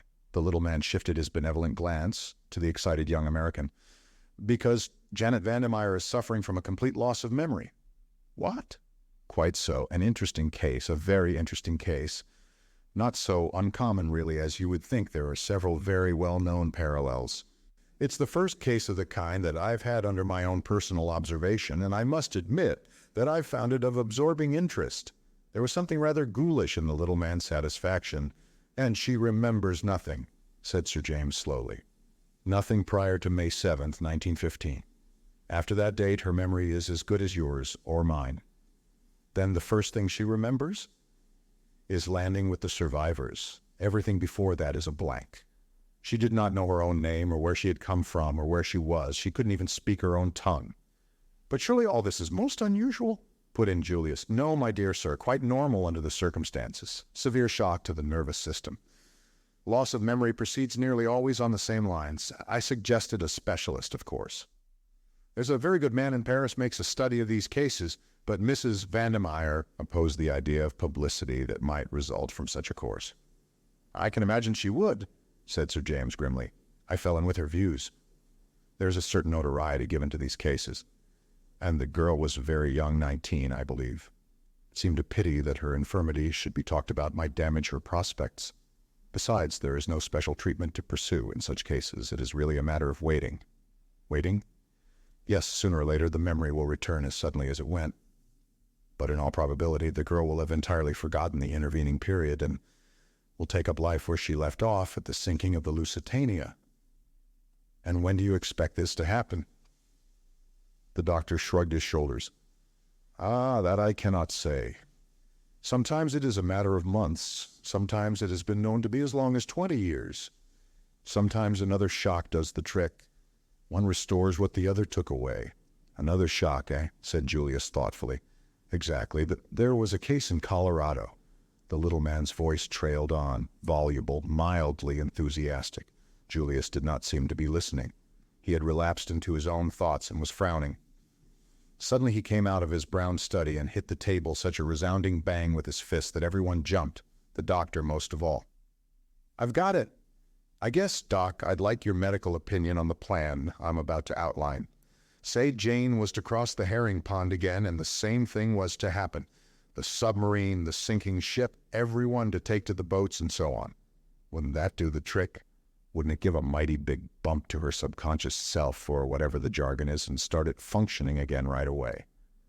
A very interesting speculation, Mr. Hersheimmer. In my own opinion, it would be successful. It is unfortunate that there is no chance of the conditions repeating themselves, as you suggest. Not by nature, perhaps, Doc, but I'm talking about art. Art? Why, yes. What's the difficulty? Hire a liner. A liner? Murmured Dr. Hall faintly. Hire some passengers. Hire a submarine. That's the only difficulty, I guess. Governments are apt to be a bit hidebound over their engines of war. They won't sell to the first comer. Still, I guess that can be got over. Ever heard of the word graft, sir? Well, graft gets there every time. I reckon that we shan't really need to fire a torpedo. If everyone hustles around and screams loud enough that the ship is sinking, it ought to be enough for an innocent young girl like Jane. By the time she's got a life belt on her and is being hustled into a boat with a well-drilled lot of artistes doing the hysterical stunt on deck, why, she ought to be right back where she was in May 1915. How's that for the bare outline? Dr. Hall looked at Julius. Everything that he was for the moment incapable of saying was eloquent in that look. No, said Julius in answer to it. I'm not crazy. The thing's perfectly possible. It's done every day in the States for the movies. Haven't you seen trains in collision on the screen? What's the difference between buying up a train and buying up a liner? Get the properties and you can go right ahead. Dr. Hall found his voice. But the expense, my dear sir. His voice rose. The expense, it will be colossal. Money doesn't worry me any, explained Julius simply. Dr. Hall turned an appealing face to Sir James, who smiled slightly. Mr. Hersheimmer is very well off indeed. The doctor's glance came back to Julius with a new and subtle quality in it. This was no longer an eccentric young fellow with a habit of falling off trees. The doctor's eyes held the deference accorded to a really rich man. Very remarkable plan, very remarkable, he murmured. The movies, of course, your American word for the kinema. Very interesting. I fear we are perhaps a little behind the times over here in our methods. And you really mean to carry out this remarkable plan of yours? You bet your bottom dollar I do. The doctor believed him, which was a tribute to his nationality. If an Englishman had suggested such a thing, he would have had grave doubts as to his sanity. I cannot guarantee a cure, he pointed out. Perhaps I ought to make that quite clear. Sure, that's all right, said Julius. You just trot out Jane and leave the rest to me. Jane? Miss Janet Vandermeyer, then. Can we get on the long distance to your place right away and ask them to send her up, or shall I run down and fetch her in my car? The doctor stared. I beg your pardon, Mr. Hersheimmer. I thought you understood. Understood what? That Miss Vandermeyer is no longer under my care. Chapter 15. Tuppence receives a proposal. Julius sprang up. What? I thought you were aware of that. When did she leave? Let me see. Today is Monday, is it not? It must have been last Wednesday. Why, surely, yes. It was the same evening that you fell out of my tree. That evening? Before or after? Let me see. Oh, yes, afterwards. A very urgent message arrived from Mrs. Vandermeyer. The young lady and the nurse who was in charge of her left by the night train. Julius sank back again into his chair. Nurse Edith left with a patient, I remember, he muttered. My God, to have been so near. Dr. Hall looked bewildered. I don't understand. Is the young lady not with her aunt, after all? Tuppence shook her head. She was about to speak when a warning glance from Sir James made her hold her tongue. The lawyer rose. I'm much obliged to you, Hall. We're very grateful for all you've told us. I'm afraid we're now in the position of having to track Miss Vandermeyer anew. What about the nurse who accompanied her? I suppose you don't know where she is. The doctor shook his head. We've not heard from her, as it happens. I understood she was to remain with Miss Vandermeyer for a while, but what can have happened? Surely the girl has not been kidnapped. That remains to be seen, said Sir James gravely. The other hesitated. You do not think I ought to go to the police? No, no. In all probability, the young lady is with other relations. The doctor was not completely satisfied, but he saw that Sir James was determined to say no more, and realized that to try and extract more information from the famous K.C. would be mere waste of labor. Accordingly, he wished them goodbye, and they left the hotel. For a few minutes they stood by the car talking. How maddening, cried Tuppence. To think that Julius must have been actually under the same roof with her for a few hours. I was a darned idiot. muttered Julius gloomily. You couldn't know. Tuppence consoled him. Could he? She appealed to Sir James. I should advise you not to worry, said the latter kindly. No use crying over spilt milk, you know.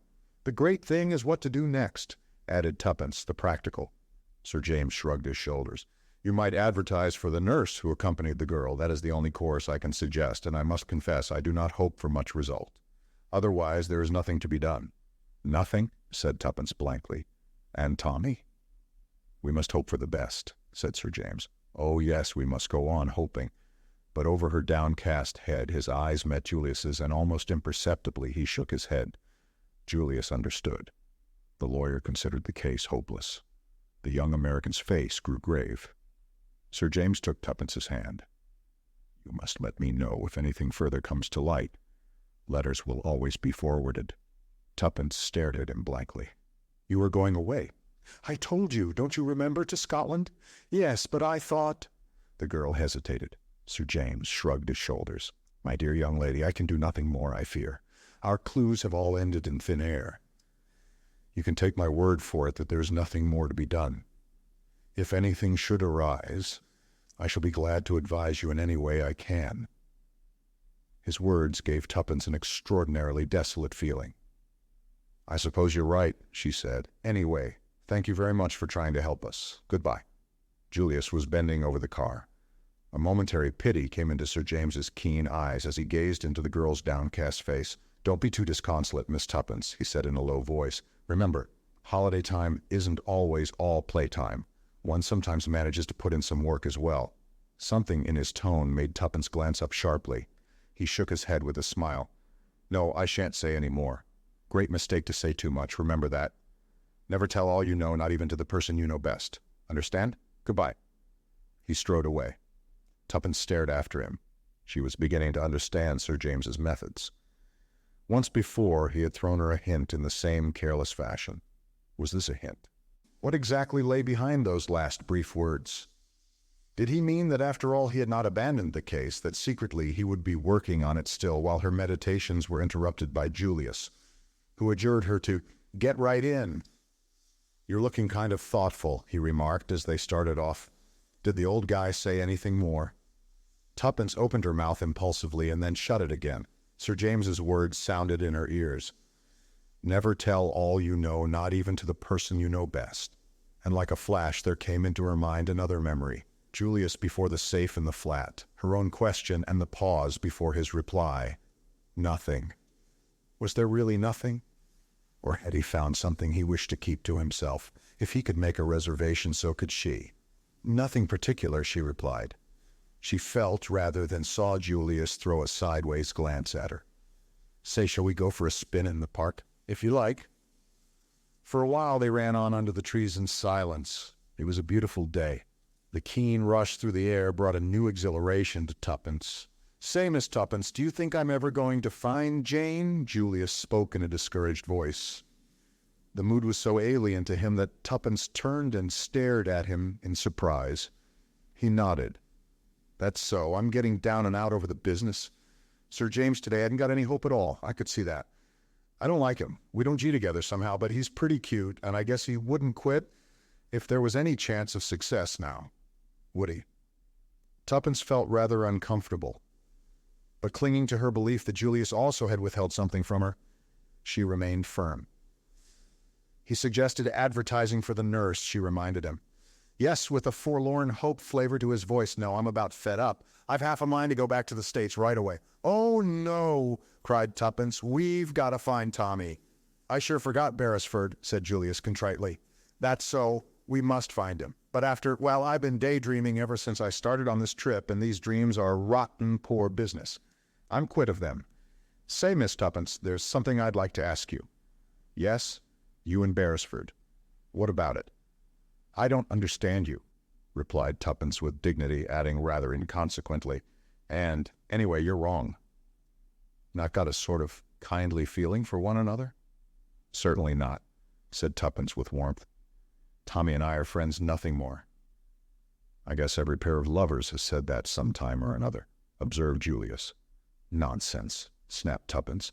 Do I look the sort of girl that's always falling in love with every man she meets? You do not. You look the sort of girl that's mighty often getting fallen in love with. Oh, said Tuppence, rather taken aback. That's a compliment, I suppose. Sure. Now let's get down to this. Supposing we never find Beresford and all right, say it. I can face facts. Supposing he's dead. Well, and all this business fiddles out. What are you going to do? I don't know, said Tuppence forlornly. You'll be darned lonesome, you poor kid. I shall be all right, snapped Tuppence, with her usual resentment of any kind of pity. What about marriage? Inquired Julius. So, got any views on the subject? I intend to marry, of course, replied Tuppence. That is, if... She paused, knew a momentary longing to draw back, and then stuck to her guns bravely. I can find someone rich enough to make it worth my while. That's frank, isn't it? I dare say you despise me for it. I never despise business instinct, said Julius. What particular figure have you in mind? Figure? Asked Tuppence, puzzled. Do you mean tall or short? No, some income. Oh, I haven't quite worked that out. What about me? You? Sure thing. Oh, I couldn't. Why not? I tell you I couldn't. Again, why not? It would seem so unfair. I don't see anything unfair about it. I call your bluff, that's all. I admire you immensely, Miss Tuppence, more than any girl I've ever met. You're so darn plucky. I'd just love to give you a real rattling good time.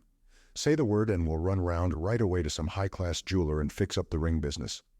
I can't, gasped Tuppence, because of Beresford. No. Well, then. Tuppence merely continued to shake her head violently. You can't reasonably expect more dollars than I've got. Oh, it isn't that, gasped Tuppence with an almost hysterical laugh.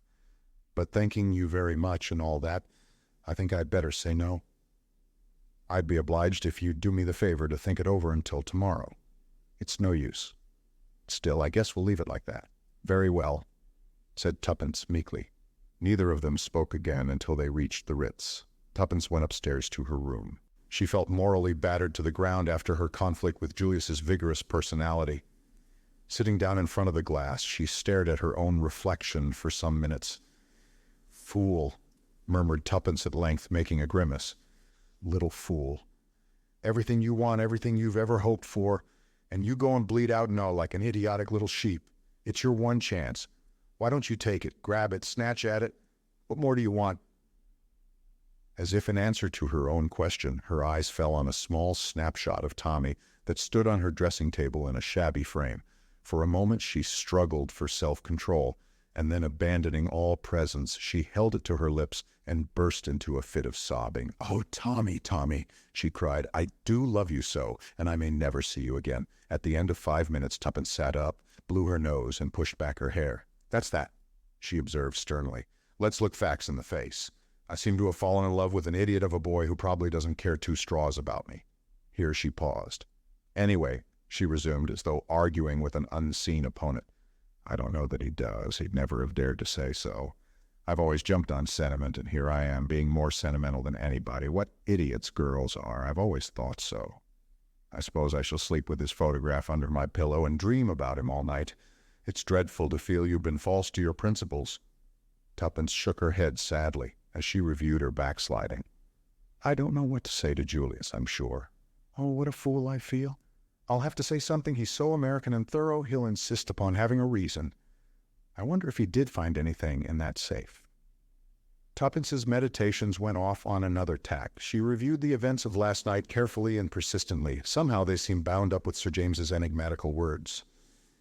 Suddenly she gave a great start. The color faded out of her face. Her eyes, fascinated, gazed in front of her, the pupils dilated. Impossible, she murmured. Impossible. I must be going mad even to think of such a thing. Monstrous, yet it explained everything. After a moment's reflection, she sat down and wrote a note, weighing each word as she did so. Finally, she nodded her head as though satisfied and slipped it into an envelope, which she addressed to Julius. She went down the passage to his sitting room and knocked at the door. As she had expected, the room was empty. She left the note on the table. A small page boy was waiting outside her own door when she returned to it. Telegram for you, miss. Tuppence took it from the salver and tore it open carelessly. Then she gave a cry. The telegram was from Tommy. Chapter 16. Further Adventures of Tommy. From a darkness punctuated with throbbing stabs of fire, Tommy dragged his senses slowly back to life. When he at last opened his eyes, he was conscious of nothing but an excruciating pain through his temples. He was vaguely aware of unfamiliar surroundings. Where was he? What had happened? He blinked feebly. This was not his bedroom at the Ritz, and what the devil was the matter with his head? "Damn!" said Tommy, and tried to sit up. He had remembered he was in that sinister house in Soho. He uttered a groan and fell back. Through his almost closed lids, he reconnoitered carefully. "He is coming too," remarked a voice very near Tommy's ear. He recognized it at once for that of the bearded and efficient German, and lay artistically inert. He felt that it would be a pity to come round too soon, and until the pain in his head became a little less acute, he felt quite incapable of collecting his wits. Painfully, he tried to puzzle out what had happened. Obviously, somebody must have crept up behind him as he listened and struck him down with a blow on the head. They knew him now for a spy and would in all probability give him short shrift. Undoubtedly, he was in a tight place. Nobody knew where he was, therefore he need expect no outside assistance and must depend solely on his own wits.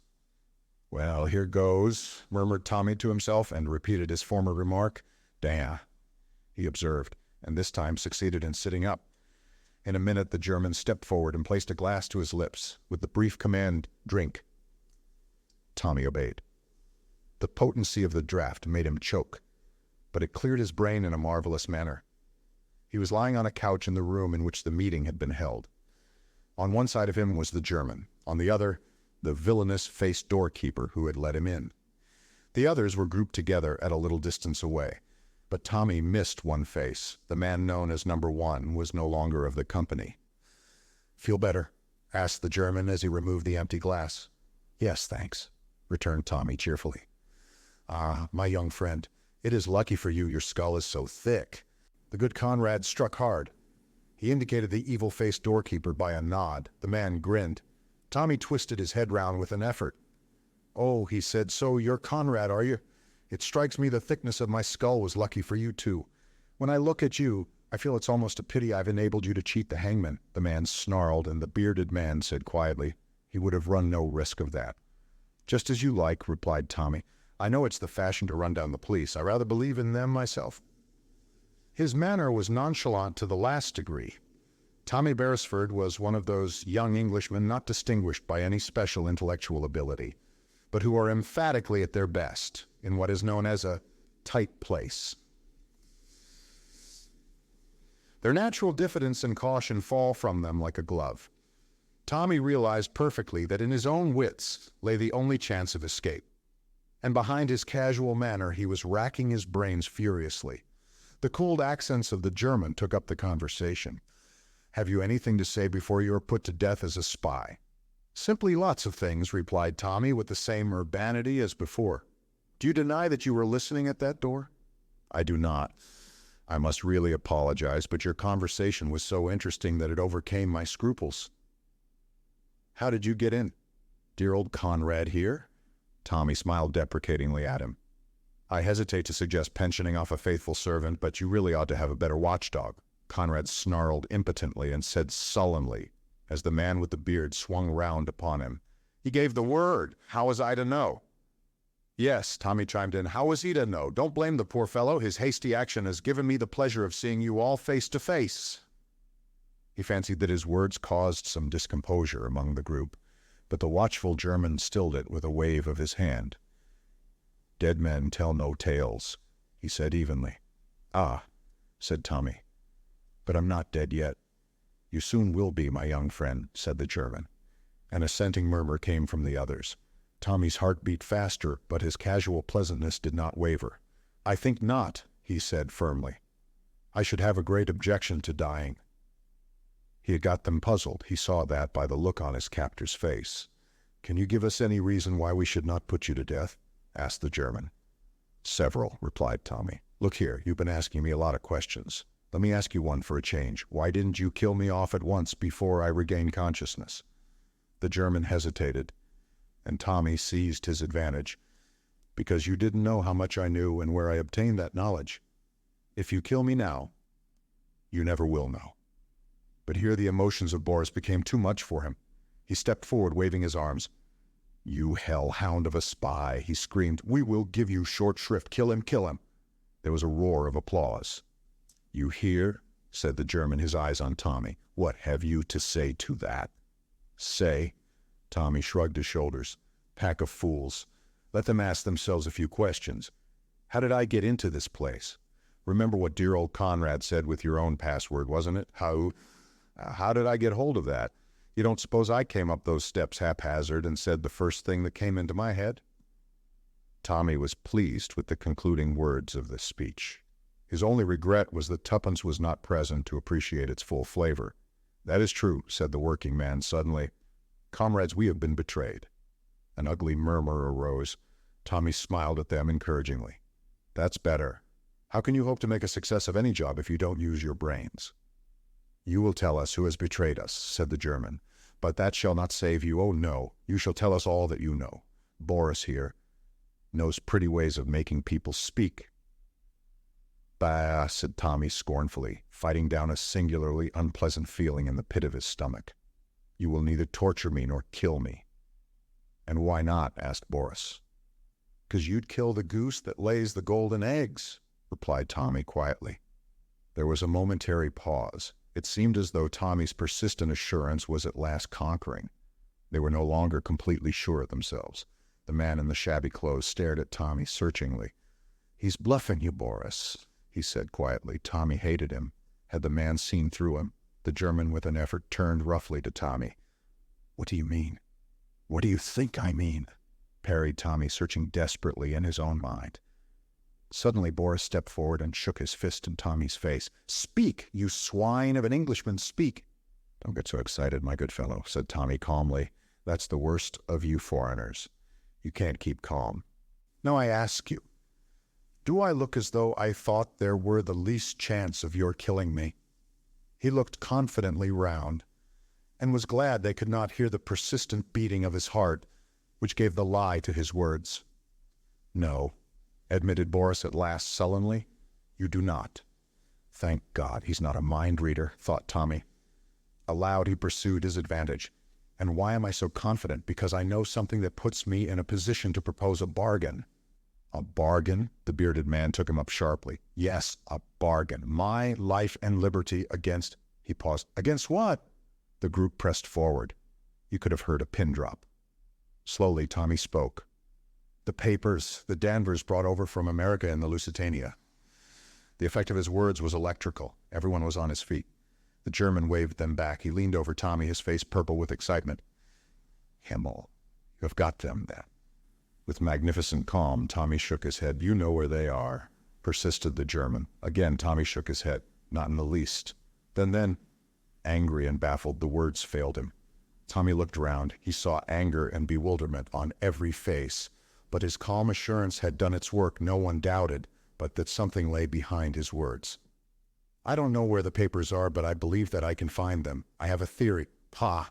Tommy raised his hand and silenced the clamors of disgust. "I call it a theory, but I'm pretty sure of my facts that are known to no one but myself. In any case, what do you lose? If I can produce the papers, you give me my life and liberty in exchange. Is it a bargain?" "And if we refuse?" said the German quietly. Tommy lay back on the couch. "The 29th, he said thoughtfully, "is less than a fortnight ahead." For a moment the German hesitated. Then he made a sign to Conrad. "Take him into the other room." For 5 minutes Tommy sat on the bed in the dingy room next door. His heart was beating violently. He had risked all on this throw. How would they decide? And all the while that this agonized questioning went on within him, he talked flippantly to Conrad, enraging the cross-grained doorkeeper to the point of homicidal mania.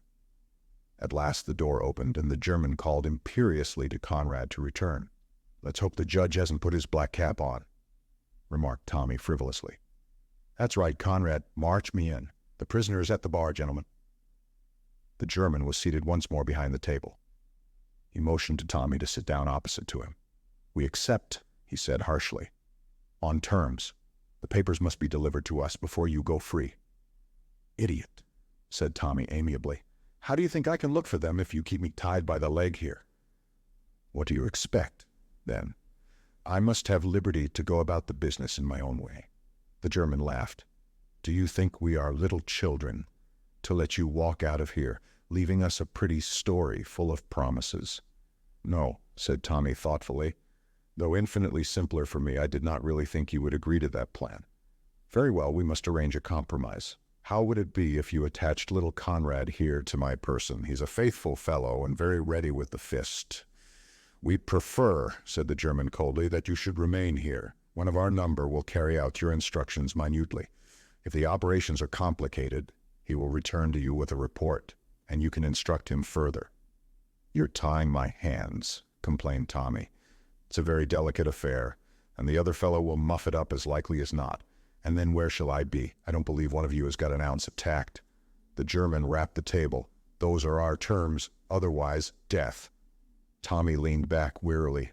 "I like your style. Curt, but attractive. So be it then. But one thing is essential. I must see the girl." "What girl?" "Jane Finn, of course." The other looked at him curiously for some minutes. Then he said slowly, and as though choosing his words with care, "Do you not know that she can tell you nothing?" Tommy's heart beat a little faster. Would he succeed in coming face to face with the girl he was seeking? "I shall not ask her to tell me anything," he said quietly. "Not in so many words, that is." "Then why see her?" Tommy paused.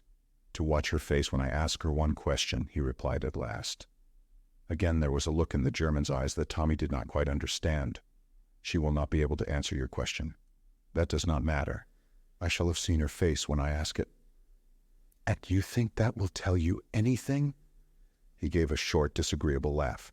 More than ever, Tommy felt that there was a factor somewhere that he did not understand. The German looked at him searchingly. "I wonder whether, after all, you know as much as we think," he said softly.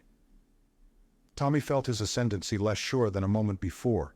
His hold had slipped a little, but he was puzzled. What had he said wrong? He spoke out on the impulse of the moment. "There may be things that you know which I do not. I have not pretended to be aware of all the details of your show. But equally, I've got something up my sleeve that you don't know about, and that's where I mean to score. Danvers was a damned clever fellow." He broke off as if he had said too much, but the German's face had lightened a little. "Danvers," he murmured. "I see." He paused a minute, then waved to Conrad. "Take him away. Upstairs, you know." "Wait a minute," said Tommy. "What about the girl?" "That may perhaps be arranged." "It must be." "We will see about it. Only one person can decide that." "Who?" asked Tommy, but he knew the answer. "Mr. Brown." "Shall I see him, perhaps?" "Come," said Conrad harshly. Tommy rose obediently. Outside the door, his jailer motioned to him to mount the stairs. He himself followed close behind. On the floor above, Conrad opened a door, and Tommy passed into a small room. Conrad lit a hissing gas burner and went out. Tommy heard the sound of the key being turned in the lock. He set to work to examine his prison. It was a smaller room than the one downstairs, and there was something peculiarly airless about the atmosphere of it. Then he realized that there was no window. He walked round it. The walls were filthily dirty as everywhere else. 4 pictures hung crookedly on the wall, representing scenes from Faust. Marguerite with her box of jewels, the church scene, Sibyl and his flowers, and Faust and Mephistopheles. The latter brought Tommy's mind back to Mr. Brown again. In this sealed and closed chamber, with its close-fitting heavy door, he felt cut off from the world, and the sinister power of the arch-criminal seemed more real. Shout as he would, no one could ever hear him. The place was a living tomb. With an effort, Tommy pulled himself together. He sank onto the bed and gave himself up to reflection. His head ached badly. Also, he was hungry. The silence of the place was dispiriting. "Anyway," said Tommy, trying to cheer himself, "I shall see the chief, the mysterious Mr. Brown, and with a bit of luck in bluffing, I shall see the mysterious Jane Finn also. After that, Tommy was forced to admit, the prospect looked dreary. Chapter 17. Annette. The troubles of the future, however, soon faded before the troubles of the present. And of these, the most immediate and pressing was that of hunger. Tommy had a healthy and vigorous appetite. The steak and chips partaken of for lunch seemed now to belong to another decade. He regretfully recognized the fact that he would not make a success of a hunger strike. He prowled aimlessly about his prison. Once or twice he discarded dignity and pounded on the door, but nobody answered the summons. "Hang it all," said Tommy indignantly. "They can't mean to starve me to death?" A newborn fear passed through his mind that this might perhaps be one of those pretty ways of making a prisoner speak, which had been attributed to Boris, but on reflection he dismissed the idea. "It's that sour-faced brute Conrad," he decided. "That's a fellow I shall enjoy getting even with one of these days. This is just a bit of spite on his part, I'm certain of it." Further meditations induced in him the feeling that it would be extremely pleasant to bring something down with a whack on Conrad's egg-shaped head. Tommy stroked his own head tenderly and gave himself up to the pleasures of imagination. Finally, a bright idea flashed across his brain. Why not convert imagination into reality? Conrad was undoubtedly the tenant of the house. The others, with the possible exception of the bearded German, merely used it as a rendezvous. Therefore, why not wait in ambush for Conrad behind the door, and when he entered, bring down a chair or one of the decrepit pictures smartly onto his head. One would, of course, be careful not to hit too hard, and then simply walk out. If he met anyone on the way down, well, Tommy brightened at the thought of an encounter with his fists. Such an affair was infinitely more in his line than the verbal encounter of this afternoon. Intoxicated by his plan, Tommy gently unhooked the picture of the Devil and Faust and settled himself in position. His hopes were high. The plan seemed to him simple but excellent. Time went on, but Conrad did not appear. Night and day were the same in this prison room, but Tommy's wristwatch, which enjoyed a certain degree of accuracy, informed him that it was 9 o'clock in the evening. Tommy reflected gloomily that if supper did not arrive soon, it would be a question of waiting for breakfast. At 10 o'clock, hope deserted him, and he flung himself on the bed to seek consolation in sleep. In 5 minutes his woes were forgotten. The sound of the key turning in the lock awoke him from his slumbers. Not belonging to the type of hero who is famous for awaking in full possession of his faculties, Tommy merely blinked at the ceiling and wondered vaguely where he was. Then he remembered and looked at his watch. It was 8 o'clock. "It's either early morning tea or breakfast," deduced the young man, "and pray God it's the latter." The door swung open. Too late, Tommy remembered his scheme of obliterating the unprepossessing Conrad. A moment later he was glad that he had, for it was not Conrad who entered, but a girl. She carried a tray which she set down on the table. In the feeble light of the gas burner, Tommy blinked at her. He decided at once that she was one of the most beautiful girls he had ever seen. Her hair was a full, rich brown, with sudden glints of gold in it, as though there were imprisoned sunbeams struggling in its depths. There was a wild rose quality about her face. Her eyes, set wide apart, were hazel, a golden hazel that again recalled a memory of sunbeams. A delirious thought shot through Tommy's mind. "Are you Jane Finn?" he asked breathlessly. The girl shook her head wonderingly. "My name is Annette, monsieur." She spoke in a soft, broken English. "Oh," said Tommy, rather taken aback. "Française?" he hazarded. "Oui, monsieur. Monsieur Paul Français?" "Not for any length of time," said Tommy. "What's that? Breakfast?" The girl nodded. Tommy dropped off the bed and came and inspected the contents of the tray. It consisted of a loaf, some margarine, and a jug of coffee. "The living is not equal to the Ritz," he observed with a sigh. "But for what we are at last about to receive, the Lord has made me truly thankful. Amen." He drew up a chair, and the girl turned away to the door. "Wait a sec," cried Tommy. "There are lots of things I want to ask you, Annette. What are you doing in this house?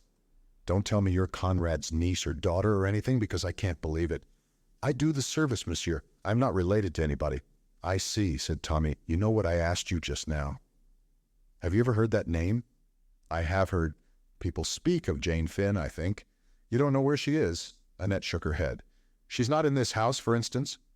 "Oh, no, monsieur. I must go now. They will be waiting for me." She hurried out.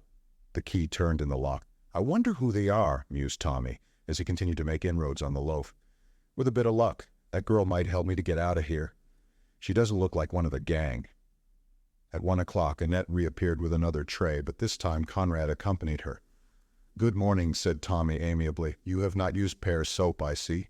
Conrad growled threateningly. "No light repartee, have you, old bean? There, we can't always have brains as well as beauty. What have we for lunch?" "Stew. How did I know?" "Elementary, my dear Watson. The smell of onions is unmistakable." "Talk away," grunted the man. "It's little enough time you'll have to talk in, maybe." The remark was unpleasant in its suggestion, but Tommy ignored it. He sat down at the table. "Retire, varlet," he said, with a wave of his hand. "Prate not to thy betters." That evening Tommy sat on the bed and cogitated deeply. Would Conrad again accompany the girl? If he did not, should he risk trying to make an ally of her? He decided that he must leave no stone unturned. His position was desperate. At 8 o'clock, the familiar sound of the key turning made him spring to his feet. The girl was alone. "Shut the door," he commanded. "I want to speak to you." She obeyed. "Look here, Annette. I want you to help me get out of this." She shook her head. "Impossible. There are 3 of them on the floor below." "Oh!" Tommy was secretly grateful for the information. "But you would help me if you could?" "No, monsieur." "Why not?" The girl hesitated. "I think they are my own people. You have spied upon them. They are quite right to keep you here." "They're a bad lot, Annette. If you'll help me, I'll take you away from the lot of them, and you'd probably get a good whack of money."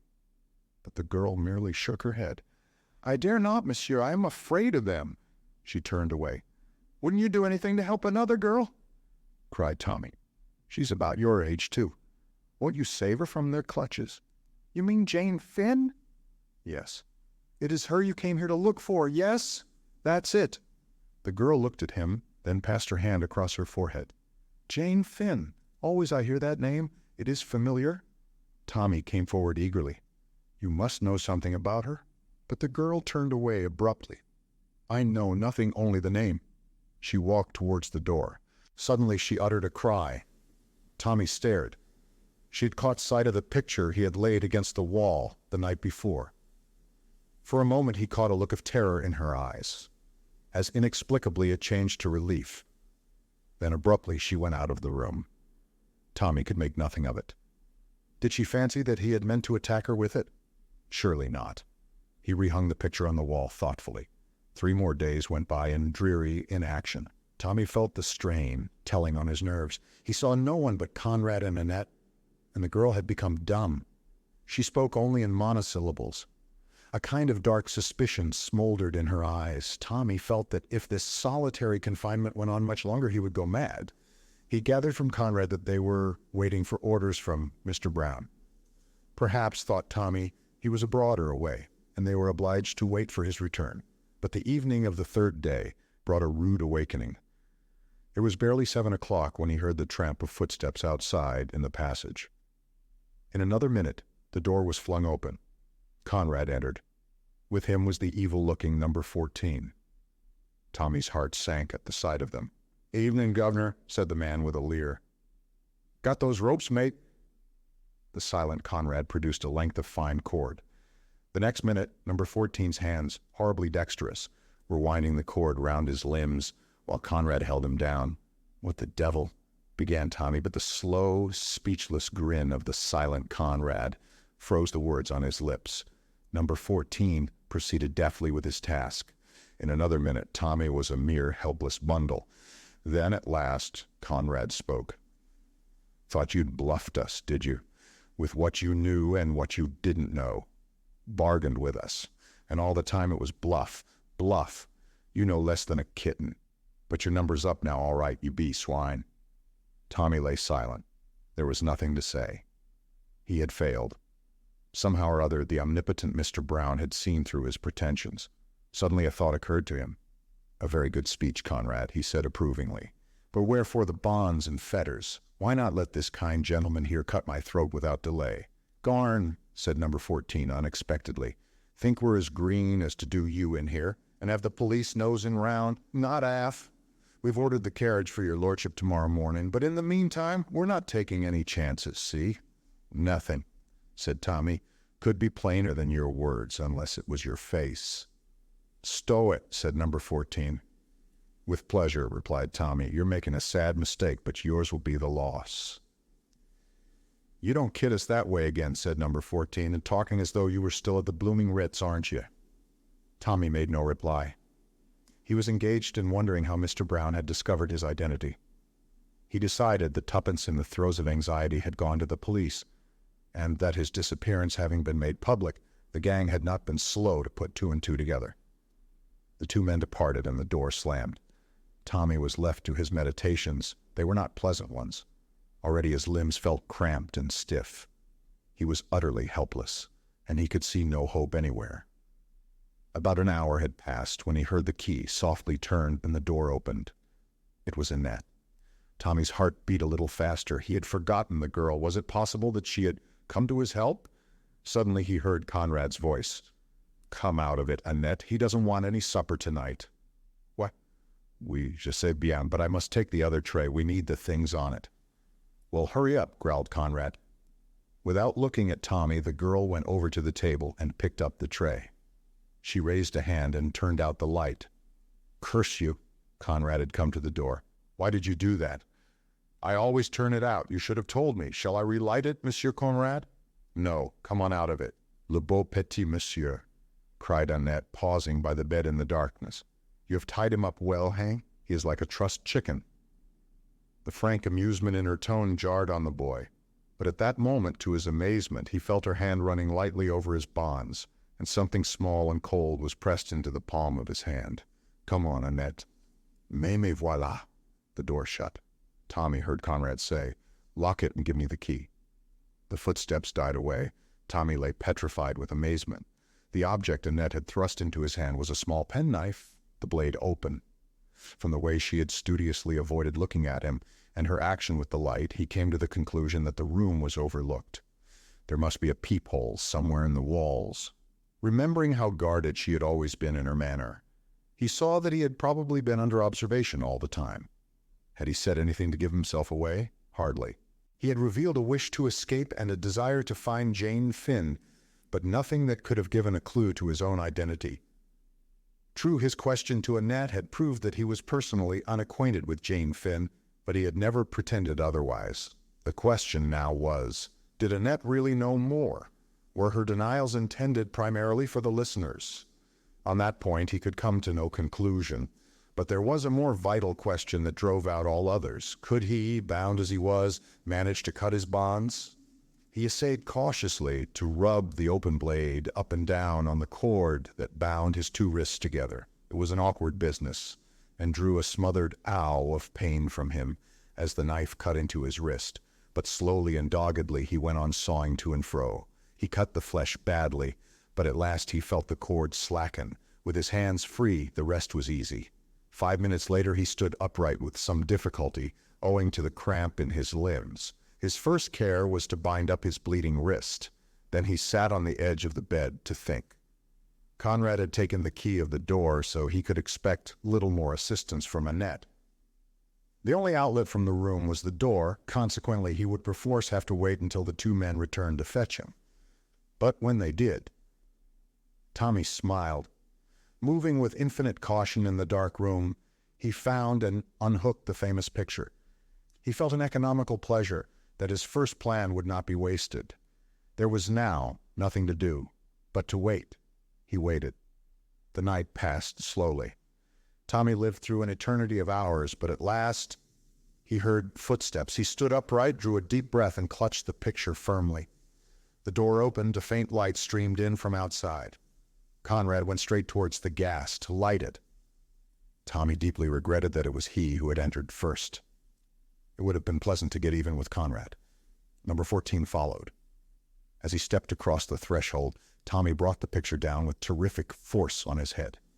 Number 14 went down amidst a stupendous crash of broken glass. In a minute, Tommy had slipped out and pulled to the door. The key was in the lock. He turned it and withdrew it, just as Conrad hurled himself against the door from the inside with a volley of curses. For a moment, Tommy hesitated. There was the sound of someone stirring on the floor below. Then the German's voice came up the stairs. "Got him, Himmel! Conrad, what is it?" Tommy felt a small hand thrust into his. Beside him stood Annette. She pointed up a rickety ladder that apparently led to some attics. "Quick up here!" She dragged him after her up the ladder. In another moment they were standing in a dusty garret littered with lumber. Tommy looked round. "This won't do. It's a regular trap. There's no way out." "Hush. Wait." The girl put her finger to her lips. She crept to the top of the ladder and listened. The banging and beating on the door was terrific. The German and another were trying to force the door in. Annette explained in a whisper, "They will think you are still inside. They cannot hear what Conrad says. The door is too thick." I thought you could hear what went on in the room. There is a peephole into the next room. It was clever of you to guess. But they will not think of that. They are only anxious to get in. Yes, but look here. Leave it to me. She bent down. To his amazement, Tommy saw that she was fastening the end of a long piece of string to the handle of a big cracked jug. She arranged it carefully, then turned to Tommy. Have you the key of the door? Yes. Give it to me. He handed it to her. I am going down. Do you think you can go halfway and then swing yourself down behind the ladder so that they will not see you? Tommy nodded. There's a big cupboard in the shadow of the landing. Stand behind it. Take the end of this string in your hand. When I've let the others out, pull. Before he had time to ask her anything more, she had flitted lightly down the ladder and was in the midst of the group with a loud cry. Mon Dieu, qu'est-ce qu'il y a? The German turned on her with an oath. Get out of this. Go to your room. Very cautiously, Tommy swung himself down the back of the ladder, so long as they did not turn round. All was well. He crouched behind the cupboard. They were still between him and the stairs. Annette appeared to stumble over something. She stooped. Mon Dieu, voilà la clef. The German snatched it from her. He unlocked the door. Conrad stumbled out, swearing. Where is he? Have you got him? We have seen no one, said the German sharply, his face pale. Who do you mean? Conrad gave vent to another oath. He's got away. Impossible, he would have passed us. At that moment, with an ecstatic smile, Tommy pulled the string. A crash of crockery came from the attic above. In a trice, the men were pushing each other up the rickety ladder and had disappeared into the darkness above. Quick as a flash, Tommy leapt from his hiding place and dashed down the stairs, pulling the girl with him. There was no one in the hall. He fumbled over the bolts and chain. At last they yielded. The door swung open. He turned. Annette had disappeared. Tommy stood spellbound. Had she run upstairs again? What madness possessed her? He fumed with impatience, but he stood his ground. He would not go without her. And suddenly there was an outcry overhead, an exclamation from the German, and then Annette's voice, clear and high. Ma foi, he has escaped. And quickly. Who would have thought it?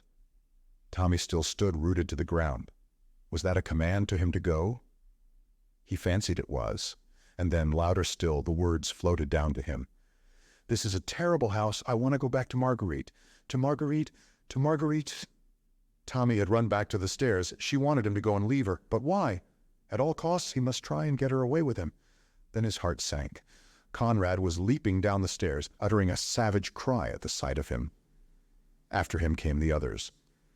Tommy stopped Conrad's rush with a straight blow with his fist. It caught the other on the point of the jaw, and he fell like a log. The second man tripped over his body and fell. From higher up the staircase there was a flash, and a bullet grazed Tommy's ear. He realized that it would be good for his health to get out of this house as soon as possible. As regards Annette, he could do nothing. He had got even with Conrad, which was one satisfaction. The blow had been a good one. He leapt for the door, slamming it behind him. The square was deserted. In front of the house was a baker's van. Evidently he was to have been taken out of London in that, and his body found many miles from the house in Soho. The driver jumped to the pavement and tried to bar Tommy's way. Again Tommy's fist shot out, and the driver sprawled on the pavement. Tommy took to his heels and ran none too soon. The front door opened and a hail of bullets followed him. Fortunately, none of them hit him. He turned the corner of the square. There's one thing, he thought to himself. They can't go on shooting. They'll have the police after them if they do. I wonder they dared to there. He heard the footsteps of his pursuers behind him and redoubled his own pace. Once he got out of these byways, he would be safe. There would be a policeman about somewhere. Not that he really wanted to invoke the aid of the police if he could possibly do without it. It meant explanations and general awkwardness. In another moment he had reason to bless his luck. He stumbled over a prostrate figure, which started up with a yell of alarm and dashed off down the street. Tommy drew back into a doorway. In a minute he had the pleasure of seeing his two pursuers, of whom the German was one, industriously tracking down the red herring.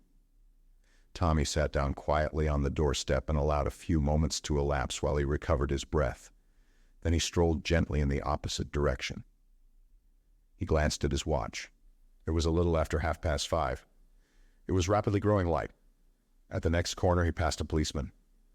The policeman cast a suspicious eye on him. Tommy felt slightly offended. Then passing his hand over his face, he laughed. He had not shaved or washed for 3 days. What a guy he must look. He betook himself without more ado to a Turkish bath establishment which he knew to be open all night. He emerged into the busy daylight, feeling himself once more enabled to make plans. First of all, he must have a square meal. He had eaten nothing since midday yesterday. He turned into an ABC shop and ordered eggs and bacon and coffee. Whilst he ate, he read a morning paper propped up in front of him. Suddenly he stiffened. There was a long article on Kramenin, who was described as the man behind Bolshevism in Russia, and who had just arrived in London, some thought as an unofficial envoy. His career was sketched lightly, and it was firmly asserted that he, and not the figurehead leaders, had been the author of the Russian Revolution. In the center of the page was his portrait. "So that's who number one is," said Tommy with his mouth full of eggs and bacon. "Not a doubt about it. I must push on." He paid for his breakfast and betook himself to Whitehall. There he sent up his name and the message that it was urgent. A few minutes later he was in the presence of the man who did not here go by the name of this Mr. Carter. There was a frown on his face. "Look here, you've no business to come asking for me in this way. I thought that was distinctly understood." "It was, sir, but I judged it important to lose no time." And as briefly and succinctly as possible, he detailed the experiences of the last few days. Halfway through, Mr. Carter interrupted him to give a few cryptic orders through the telephone. All traces of displeasure had now left his face. He nodded energetically when Tommy had finished. "Quite right. Every moment's of value. Fear we shall be too late anyway. They wouldn't wait. Would clear out at once. Still, they may have left something behind them that will be a clue. You say you've recognized number one to be Kramenin. That's important. We want something against him badly to prevent the cabinet falling on his neck too freely. What about the others? You say two faces were familiar to you? One's a labor man, you think? Just look through these photos and see if you can spot him." A minute later, Tommy held one up. Mr. Carter exhibited some surprise. "Ah, Westway. Shouldn't have thought it. Poses as being moderate. As for the other fellow, I think I can give a good guess." He handed another photograph to Tommy and smiled at the other's exclamation. "I'm right then. Who is he? Irishman, prominent, unionist MP, all a blind. Of course, we've suspected it, but couldn't get any proof. Yes, you've done very well, young man. The 29th, you say, is the date. That gives us very little time indeed." "But," Tommy hesitated. Mr. Carter read his thoughts. "We can deal with the general strike menace, I think. It's a toss-up, but we've got a sporting chance. But if that draft treaty turns up, we're done. England will be plunged in anarchy." "Ah, what's that? The car? Come on, Beresford, we'll go and have a look at this house of yours." 2 constables were on duty in front of the house in Soho. An inspector reported to Mr. Carter in a low voice. The latter turned to Tommy. "The birds have flown as we thought. We might as well go over it."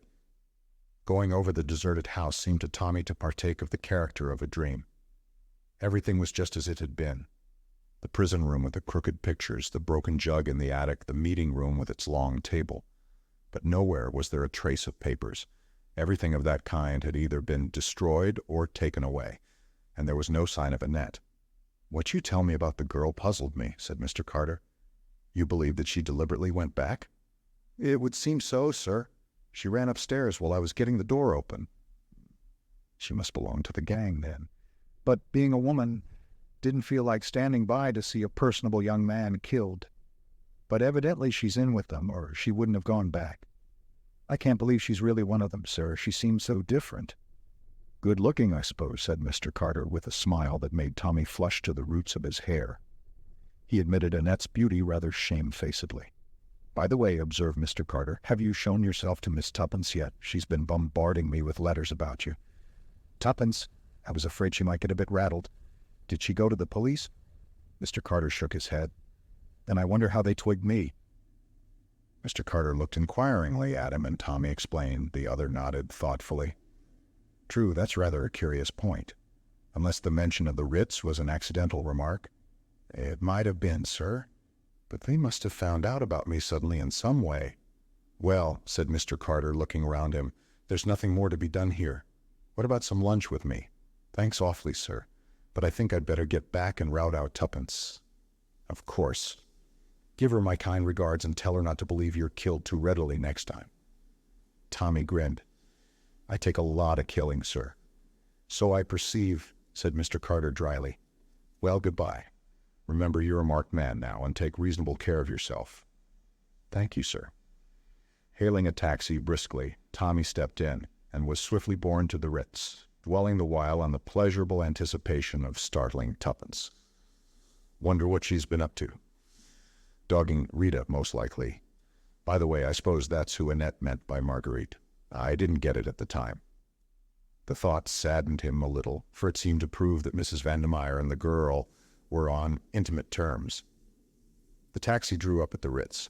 Tommy burst into his sacred portals eagerly, but his enthusiasm received a check. He was informed that Miss Cowley had gone out a quarter of an hour ago. Chapter 18. The telegram baffled for the moment. Tommy strolled into the restaurant and ordered a meal of surpassing excellence.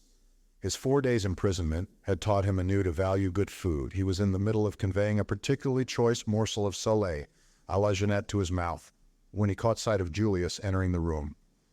Tommy waved a menu cheerfully and succeeded in attracting the other's attention. At the sight of Tommy, Julius's eyes seemed as though they would pop out of his head. He strode across and pump-handled Tommy's hand with what seemed to the latter quite unnecessary vigor. "Holy snakes!" he ejaculated. "Is it really you?" "Of course it is. Why shouldn't it be? Why shouldn't it be? Say, man, don't you know you've been given up for dead? I guess we'd have had a solemn requiem for you in another few days." "Who thought I was dead?" demanded Tommy. "Tuppence." "She remembered the proverb about the good dying young, I suppose. There must be a certain amount of original sin in me to have survived. Where is Tuppence, by the way?" "Isn't she here?" "No, the fellows at the office said she'd just gone out."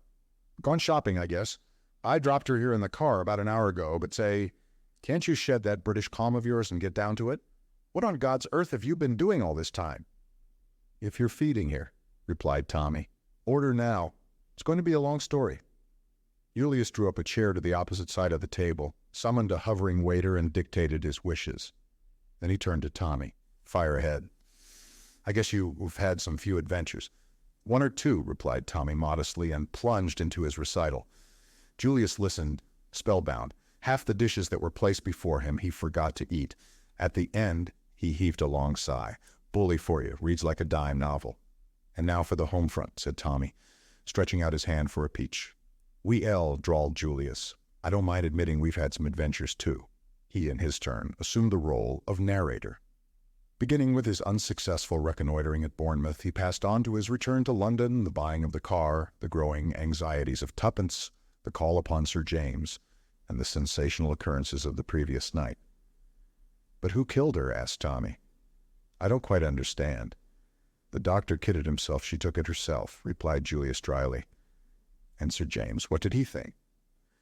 "Being a legal luminary, he is likewise a human oyster," replied Julius. "I should say he reserved judgment." He went on to detail the events of the morning. "Lost her memory, eh?" said Tommy with interest. "By Jove, that explains why they looked at me so queerly when I spoke of questioning her. Bit of a slip on my part, that, but it wasn't the sort of thing a fellow would be likely to guess." "They didn't give you any sort of hint as to where Jane was?" Tommy shook his head regretfully. "Not a word. I'm a bit of an ass, as you know. I ought to have got more out of them somehow." "I guess you're lucky to be here at all. That bluff of yours was the goods, all right. How you ever came to think of it all so pat beats me to a frazzle." "I was in such a funk I had to think of something," said Tommy simply. There was a moment's pause, and then Tommy reverted to Mrs. Vandermeyer's death.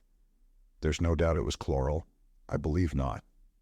At least they call it heart failure induced by an overdose or some such claptrap. It's all right. We don't want to be worried with an inquest, but I guess Tuppence and I and even the highbrow Sir James have all got the same idea." "Mr. Brown," hazarded Tommy. "Sure thing." Tommy nodded. "All the same," he said thoughtfully, "Mr. Brown hasn't got wings. I don't see how he got in and out. How about some high-class thought transference stunt, some magnetic influence that irresistibly impelled Mrs. Vandermeyer to commit suicide?" Tommy looked at him with respect. "Good, Julius. Distinctly good, especially the phraseology. But it leaves me cold. I yearn for a real Mr. Brown, of flesh and blood. I think the gifted young detectives must get to work, study the entrances and exits, and tap the bumps on their foreheads until the solution of the mystery dawns on them. Let's go round to the scene of the crime. I wish we could get hold of Tuppence. The Ritz would enjoy the spectacle of the glad reunion. Inquiry at the office revealed the fact that Tuppence had not yet returned. All the same, I guess I'll have a look round upstairs, said Julius. She might be in my sitting room. He disappeared. Suddenly, a diminutive boy spoke at Tommy's elbow. The young lady, she's gone away by train, I think, sir, he murmured shyly. What? Tommy wheeled round upon him. The small boy became pinker than before. The taxi, sir. I heard her tell the driver, Charing Cross, and to look sharp. Tommy stared at him, his eyes opening wide in surprise. Emboldened, the small boy proceeded. So I thought, having asked for an ABC and a Bradshaw. Tommy interrupted him. When did she ask for an ABC and a Bradshaw? When I took her the telegram, sir. A telegram? Yes, sir. When was that? About 12:30, sir. Tell me exactly what happened. The small boy drew a long breath. I took up a telegram to Noré 91. The lady was there. She opened it and gave a gasp, and then she said very jolly like, "Bring me up a Bradshaw and an ABC, and look sharp, Henry." My name isn't Henry, but never mind your name, said Tommy impatiently. Go on. Yes, sir. I brought them, and she told me to wait and looked up something. And then she looks up at the clock and, hurry up, she says. Tell them to get me a taxi. And she begins a shoving on of her hat in front of the glass, and she was down in 2 ticks, almost as quick as I was. And I seed her going down the steps and into the taxi, and I heard her call out what I told you. The small boy stopped and replenished his lungs. Tommy continued to stare at him. At that moment, Julius rejoined him. He held an open letter in his hand. I say, Hersheimmer, Tommy turned to him. Tuppence has gone off sleuthing on her own. Shucks! Yes, she has. She went off in a taxi to Charing Cross in the deuce of a hurry after getting a telegram. His eye fell on the letter in Julius's hand. Oh, she left a note for you. That's all right. Where's she off to? Almost unconsciously, he held out his hand for the letter, but Julius folded it up and placed it in his pocket. He seemed a trifle embarrassed. I guess this has nothing to do with it. It's about something else, something I asked her that she was to let me know about. Oh, Tommy looked puzzled and seemed waiting for more. See here, said Julius suddenly, I'd better put you wise. I asked Miss Tuppence to marry me this morning. Oh, said Tommy mechanically. He felt dazed. Julius's words were totally unexpected. For the moment, they benumbed his brain. I'd like to tell you, continued Julius, that before I suggested anything of the kind to Miss Tuppence, I made it clear that I didn't want to butt in any way between her and you. Tommy roused himself. That's all right, he said quickly. Tuppence and I have been pals for years, nothing more. He lit a cigarette with a hand that shook ever so little. That's quite all right. Tuppence always said that she was looking out for... He stopped abruptly, his face crimsoning, but Julius was in no way discomposed. Oh, I guess it'll be the dollars that'll do the trick. Miss Tuppence put me wise to that right away. There's no humbug about her. We ought to gee along together very well. Tommy looked at him curiously for a minute, as though he were about to speak, then changed his mind and said nothing. Tuppence and Julius, well, why not? Had she not lamented the fact that she knew no rich men? Had she not openly avowed her intention of marrying for money if she ever had the chance? Her meeting with the young American millionaire had given her the chance, and it was unlikely she would be slow to avail herself of it. She was out for money. She had always said so. Why blame her because she had been true to her creed? Nevertheless, Tommy did blame her. He was filled with a passionate and utterly illogical resentment. It was all very well to say things like that, but a real girl would never marry for money. Tuppence was utterly cold-blooded and selfish, and he would be delighted if he never saw her again. And it was a rotten world. Julius's voice broke in on these meditations. Yes, we ought to gee along together very well. I've heard that a girl always refuses you once a sort of convention. Tommy caught his arm. Refuses? Did you say refuses? Sure thing. Didn't I tell you that? She just rapped out a no without any kind of reason to it. The eternal feminine, the Huns call it, I've heard. But she'll come round right enough. Likely enough, I hustled her some. But Tommy interrupted, regardless of decorum. What did she say in that note? He demanded fiercely. The obliging Julius handed it to him. There's no earthly clue in it as to where she's gone, he assured Tommy, but you might as well see for yourself if you don't believe me. The note in Tuppence's well-known schoolboy writing ran as follows. Dear Julius, it's always better to have things in black and white. I don't feel I can be bothered to think of marriage until Tommy is found. Let's leave it till then. Yours affectionately, Tuppence. Tommy handed it back, his eyes shining. His feelings had undergone a sharp reaction. He now felt that Tuppence was all that was noble and disinterested. Had she not refused Julius without hesitation?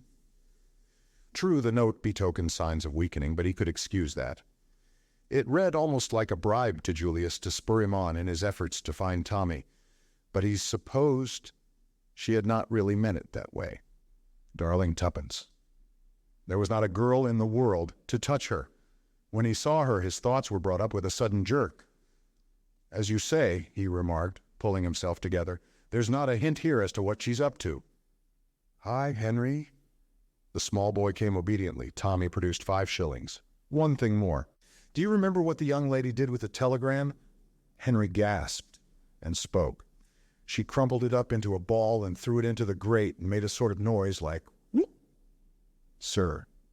Very graphic, Henry, said Tommy. Here's your 5 shillings. Come on, Julius, we must find that telegram. They hurried upstairs. Tuppence had left the key in her door. The room was as she had left it. In the fireplace was a crumpled ball of orange and white. Tommy disentangled it and smoothed out the telegram. Come at once, Moat House, Ebury, Yorkshire. Great developments, Tommy. They looked at each other in stupefaction.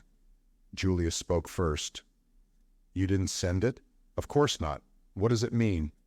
I guess it means the worst, said Julius quietly. They've got her. What? Sure thing. They signed your name and she fell into the trap like a lamb. My God, what shall we do? Get busy and go after her right now. There's no time to waste. It's almighty luck that she didn't take the wire with her.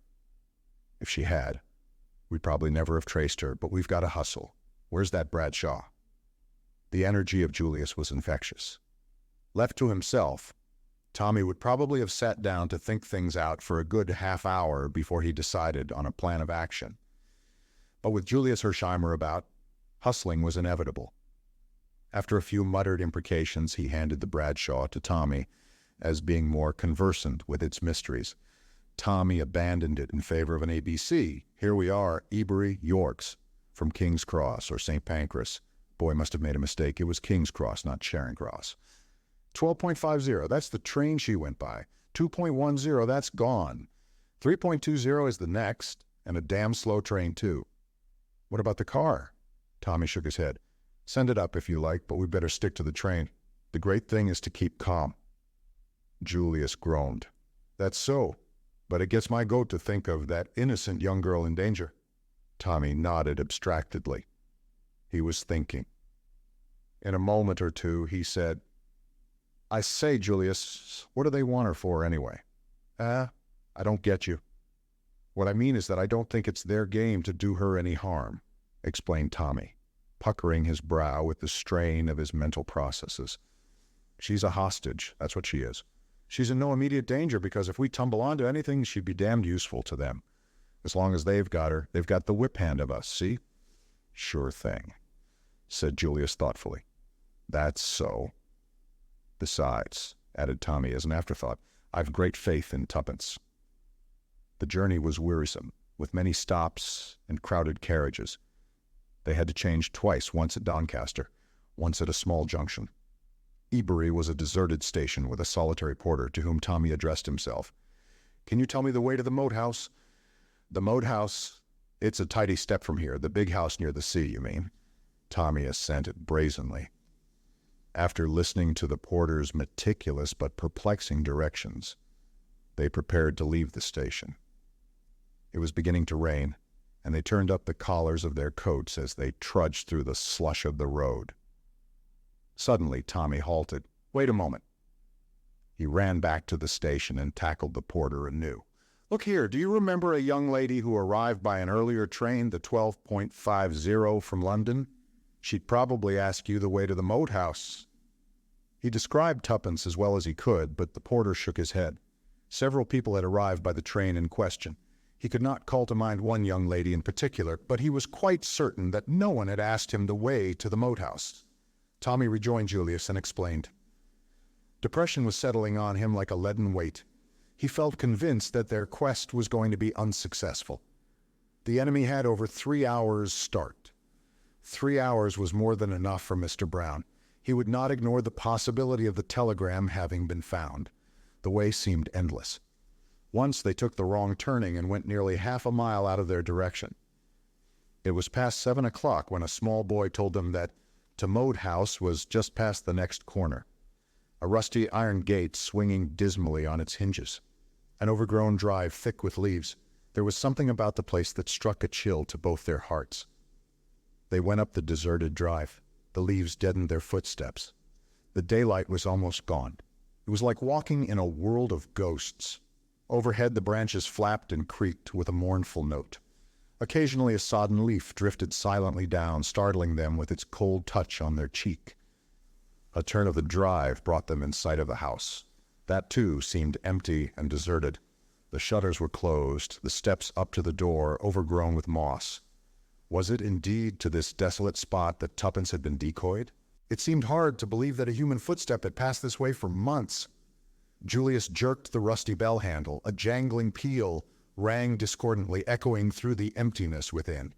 No one came. They rang again and again, but there was no sign of life. Then they walked completely round the house, everywhere silence and shuttered windows. If they could believe the evidence of their eyes, the place was empty. "Nothing doing," said Julius. They retraced their steps slowly to the gate. "There must be a village handy," continued the young American. "We'd better make inquiries there. They'll know something about the place and whether there's been anyone there lately." "Yes, that's not a bad idea." Proceeding up the road, they soon came to a little hamlet.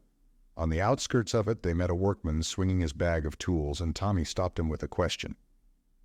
"The moat house, it's empty. Been empty for years. Mrs. Sweeney's got the key if you want to go over next to the post office." Tommy thanked him. They soon found the post office, which was also a sweet and general fancy shop, and knocked at the door of the cottage next to it. A clean, wholesome-looking woman opened it. She readily produced the key of the moat house. "Though I doubt if it's the kind of place to suit you, sir. In a terrible state of repair, ceilings leaking and all, 'twould need a lot of money spent on it." "Thanks," said Tommy cheerily. "I dare say it'll be a washout, but houses are scarce nowadays."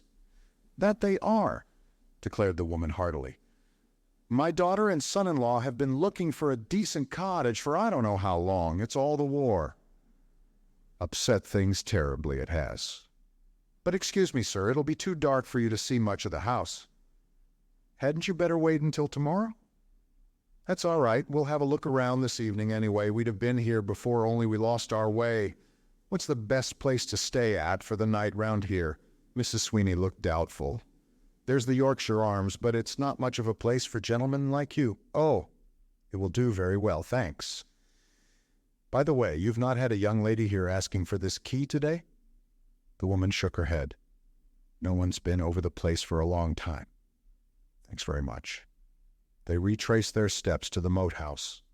As the front door swung back on its hinges, protesting loudly, Julius struck a match and examined the floor carefully. Then he shook his head. "I'd swear no one's passed this way. Look at the dust. Thick, not a sign of a footmark." They wandered round the deserted house. Everywhere the same tale. Thick layers of dust, apparently undisturbed. "This gets me," said Julius. "I don't believe Tuppence was ever in this house." "She must have been." Julius shook his head without replying. "We'll go over it again tomorrow," said Tommy. "Perhaps we'll see more in the daylight." On the morrow they took up the search once more, and were reluctantly forced to the conclusion that the house had not been invaded for some considerable time. They might have left the village altogether, but for a fortunate discovery of Tommy's. As they were retracing their steps to the gate, he gave a sudden cry, and stooping, picked something up from among the leaves, and held it out to Julius. It was a small gold brooch.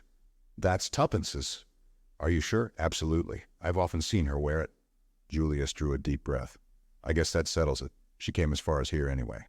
We'll make that pub our headquarters and raise hell round here until we find her. Somebody must have seen her." Forthwith the campaign began. Tommy and Julius worked separately and together, but the result was the same. Nobody answering to Tuppence's description had been seen in the vicinity. They were baffled, but not discouraged. Finally they altered their tactics.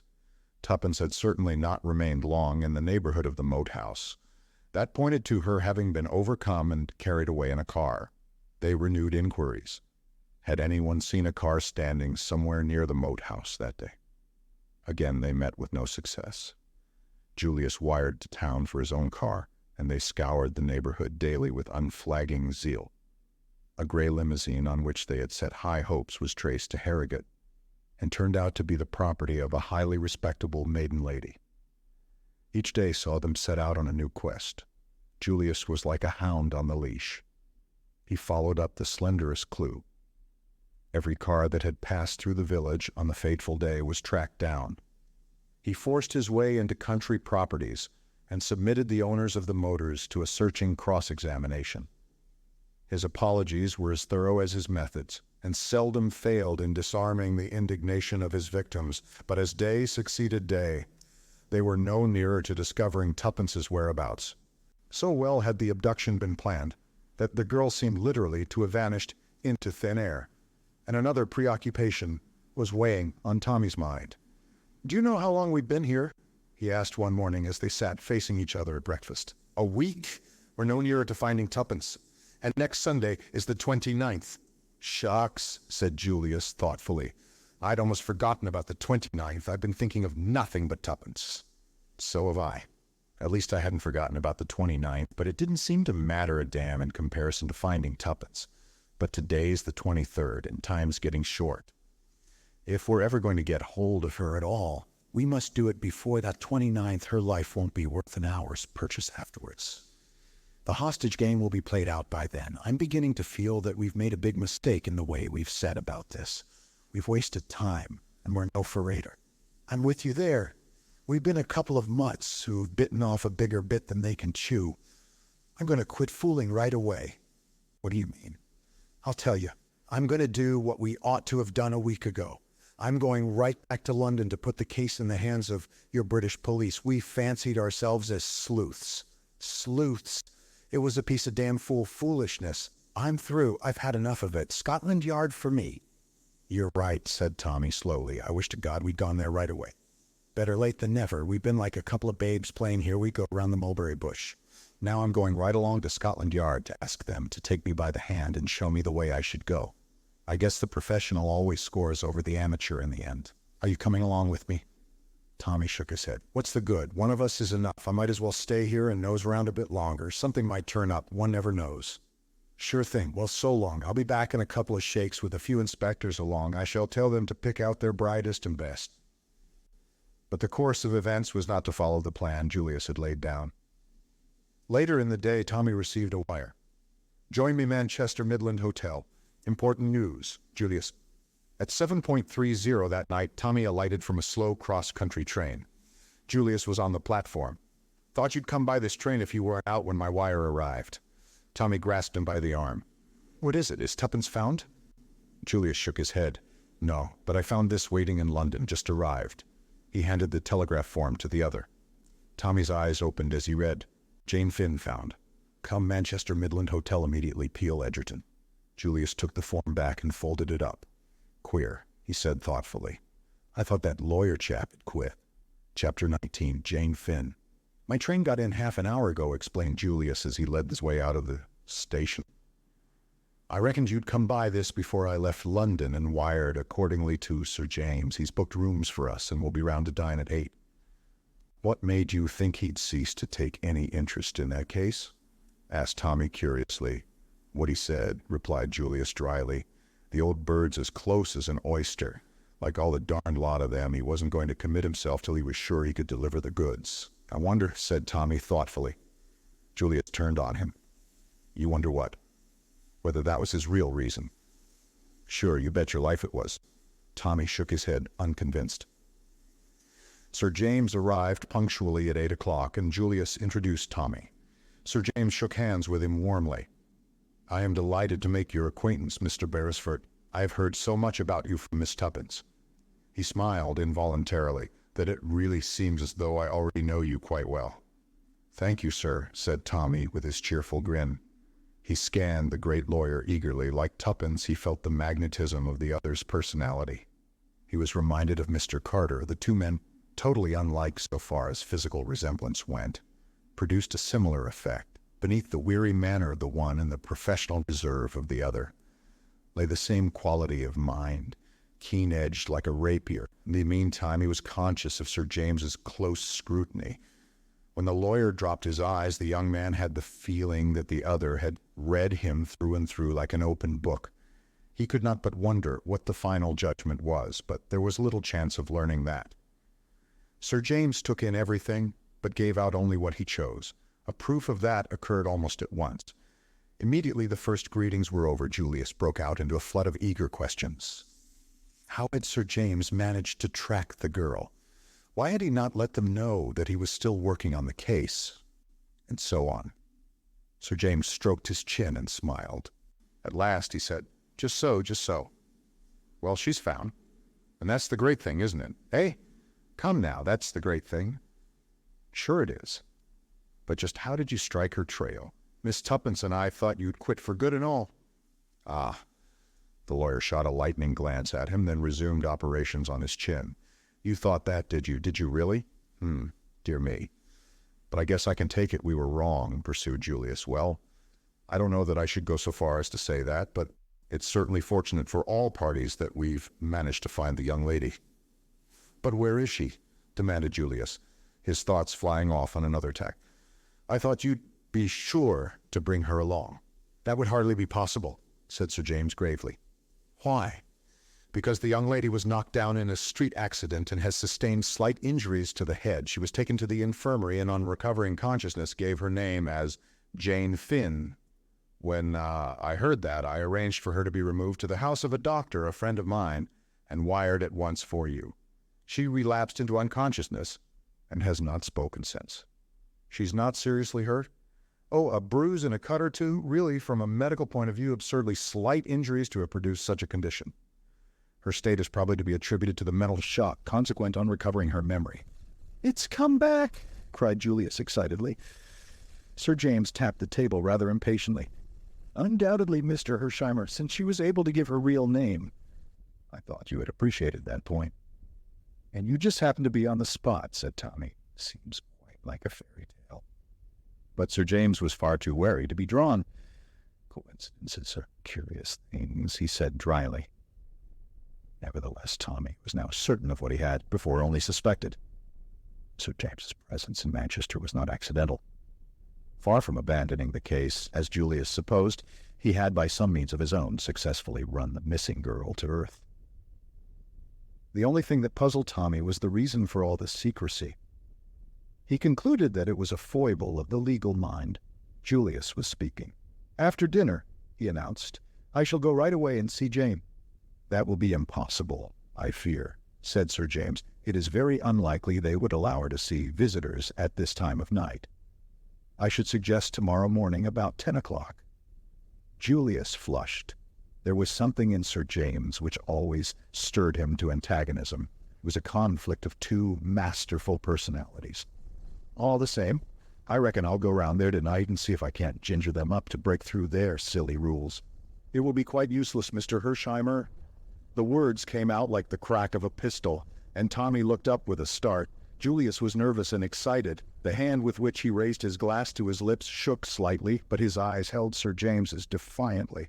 For a moment the hostility between the two seemed likely to burst into flame, but in the end Julius lowered his eyes, defeated.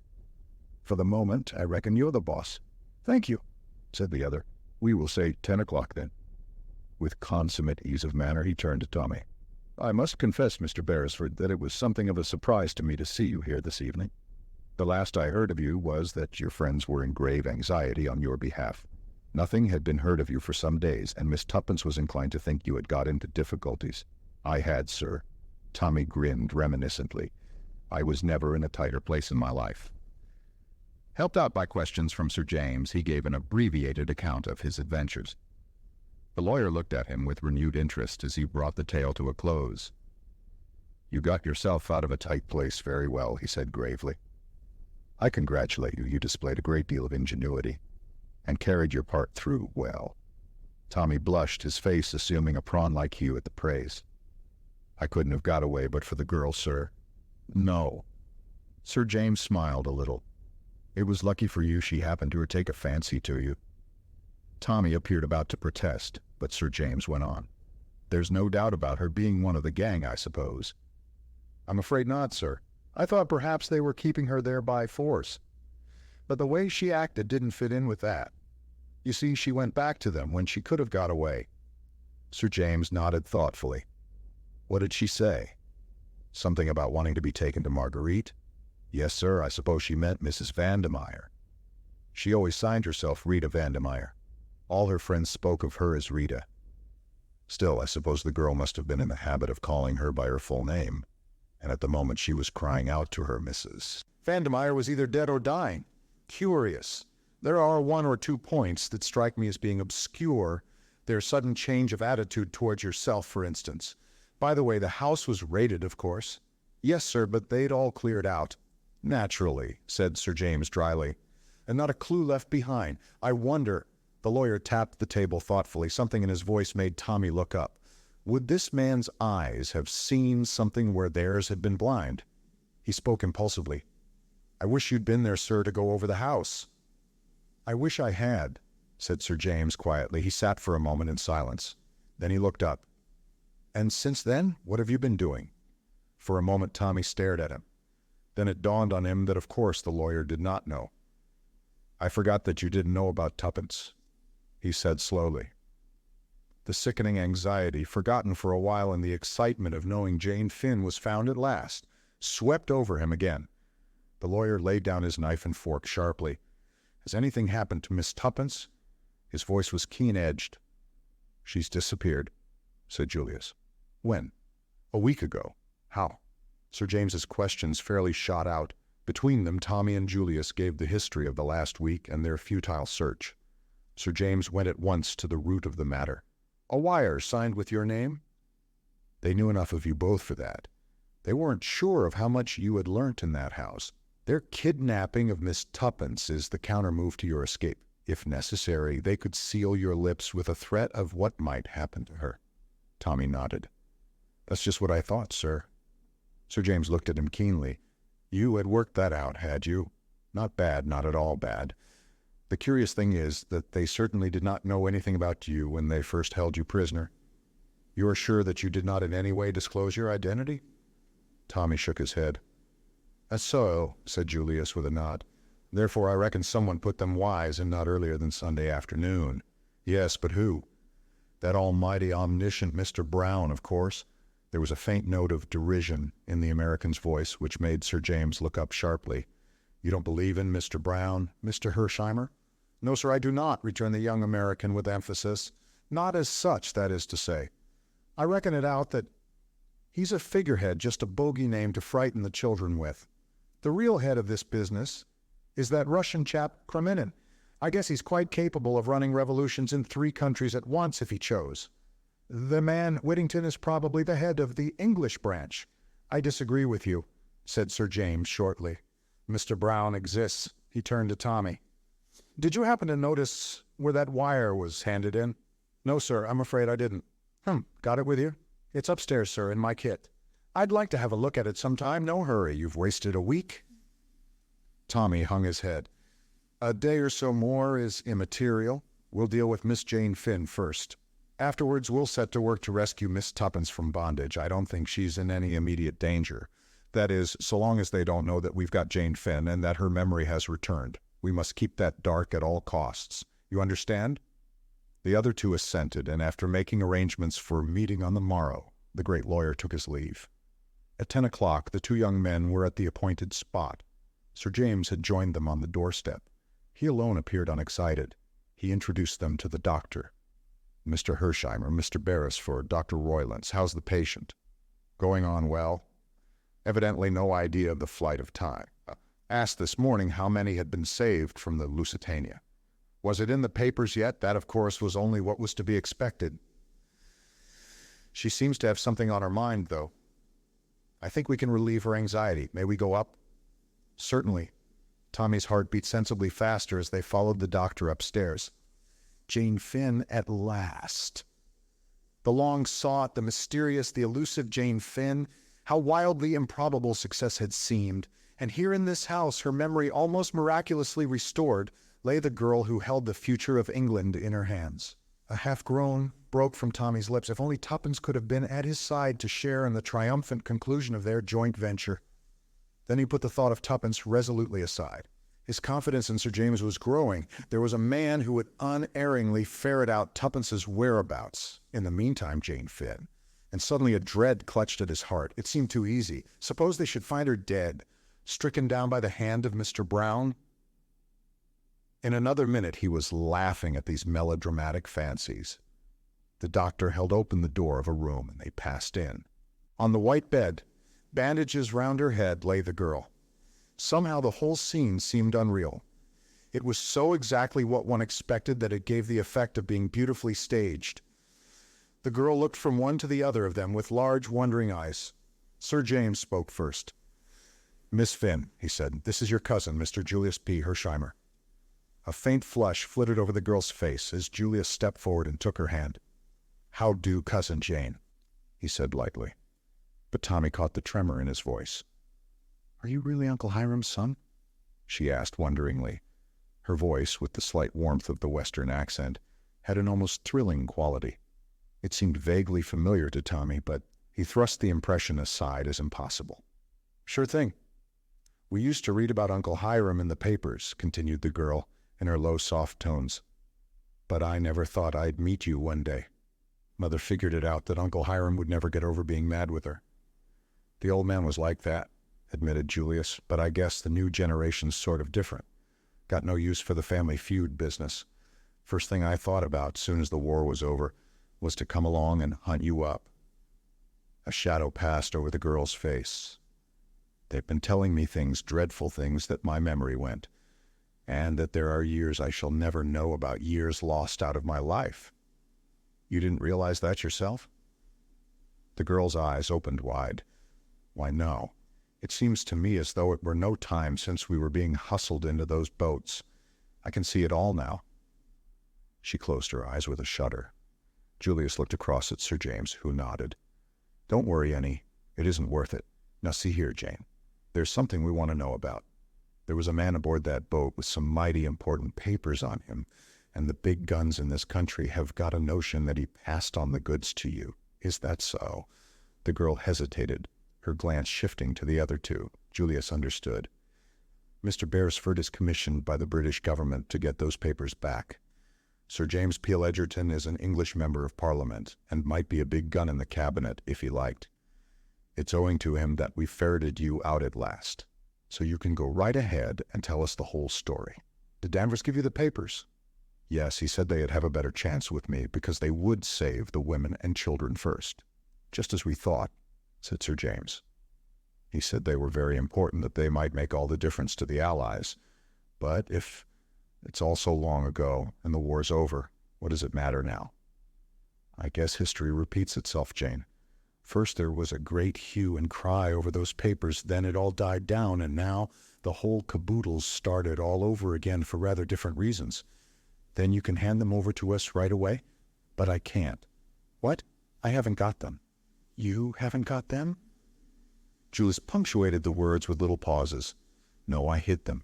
"You hid them?" "Yes, I got uneasy. People seemed to be watching me. It scared me badly."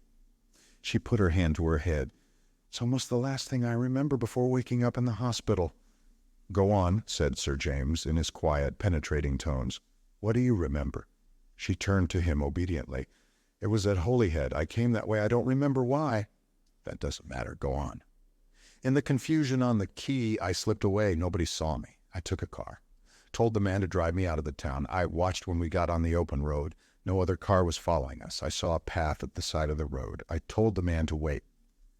She paused, then went on. "The path led to the cliff and down to the sea between big yellow gorse bushes. They were like golden flames. I looked round. There wasn't a soul in sight, but just level with my head there was a hole in the rock. It was quite small. I could only just get my hand in, but it went a long way back. I took the oilskin packet from round my neck and shoved it right in as far as I could. Then I tore off a bit of gorse, but it did prick and plug the hole with it so that you'd never guess there was a crevice of any kind there. Then I marked the place carefully in my own mind so that I'd find it again. There was a queer boulder in the path just there for all the world, like a dog sitting up begging. Then I went back to the road. The car was waiting, and I drove back. I just caught the train. I was a bit ashamed of myself for fancying things, maybe, but by and by I saw the man opposite me wink at a woman who was sitting next to me. And I felt scared again and was glad the papers were safe. I went out in the corridor to get a little air. I thought I'd slip into another carriage, but the woman called me back, said I'd dropped something, and when I stooped to look, something seemed to hit me here. She placed her hand at the back of her head. I don't remember anything more until I woke up in the hospital. There was a pause. "Thank you, Miss Finn." It was Sir James who spoke. "I hope we have not tired you." "Oh, that's all right. My head aches a little, but otherwise I feel fine." Julius stepped forward and took her hand again. "So long, Cousin Jane. I'm going to get busy after those papers, but I'll be back in 2 shakes of a dog's tail, and I'll tote you up to London and give you the time of your young life before we go back to the States. I mean it, so hurry up and get well." Chapter 20. Too late in the street, they held an informal council of war. Sir James had drawn a watch from his pocket. "The boat train to Holyhead stops at Chester at 12.14. If you start at once, I think you can catch the connection." Tommy looked up, puzzled. "Is there any need to hurry, sir? Today is only the 24th. "I guess it's always well to get up early in the morning," said Julius, before the lawyer had time to reply. "We'll make tracks for the depot right away." A little frown had settled on Sir James's brow. "I wish I could come with you. I am due to speak at a meeting at 2 o'clock. It is unfortunate." The reluctance in his tone was very evident. It was clear, on the other hand, that Julius was easily disposed to put up with the loss of the other's company. "I guess there's nothing complicated about this deal," he remarked. "Just a game of hide-and-seek, that's all." "I hope so," said Sir James. "Sure thing. What else could it be? You are still young, Mr. Hersheimmer. At my age you will probably have learnt one lesson. Never underestimate your adversary." The gravity of his tone impressed Tommy, but had little effect upon Julius. "You think Mr. Brown might come along and take a hand? If he does, I'm ready for him." He slapped his pocket. "I carry a gun. Little Willie here travels round with me everywhere." He produced a murderous-looking automatic and tapped it affectionately before returning it to its home. "But he won't be needed this trip. There's nobody to put Mr. Brown wise." The lawyer shrugged his shoulders. There was nobody to put Mr. Brown wise to the fact that Mrs. Vandermeyer meant to betray him. Nevertheless, Mrs. Vandermeyer died without speaking. Julius was silenced for once, and Sir James added on a lighter note, "I only want to put you on your guard. Goodbye, and good luck. Take no unnecessary risks once the papers are in your hands. If there's any reason to believe that you have been shadowed, destroy them at once. Good luck to you. The game is in your hands now." He shook hands with them both. 10 minutes later, the 2 young men were seated in a first-class carriage en route for Chester. For a long time, neither of them spoke. When at length Julius broke the silence, it was with a totally unexpected remark. "Say," he observed thoughtfully, "did you ever make a darn fool of yourself over a girl's face?" Tommy, after moments' astonishment, searched his mind. "Can't say I have," he replied at last. "Not that I can recollect, anyhow. Why?" "Because for the last 2 months I've been making a sentimental idiot of myself over Jane. First moment I clapped eyes on her photograph, my heart did all the usual stunts you read about in novels. I guess I'm ashamed to admit it, but I came over here determined to find her and fix it all up, and take her back as Mrs. Julius P. Hersheimmer."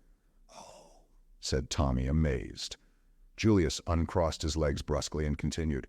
"Just shows what an almighty fool a man can make of himself. One look at the girl in the flesh, and I was cured." Feeling more tongue-tied than ever, Tommy ejaculated, "Oh," again. "No disparagement to Jane, mind you," continued the other. "She's a real nice girl, and some fellow will fall in love with her right away." "I thought her a very good-looking girl," said Tommy, finding his tongue. "Sure she is. But she's not like her photo one bit. At least I suppose she is in a way must be, because I recognized her right off. If I'd seen her in a crowd, I'd have said, 'There's a girl whose face I know,' right away without any hesitation. But there was something about that photo." Julius shook his head and heaved a sigh. "I guess romance is a mighty queer thing." "It must be," said Tommy coldly, "if you can come over here in love with one girl and propose to another within a fortnight." Julius had the grace to look discomposed. "Well, you see, I'd got a sort of tired feeling that I'd never find Jane and that it was all plumb foolishness anyway, and then, oh well, the French, for instance, are much more sensible in the way they look at things. They keep romance and marriage apart." Tommy flushed. "Well, I'm damned if that's—" Julius hastened to interrupt. "Say now, don't be hasty. I don't mean what you mean. I take it Americans have a higher opinion of morality than you have even. What I meant was that the French set about marriage in a businesslike way, find two people who are suited to one another, look after the money affairs, and see the whole thing practically, and in a businesslike spirit." "If you ask me," said Tommy, "we're all too damn businesslike nowadays. We're always saying, 'Will it pay?' The men are bad enough, and the girls are worse. Cool down, son. Don't get so heated." "I feel heated," said Tommy. Julius looked at him and judged it wise to say no more. However, Tommy had plenty of time to cool down before they reached Holyhead, and the cheerful grin had returned to his countenance as they alighted at their destination. After consultation and with the aid of a road map, they were fairly well agreed as to direction, so were able to hire a taxi without more ado and drive out on the road leading to Trader Bay. They instructed the man to go slowly, and watched narrowly so as not to miss the path. They came to it not long after leaving the town, and Tommy stopped the car promptly, asked in a casual tone whether the path led down to the sea, and hearing it did, paid off the man in handsome style. A moment later the taxi was slowly chugging back to Holyhead. Tommy and Julius watched it out of sight, and then turned to the narrow path. "It's the right one, I suppose?" asked Tommy doubtfully. "There must be simply heaps along here." "Sure it is. Look at the gorse. Remember what Jane said?" Tommy looked at the swelling hedges of golden blossom which bordered the path on either side and was convinced. They went down in single file, Julius leading. Twice Tommy turned his head uneasily. Julius looked back. "What is it?" "I don't know. I've got the wind up somehow. Keep fancying there's someone following us." "Can't be," said Julius positively. "We'd see him." Tommy had to admit that this was true. Nevertheless, his sense of uneasiness deepened. In spite of himself, he believed in the omniscience of the enemy. "I rather wish that fellow would come along," said Julius. He patted his pocket. "Little William here is just aching for exercise." "Do you always carry him with you?" inquired Tommy with burning curiosity. "Most always. I guess you never know what might turn up." Tommy kept a respectful silence. He was impressed by little William. It seemed to remove the menace of Mr. Brown farther away. The path was now running along the side of the cliff, parallel to the sea. Suddenly Julius came to such an abrupt halt that Tommy cannoned into him. "What's up?" he inquired. "Look there, if that doesn't beat the band." Tommy looked. Standing out, half obstructing the path, was a huge boulder which certainly bore a fanciful resemblance to a begging terrier. "Well," said Tommy, refusing to share Julius's emotion, "it's what we expected to see, isn't it?" Julius looked at him sadly and shook his head. "British phlegm. Sure, we expected it, but it kind of rattles me all the same. To see it sitting there, just where we expected to find it." Tommy, whose calm was perhaps more assumed than natural, moved his feet impatiently. "Push on. What about the hole?" They scanned the cliffside narrowly. Tommy heard himself saying idiotically, "The gorse won't be there after all these years," and Julius replied solemnly, "I guess you're right." Tommy suddenly pointed with a shaking hand. "What about that crevice there?" Julius replied in an awe-stricken voice. "That's it for sure." They looked at each other. "When I was in France," said Tommy reminiscently, "whenever my Batman failed to call me, he always said that he had come over queer. I never believed it. But whether he felt it or not, there is such a sensation. I've got it now badly." He looked at the rock with a kind of agonized passion. "Damn it," he cried.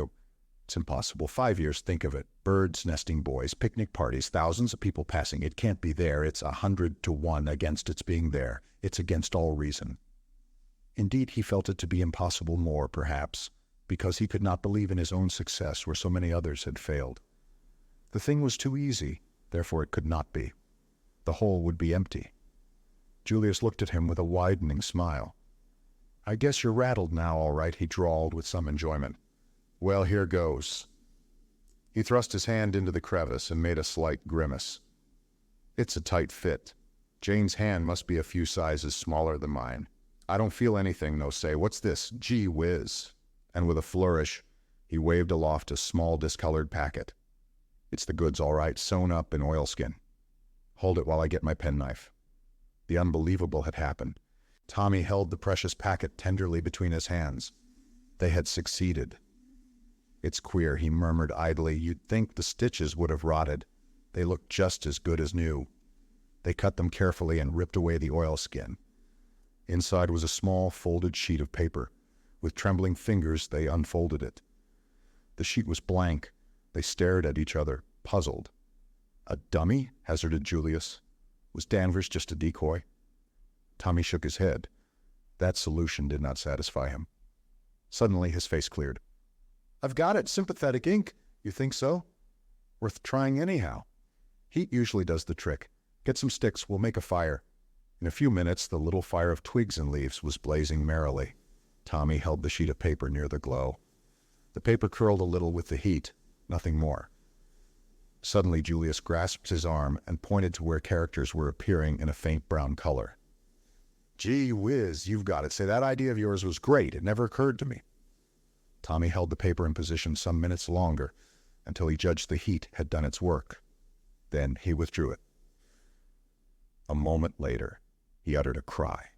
Across the sheet in neat brown printing ran the words, "With the compliments of Mr. Brown." Chapter 21. Tommy makes a discovery. For a moment or two they stood staring at each other stupidly, dazed with the shock. Somehow, inexplicably, Mr. Brown had forestalled them. Tommy accepted defeat quietly. Not so Julius.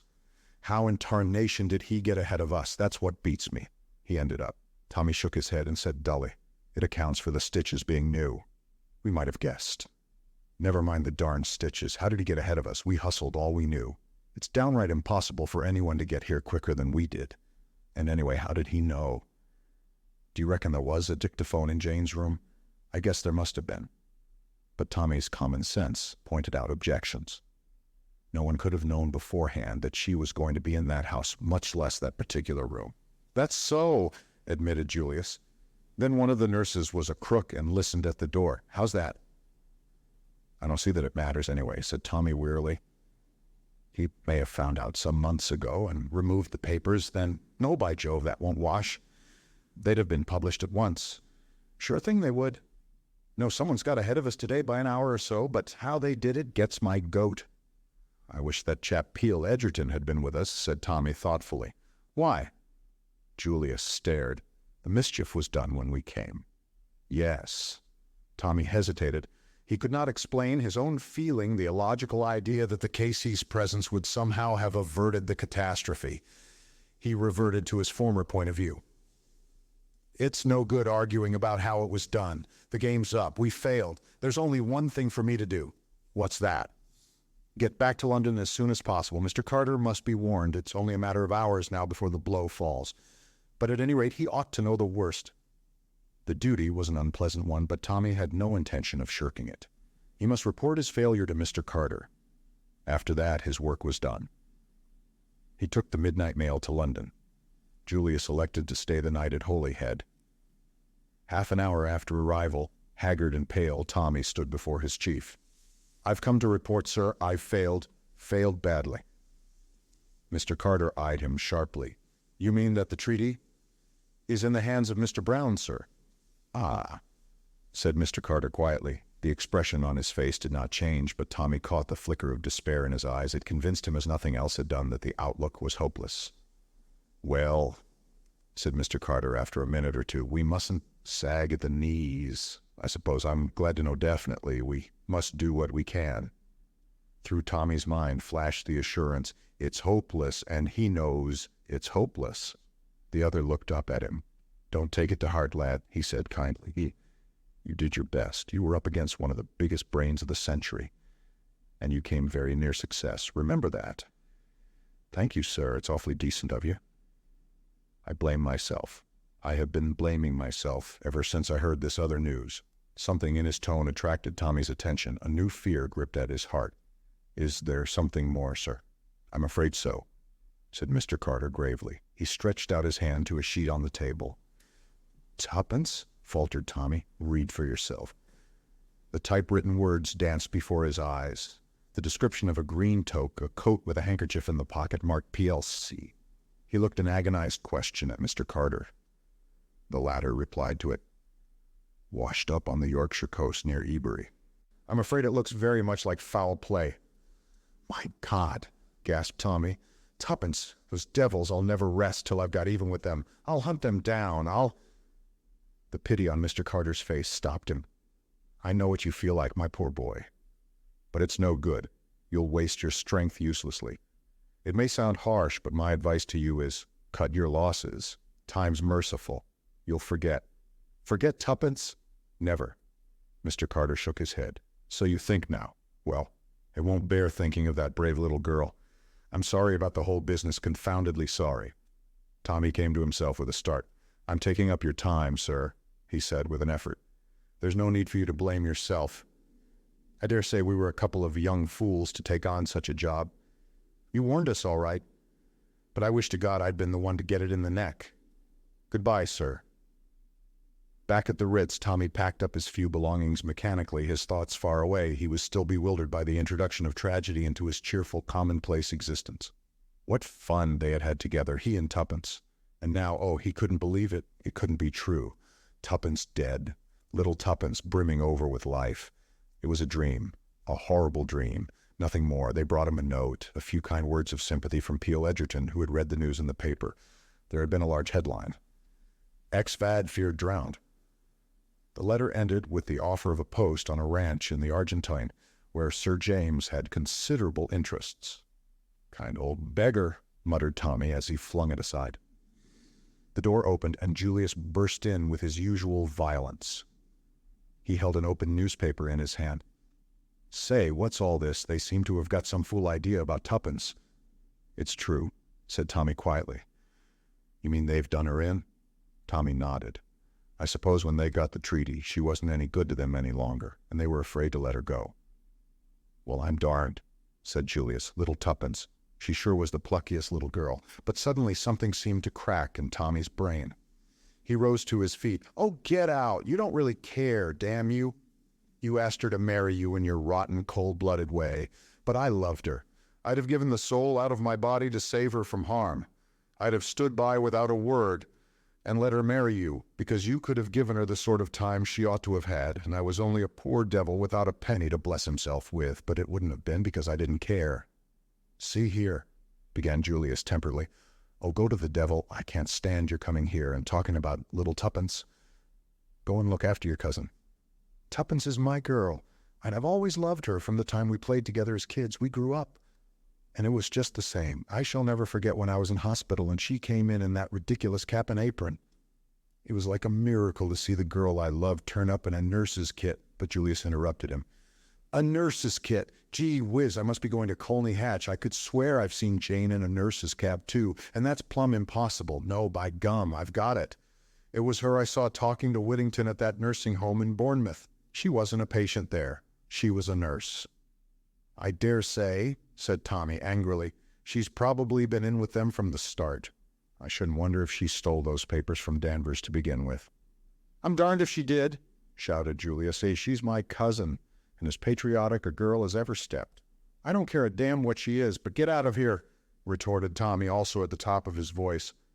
The young men were on the point of coming to blows, but suddenly, with an almost magical abruptness, Julius's anger abated. All right, son, he said quietly, I'm going. I don't blame you any for what you've been saying. It's mighty lucky you did say it. I've been the most almighty, blithering, darned idiot that is possible to imagine. Calm down. Tommy had made an impatient gesture. I'm going right away now, going to the London and Northwestern Railway Depot if you want to know. I don't care a damn where you're going, growled Tommy. As the door closed behind Julius, he returned to his suitcase. That's the lot, he murmured and rang the bell. Take my luggage down. Yes, sir. Going away, sir?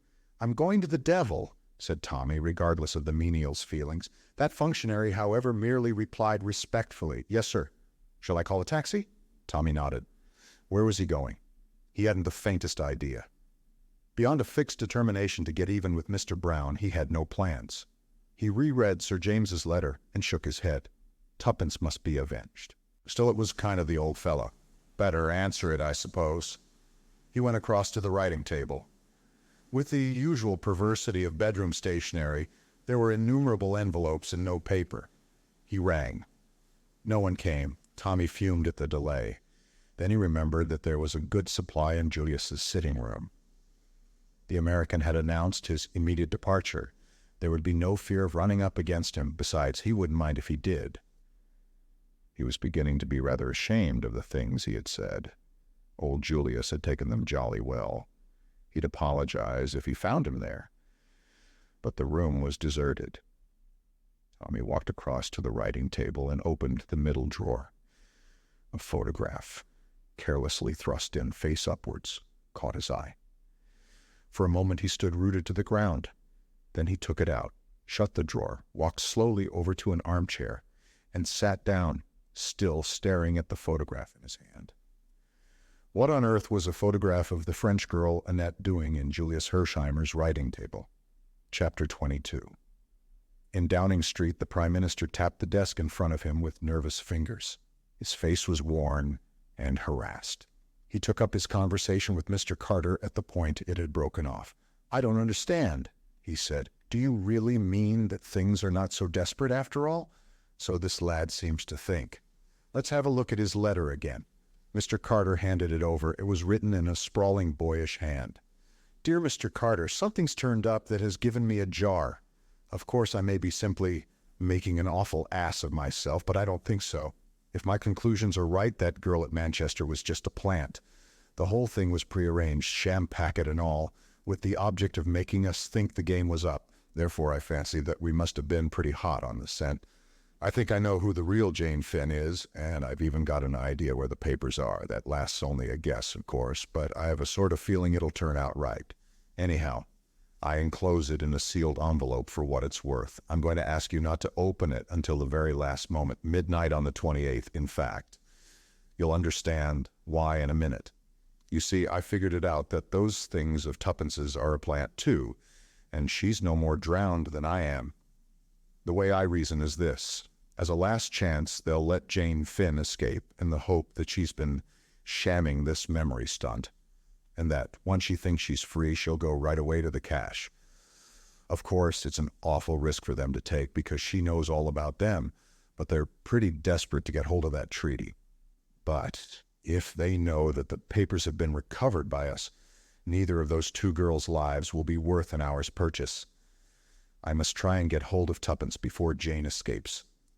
I want a repeat of that telegram that was sent to Tuppence at the Ritz. Sir James Peel Edgerton said you would be able to manage that for me. He's frightfully clever. One last thing, please have that house in Soho watched day and night. Yours, etc. Thomas Beresford. The Prime Minister looked up. The enclosure? Mr. Carter smiled dryly. In the vaults of the bank. I am taking no chances. You don't think, the Prime Minister hesitated a minute, that it would be better to open it now? Surely we ought to secure the document, that is, provided the young man's guess turns out to be correct at once. We can keep the fact of having done so quite secret. Can we? I'm not so sure. There are spies all round us. Once it's known, I wouldn't give that, he snapped his fingers, for the life of those two girls. No, the boy trusted me, and I shan't let him down. Well, well, we must leave it at that, then. What's he like, this lad? Outwardly, he's an ordinary, clean-limbed, rather block-headed young Englishman, slow in his mental processes. On the other hand, it's quite impossible to lead him astray through his imagination. He hasn't got any, so he's difficult to deceive. He worries things out slowly, and once he's got hold of anything, he doesn't let go. The little lady's quite different, more intuition and less common sense. They make a pretty pair working together, pace and stamina. He seems confident, mused the Prime Minister. Yes, and that's what gives me hope. He's the kind of diffident youth who would have to be very sure before he ventured an opinion at all. A half-smile came to the other's lips. And it is this boy who will defeat the master criminal of our time? This boy, as you say, but I sometimes fancy I see a shadow behind. You mean Peel Edgerton? Peel Edgerton? Said the Prime Minister in astonishment. Yes, I see his hand in this. He struck the open letter. He's there working in the dark, silently, unobtrusively.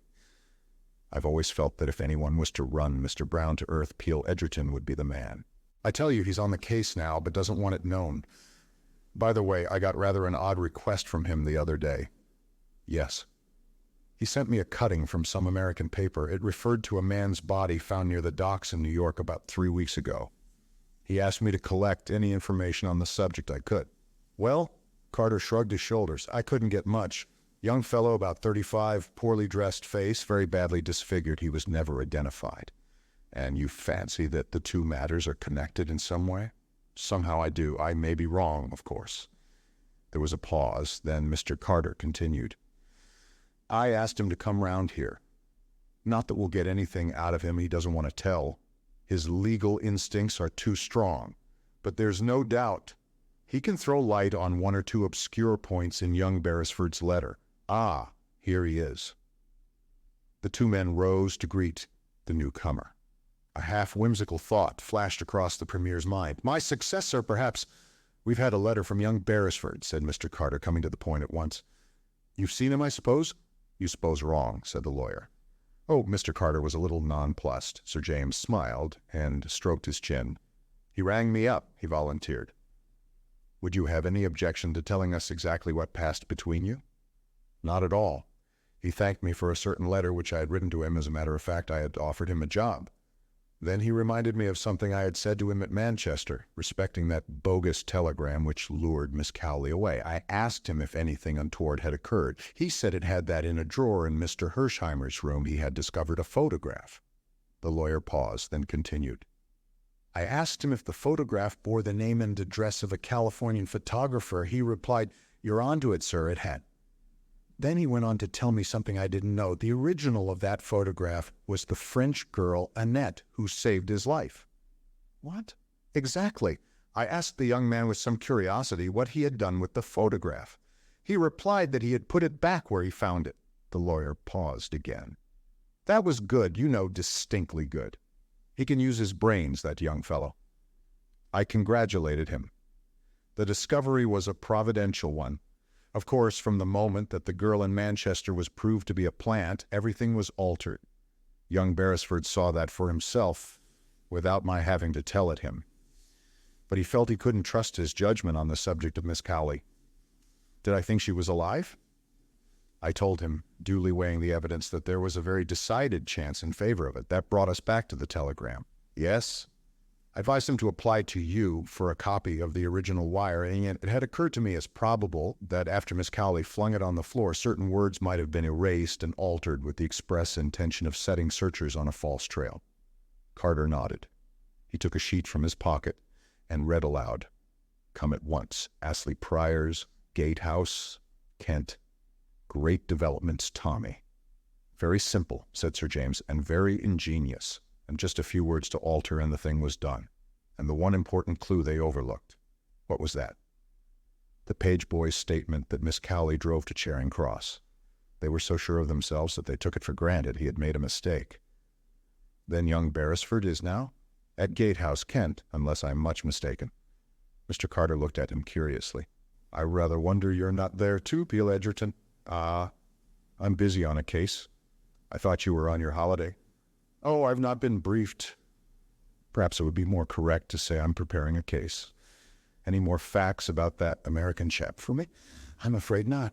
Is it important to find out who he was? Oh, I know who he was, said Sir James easily. I can't prove it yet, but I know.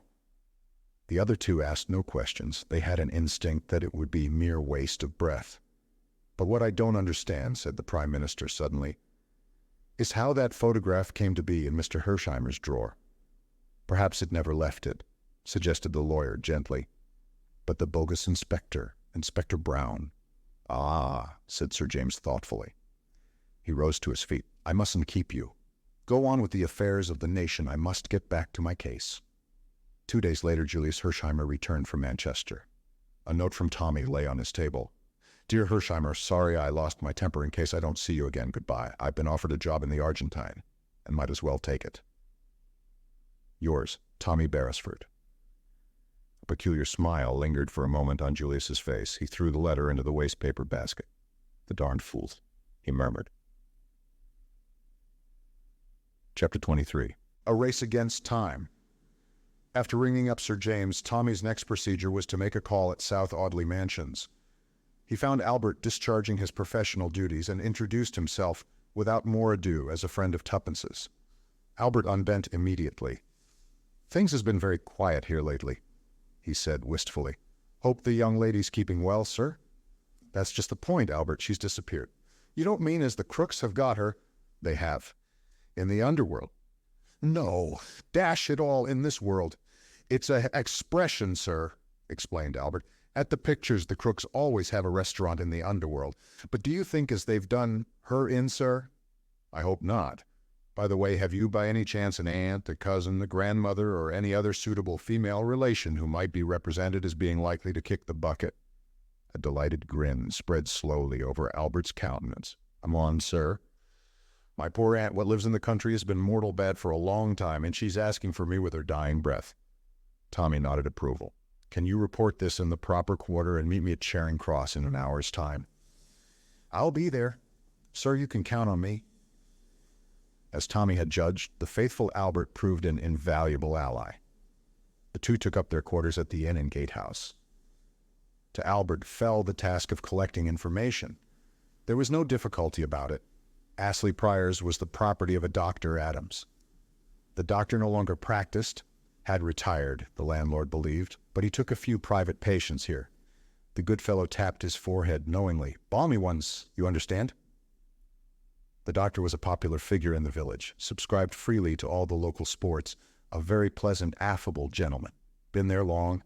Oh, a matter of 10 years or so, might be longer. Scientific gentleman he was. Professors and people often came down from town to see him anyway. It was a gay house, always visitors. In the face of all this volubility, Tommy felt doubts. Was it possible that this genial, well-known figure could be in reality a dangerous criminal? His life seemed so open and above board. No hint of sinister doings. Suppose it was all a gigantic mistake. Tommy felt a cold chill at the thought. Then he remembered the private patients, balmy ones. He inquired carefully if there was a young lady amongst them, describing Tuppence. But nothing much seemed to be known about the patients. They were seldom seen outside the grounds. A guarded description of Annette also failed to provoke recognition. Astley Priors was a pleasant red brick edifice, surrounded by well-wooded grounds which effectually shielded the house from observation from the road. On the first evening, Tommy, accompanied by Albert, explored the grounds. Owing to Albert's insistence, they dragged themselves along painfully on their stomachs, thereby producing a great deal more noise than if they had stood upright. In any case, these precautions were totally unnecessary. The grounds, like those of any other private house after nightfall, seemed untenanted. Tommy had imagined a possible fierce watchdog. Albert's fancy ran to a puma or a tame cobra. But they reached a shrubbery near the house, quite unmolested. The blinds of the dining room window were up.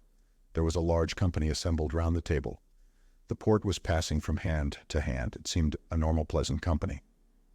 Through the open window, scraps of conversation floated out disjointedly on the night air. It was a heated discussion on county cricket. Again, Tommy felt that cold chill of uncertainty. It seemed impossible to believe that these people were other than they seemed. Had he been fooled once more? The fair-bearded, spectacled gentleman who sat at the head of the table looked singularly honest and normal. Tommy slept badly that night. The following morning, the indefatigable Albert, having cemented an alliance with the greengrocer's boy, took the latter's place and ingratiated himself with the cook at Malthouse. He returned with the information that she was undoubtedly one of the crooks. But Tommy mistrusted the vividness of his imagination. Questioned, he could adduce nothing in support of his statement except his own opinion that she wasn't the usual kind. You could see that at a glance. The substitution being repeated, much to the pecuniary advantage of the real greengrocer's boy. On the following day, Albert brought back the first piece of hopeful news. There was a French young lady staying in the house. Tommy put his doubts aside. Here was confirmation of his theory. But time pressed. Today was the 27th. The 29th was the much-talked-of Labor Day, about which all sorts of rumors were running riot. Newspapers were getting agitated. Sensational hints of a labor coup d'etat were freely reported. The government said nothing. It knew and was prepared. There were rumors of dissension among the labor leaders. They were not of one mind. The more far-seeing among them realized that what they proposed might well be a death blow to the England that at heart they loved. They shrank from the starvation and misery a general strike would entail, and were willing to meet the government halfway. But behind them were subtle, insistent forces at work, urging the memories of old wrongs, deprecating the weakness of half-and-half measures, fomenting misunderstandings. Tommy felt that thanks to Mr. Carter, he understood the position fairly accurately. With the fatal document in the hands of Mr. Brown, public opinion would swing to the side of the labor extremists and revolutionists. Failing that, the battle was an even chance. The government, with a loyal army and police force behind them, might win, but at a cost of great suffering. But Tommy nourished another, and a preposterous dream. With Mr. Brown unmasked and captured, he believed, rightly or wrongly, that the whole organization would crumble ignominiously and instantaneously. The strange permeating influence of the unseen chief held it together. Without him, Tommy believed, an instant panic would set in, and the honest men left to themselves. An 11th-hour reconciliation would be possible. "This is a one-man show," said Tommy to himself. "The thing to do is to get hold of the man." It was partly in furtherance of this ambitious design that he had requested Mr. Carter not to open the sealed envelope. The draft treaty was Tommy's bait. Every now and then he was aghast at his own presumption. How dared he think that he had discovered what so many wiser and clever men had overlooked? Nevertheless, he stuck tenaciously to his idea. That evening he and Albert once more penetrated the grounds of Astley Priors. Tommy's ambition was somehow or other to gain admission to the house itself. As they approached cautiously, Tommy gave a sudden gasp. On the second-floor window, someone standing between the window and the light in the room threw a silhouette on the blind. It was one Tommy would have recognized anywhere. Tuppence was in that house. He clutched Albert by the shoulder. "Stay here. When I begin to sing, watch that window." He retreated hastily to a position on the main drive and began in a deep roar, coupled with an unsteady gait, the following ditty. "I am a soldier, a jolly British soldier. You can see that I'm a soldier by my feet." It had been a favorite on the gramophone in Tuppence's hospital days. He did not doubt but that she would recognize it and draw her own conclusions. Tommy had not a note of music in his voice, but his lungs were excellent. The noise he produced was terrific. Presently an unimpeachable butler, accompanied by an equally unimpeachable footman, issued from the front door. The butler remonstrated with him. Tommy continued to sing, addressing the butler affectionately as "dear old Whiskers." The footman took him by one arm, the butler by the other. They ran him down the drive and neatly out of the gate. The butler threatened him with the police if he intruded again. It was beautifully done soberly and with perfect decorum.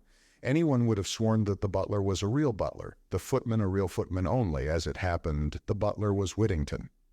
Tommy retired to the inn and waited for Albert's return. At last that worthy made his appearance. "Well," cried Tommy eagerly. "It's all right." While there was a running of you out, the window opened, and something was chucked out. He handed a scrap of paper to Tommy. It was wrapped around a letter weight. On the paper were scrawled 3 words: "Tomorrow, same time." "Good egg," cried Tommy. "We're getting going." "I wrote a message on a piece of paper, wrapped it round a stone, and chucked it through the window," continued Albert breathlessly. Tommy groaned. "Your zeal will be the undoing of us, Albert. What did you say?" "Said we was a-staying at the inn. If she could get away, to come there and croak like a frog." "She'll know that's you," said Tommy with a sigh of relief. "Your imagination runs away with you, you know, Albert. Why, you wouldn't recognize a frog croaking if you heard it." Albert looked rather crestfallen. "Cheer up," said Tommy. "No harm done. That butler's an old friend of mine. I bet he knew who I was, though he didn't let on. It's not their game to show suspicion. That's why we found it fairly plain sailing. They don't want to discourage me altogether. On the other hand, they don't want to make it too easy. I'm a pawn in their game, Albert. That's what I am. You see, if the spider lets the fly walk out too easily, the fly might suspect it was a put-up job. Hence the usefulness of that promising youth, Mr. T. Beresford, who's blundered in just at the right moment for them. But later, Mr. T. Beresford had better look out." Tommy retired for the night in a state of some elation. He had elaborated a careful plan for the following evening. He felt sure that the inhabitants of Astley Priors would not interfere with him up to a certain point. It was after that Tommy proposed to give them a surprise. About 12 o'clock, however, his calm was rudely shaken. He was told that someone was demanding him in the bar. The applicant proved to be a rude-looking carter well coated with mud. "Well, my good fellow, what is it?" asked Tommy. "Might this be for you, sir?" The carter held out a very dirty folded note, on the outside of which was written, "Take this to the gentleman at the inn near Astley Priors. He will give you 10 shillings. The handwriting was Tuppence's. Tommy appreciated her quick-wittedness in realizing that he might be staying at the inn under an assumed name. He snatched at it. "That's all right." The man withheld it. "What about my 10 shillings? Tommy hastily produced a 10-shilling note, and the man relinquished his fine. Tommy unfastened it. "Dear Tommy, I knew it was you last night. Don't go this evening. They'll be lying in wait for you. They're taking us away this morning. I heard something about Wales Holyhead, I think. I'll drop this on the road if I get a chance. Annette told me how you'd escaped. Buck up. Yours, Tuppence." Tommy raised a shout for Albert before he had even finished perusing this characteristic epistle. "Pack my bag. We're off." "Yes, sir." The boots of Albert could be heard racing upstairs. Holyhead. Did that mean that, after all? Tommy was puzzled. He read on slowly. The boots of Albert continued to be active on the floor above. Suddenly a second shout came from below. "Albert, I'm a damn fool. Unpack that bag." "Yes, sir." Tommy smoothed out the note thoughtfully. "Yes, a damn fool," he said softly. "But so's someone else. And at last I know who it is." Chapter 24. Julius takes a hand in his suite at Claridge's. Crommelin reclined on a couch and dictated to his secretary in sibilant Russian. Presently the telephone at the secretary's elbow purred, and he took up the receiver, spoke for a minute or two, then turned to his employer. "Someone below is asking for you." "Who is it?" He gives the name of Mr. Julius P. Hersheimmer. "Hersheimmer," repeated Crommelin thoughtfully. "I have heard that name before." "His father was one of the Steel Kings of America," explained the secretary, whose business it was to know everything. "This young man must be a millionaire several times over." The other's eyes narrowed appreciatively. "You had better go down and see him, Ivan. Find out what he wants." The secretary obeyed, closing the door noiselessly behind him. In a few minutes he returned. "He declines to state his business, says it is entirely private and personal, and that he must see you." "A millionaire several times over," murmured Crommelin. "Bring him up, my dear Ivan." The secretary left the room once more and returned escorting Julius. "Monsieur Crommelin," said the latter abruptly. The Russian, studying him attentively with his pale, venomous eyes, bowed. "Pleased to meet you," said the American. "I've got some very important business I'd like to talk over with you, if I can see you alone." He looked pointedly at the other. "My secretary, Monsieur Grieber, from whom I have no secrets." "That may be so, but I have," said Julius dryly. "So I'd be obliged if you'd tell him to scoot." "Ivan," said the Russian softly, "perhaps you would not mind retiring into the next room." "The next room won't do," interrupted Julius. "I know these ducal suites, and I want this one plumb empty except for you and me. Send him round to a store to buy a penn'orth of peanuts." Though not particularly enjoying the American's free and easy manner of speech, Crommelin was devoured by curiosity. "Will your business take long to state?" "Might be an all-night job if you caught on." "Very good, Ivan. I shall not require you again this evening. Go to the theater. Take a night off." "Thank you, Your Excellency." The secretary bowed and departed. Julius stood at the door, watching his retreat. Finally, with a satisfied sigh, he closed it and came back to his position in the center of the room. "Now, Mr. Hersheimmer, perhaps you will be so kind as to come to the point?" "I guess that won't take a minute," drawled Julius. Then, with an abrupt change of manner, "Hands up or I shoot." For a moment Crommelin stared blindly into the big automatic, then, with almost comical haste, he flung up his hands above his head. In that instant Julius had taken his measure. The man he had to deal with was an abject physical coward. The rest would be easy. "This is an outrage!" cried the Russian in a high hysterical voice. "An outrage! Do you mean to kill me?" "Not if you keep your voice down. Don't go edging sideways towards that bell. That's better. What do you want? Do nothing rashly. Remember, my life is of the utmost value to my country. I may have been maligned." "I reckon," said Julius, "that the man who let daylight into you would be doing humanity a good turn. But you needn't worry any. I'm not proposing to kill you this trip, that is, if you're reasonable." The Russian quailed before the stern menace in the other's eyes. He passed his tongue over his dry lips. "What do you want?" Money? No, I want Jane Finn. Jane Finn? I never heard of her. You're a darned liar. You know perfectly who I mean. I tell you, I've never heard of the girl. And I tell you, retorted Julius, that little Willie here is just hopping mad to go off. The Russian wilted visibly. You wouldn't dare. Oh, yes, I would somehow. Kremenin must have recognized something in the voice that carried conviction, for he said sullenly, well, granted I do know who you mean what of it. You will tell me now right here where she is to be found. Kremenin shook his head. I dare, Aunt. Why not? I daren't. You ask an impossibility. Afraid, eh? Of whom, Mr. Brown? Ah, that tickles you up. There is such a person, then. I doubted it, and the mere mention of him scares you stiff. I have seen him, said the Russian slowly. I spoken to him face to face. I did not know it until afterwards. He was one of a crowd. I should not know him again. Who is he, really? I do not know, but I know this. He is a man to fear. He'll never know, said Julius. He knows everything, and his vengeance is swift. Even I, Kremenin, would not be exempt. Then you won't do as I ask you. You ask an impossibility. Sure, that's a pity for you, said Julius cheerfully. But the world in general will benefit. He raised the revolver. Stop, shrieked the Russian. You cannot mean to shoot me? Of course I do. I've always heard you revolutionists held life cheap. But it seems there's a difference when it's your own life in question. I gave you just one chance of saving your dirty skin, and that you wouldn't take. They would kill me. Well, said Julius pleasantly, it's up to you, but I'll just say this. Little Willie here is a dead cert, and if I was you, I'd take a sporting chance with Mr. Brown. You will hang if you shoot me, muttered the Russian irresolutely. No, stranger, that's where you're wrong. You forget the dollars. A big crowd of solicitors will get busy, and they'll get some highbrow doctors on the job, and the end of it all will be that they'll say my brain was unhinged. I shall spend a few months in a quiet sanatorium. My mental health will improve. The doctors will declare me sane again, and all will end happily for little Julius. I guess I can bear a few months' retirement in order to rid the world of you, but don't you kid yourself, I'll hang for it. The Russian believed him. Corrupt himself, he believed implicitly in the power of money.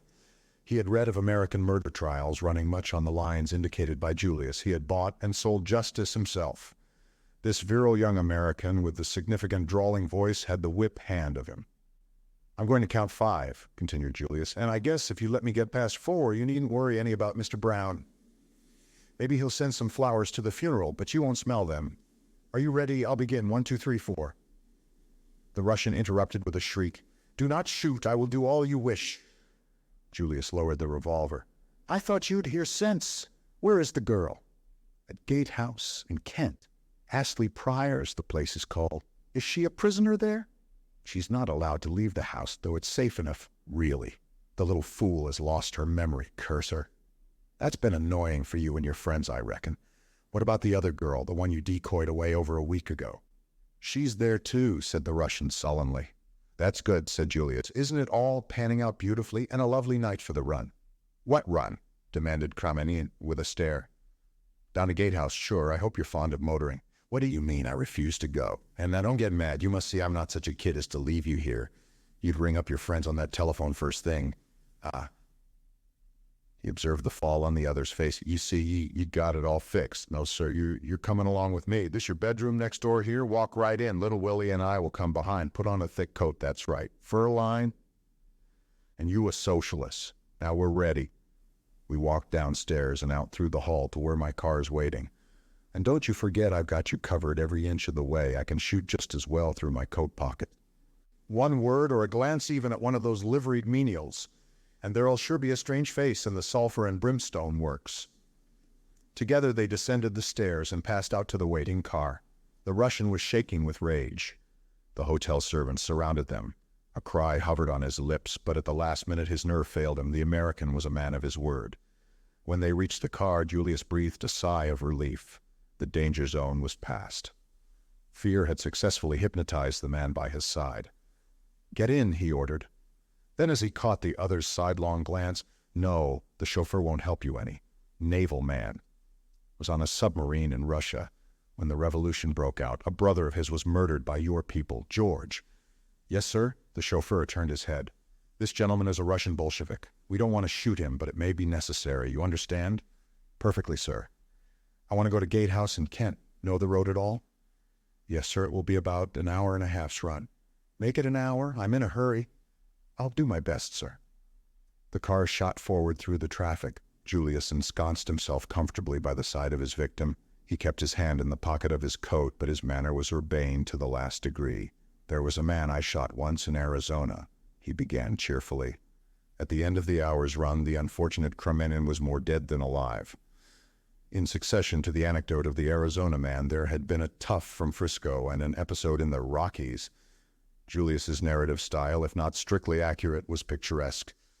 Slowing down, the chauffeur called over his shoulder that they were just coming into Gatehouse. Julius bade the Russian direct them. His plan was to drive straight up to the house. There, Kremenin was to ask for the two girls. Julius explained to him that little Willie would not be tolerant of failure. Kremenin by this time was as putty in the other's hands. The terrific pace they had come had still further unmanned him. He had given himself up for dead at every corner. The car swept up the drive and stopped before the porch. The chauffeur looked round for orders. Turn the car first, George, then ring the bell and get back to your place. Keep the engine going, and be ready to scoot like hell when I give the word. Very good, sir. The front door was opened by the butler. Kremenin felt the muzzle of the revolver pressed against his ribs. Now, hissed Julius, and be careful. The Russian beckoned. His lips were white, and his voice was not very steady. It is I, Kremenin. Bring down the girl at once. There is no time to lose. Whittington had come down the steps. He uttered an exclamation of astonishment at seeing the other. You, what's up? Surely you know the plan. Kremenin interrupted him, using the words that have created many unnecessary panics. We have been betrayed. Plans must be abandoned. We must save our own skins, the girl, and at once. It's our only chance. Whittington hesitated, but for hardly a moment. You have orders from him? Naturally. Should I be here otherwise? Hurry, there is no time to be lost. The other little fool had better come too. Whittington turned and ran back into the house. The agonizing minutes went by. Then two figures hastily huddled in cloaks appeared on the steps and were hustled into the car. The smaller of the two was inclined to resist, and Whittington shoved her in unceremoniously. Julius leaned forward, and in doing so, the light from the open door lit up his face. Another man on the steps behind Whittington gave a startled exclamation. Concealment was at an end. Get a move on, George, shouted Julius. The chauffeur slipped in his clutch, and with a bound the car started. The man on the steps uttered an oath. His hand went to his pocket. There was a flash and a report. The bullet just missed the taller girl by an inch. Get down, Jane, cried Julius. Flat on the bottom of the car. He thrust her sharply forward. Then, standing up, he took careful aim and fired. Have you hit him? Cried Tuppence eagerly. Sure, replied Julius. He isn't killed, though. Skunks like that take a lot of killing. Are you all right, Tuppence? Of course I am. Where's Tommy? And who's this? She indicated the shivering Kremenin. Tommy's making tracks for the Argentine. I guess he thought you'd turned up your toes steady through the gate, George. That's right. It'll take him at least 5 minutes to get busy after us. They'll use the telephone, I guess. So look out for snares ahead and don't take the direct route. Who's this, did you say, Tuppence? Let me present Monsieur Kremenin. I persuaded him to come on the trip for his health. The Russian remained mute, still livid with terror. But what made them let us go? Demanded Tuppence suspiciously. I reckon Monsieur Kremenin here asked them so prettily they just couldn't refuse. This was too much for the Russian. He burst out vehemently, Curse you, curse you. They know now that I betrayed them. My life won't be safe for an hour in this country. That's so, assented Julius. I'd advise you to make tracks for Russia right away. Let me go then, cried the other. I have done what you asked. Why do you still keep me with you? Not for the pleasure of your company. I guess you can get right off now if you want to. I thought you'd rather I tooled you back to London. You may never reach London, snarled the other. Let me go here and now. Sure thing. Pull up, George. The gentleman's not making the return trip. If I ever come to Russia, Monsieur Kremenin, I shall expect a rousing welcome. But before Julius had finished his speech, and before the car had finally halted, the Russian had swung himself out and disappeared into the night. Just a mite impatient to leave us, commented Julius as the car gathered way again. And no idea of saying goodbye politely to the ladies. Say, Jane, you can get up on the seat now. For the first time the girl spoke. How did you persuade him? She asked. Julius tapped his revolver. Little Willie here takes the credit. "Splendid," cried the girl. The color surged into her face. Her eyes looked admiringly at Julius. "Annette and I didn't know what was going to happen to us," said Tuppence. "Old Whittington hurried us off. We thought it was lambs to the slaughter." "Annette," said Julius, "is that what you call her?" His mind seemed to be trying to adjust itself to a new idea. "It's her name," said Tuppence, opening her eyes very wide. "Shucks," retorted Julius. "She may think it's her name because her memory's gone, poor kid, but it's the one real and original Jane Finn we've got here." "What?" cried Tuppence, but she was interrupted. With an angry spurt, a bullet embedded itself in the upholstery of the car just behind her head. "Down with you," cried Julius. "It's an ambush. These guys have got busy pretty quickly. Push her a bit, George." The car fairly leapt forward. 3 more shots rang out but went happily wide. Julius, upright, leant over the back of the car.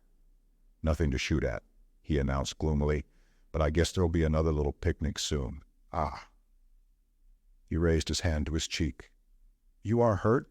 said Annette quickly. "Only a scratch." The girl sprang to her feet. Let me out, I say. Stop the car. It is me they're after. I'm the one they want." "You shall not lose your lives because of me. Let me go." She was fumbling with the fastenings of the door. Julius took her by both arms and looked at her. She had spoken with no trace of foreign accent. "Sit down, kid," he said gently. "I guess there's nothing wrong with your memory. Been fooling them all the time, eh?" The girl looked at him, nodded, and then suddenly burst into tears. Julius patted her on the shoulder. There, just you sit tight. We're not going to let you quit." Through her sobs, the girl said indistinctly, "You are from home. I can tell by your voice. It makes me homesick." "Sure I'm from home. I'm your cousin Julius Hersheimmer. I came over to Europe on purpose to find you, and a pretty dance you've led me." The car slackened speed. George spoke over his shoulder. "Crossroads here, sir. I'm not sure of the way." The car slowed down until it hardly moved. As it did so, a figure climbed suddenly over the back and plunged head first into the midst of them. "Sorry," said Tommy, extricating himself. A mass of confused exclamations greeted him. He replied to them severally. "Was in the bushes by the drive, hung on behind, couldn't let you know before at the pace you were going. It was all I could do to hang on. Now then, you girls get out." "Get out?" "Yes. There's a station just up that road. Train due in 3 minutes. You'll catch it if you hurry."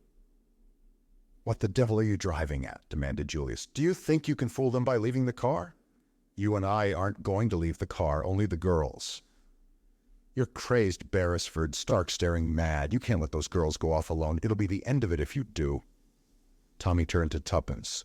"Get out at once, Tuppence. Take her with you and do just as I say. No one will do you any harm. You're safe. Take the train to London. Go straight to Sir James Peel Edgerton. Mr. Carter lives out of town, but you'll be safe with him."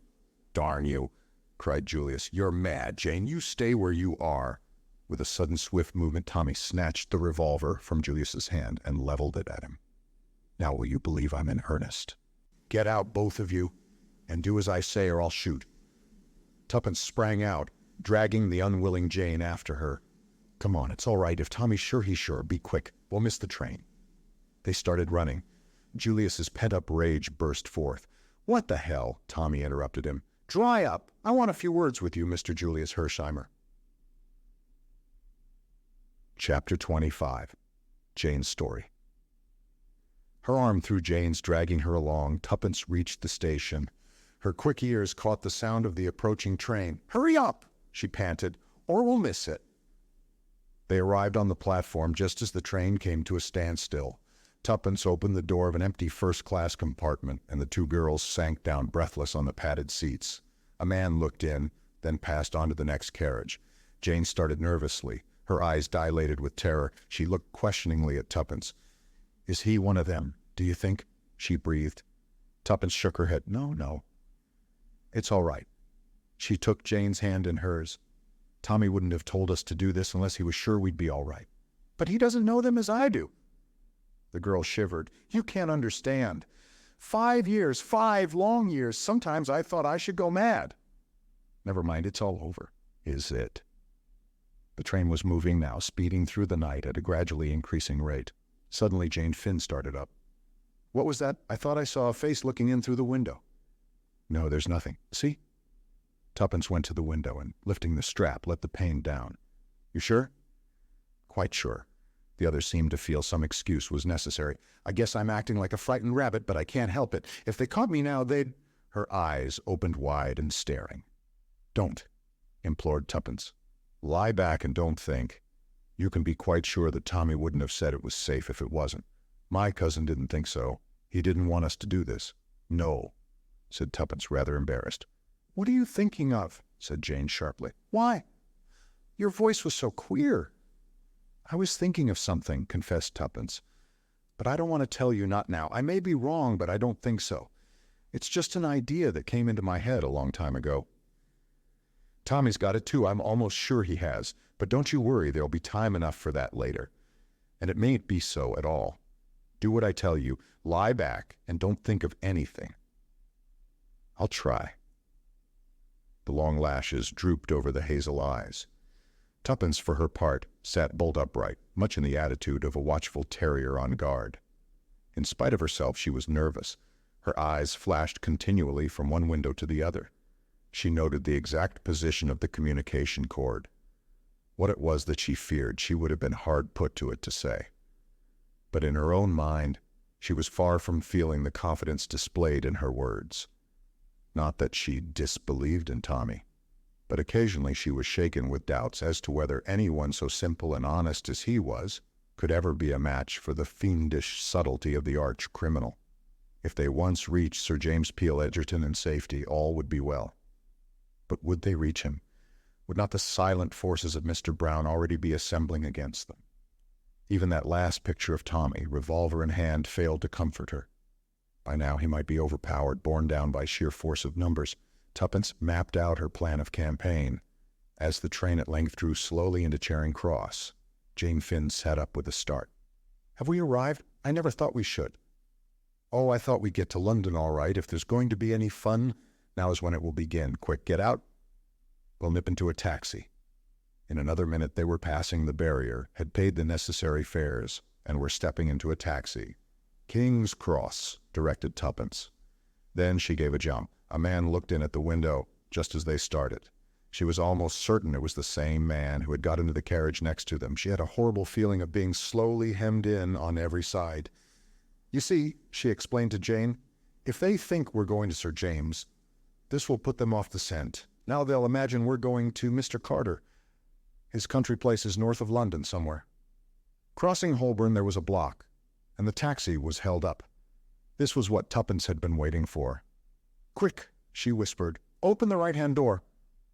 The two girls stepped out into the traffic. 2 minutes later, they were seated in another taxi and were retracing their steps, this time direct to Carlton House Terrace. There, said Tuppence with great satisfaction. This ought to do them. I can't help thinking that I'm really rather clever.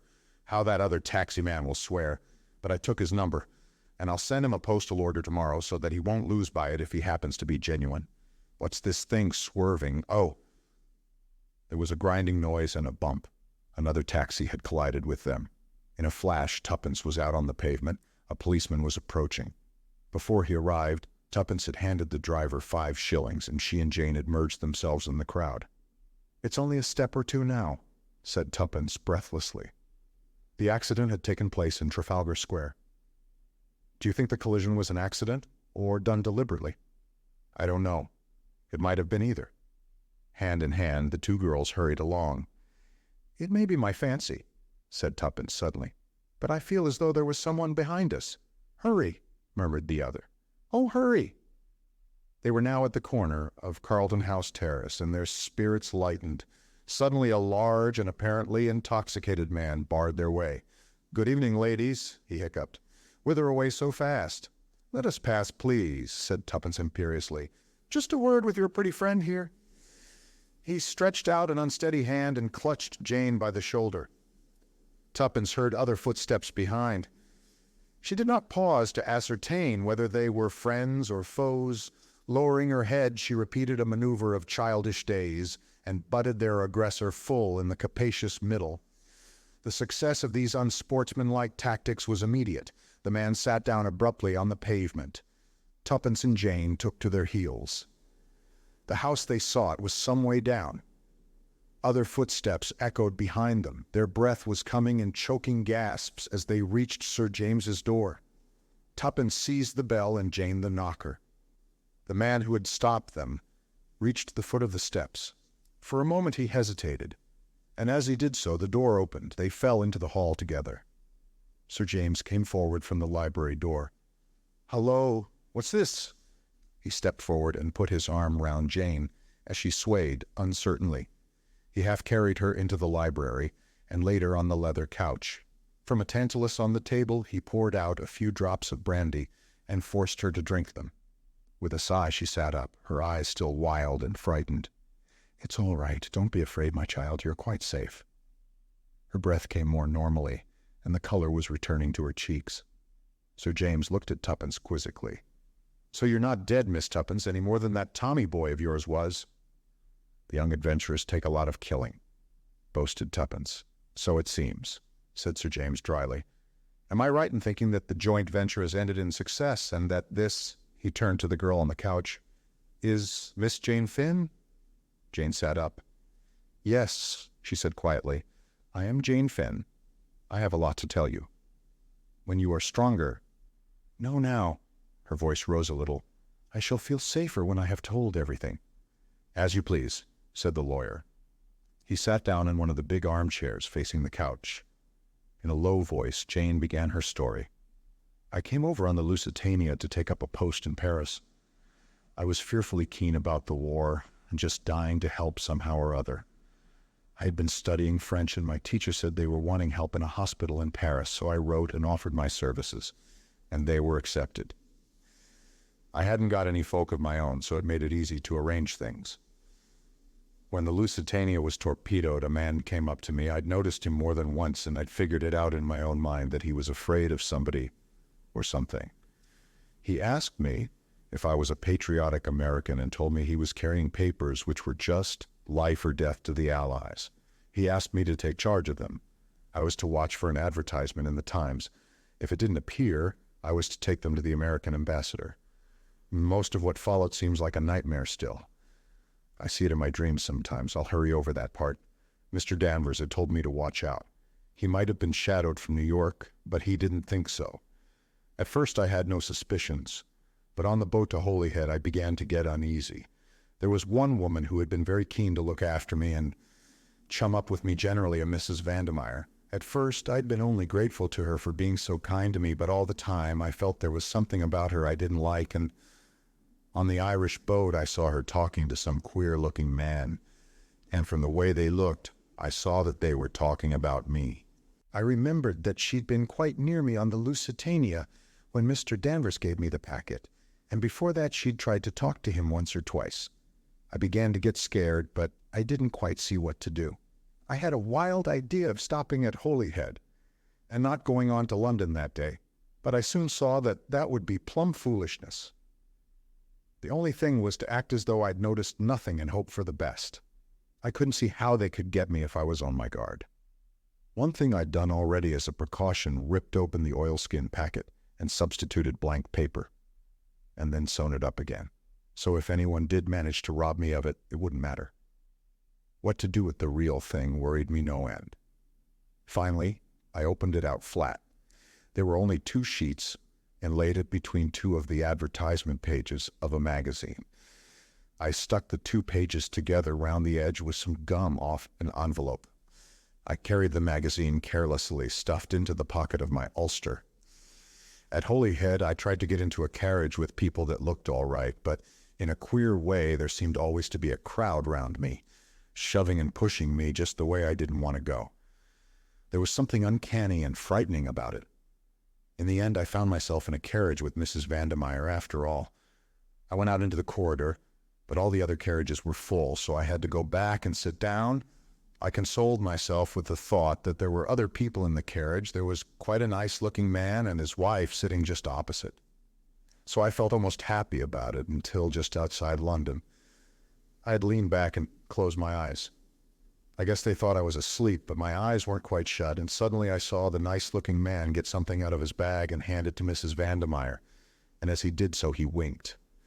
I can't tell you how that wink sort of froze me through and through. My only thought was to get out in the corridor as quick as ever I could. I got up, trying to look natural and easy. Perhaps they saw something I don't know, but suddenly Mrs. Vandermeyer said now, and flung something over my nose and mouth as I tried to scream. At the same moment, I felt a terrific blow on the back of my head. She shuddered. Sir James murmured something sympathetically. In a minute, she resumed. I don't know how long it was before I came back to consciousness. I felt very ill and sick. I was lying on a dirty bed. There was a screen round it, but I could hear two people talking in the room. Mrs. Vandermeyer was one of them. I tried to listen, but at first I couldn't take much in. When at last I did begin to grasp what was going on, I was just terrified. I wonder I didn't scream right out there. And then, they hadn't found the papers. They got the oilskin packet with the blanks, and they were just mad. They didn't know whether I'd changed the papers or whether Danvers had been carrying a dummy message, while the real one was sent another way. They spoke of she closed her eyes, torturing me to find out. I'd never known what fear, really sickening fear, was before. Once they came to look at me. I shut my eyes and pretended to be still unconscious, but I was afraid they'd hear the beating of my heart. However, they went away again. I began thinking madly. What could I do? I knew I wouldn't be able to stand up against torture very long.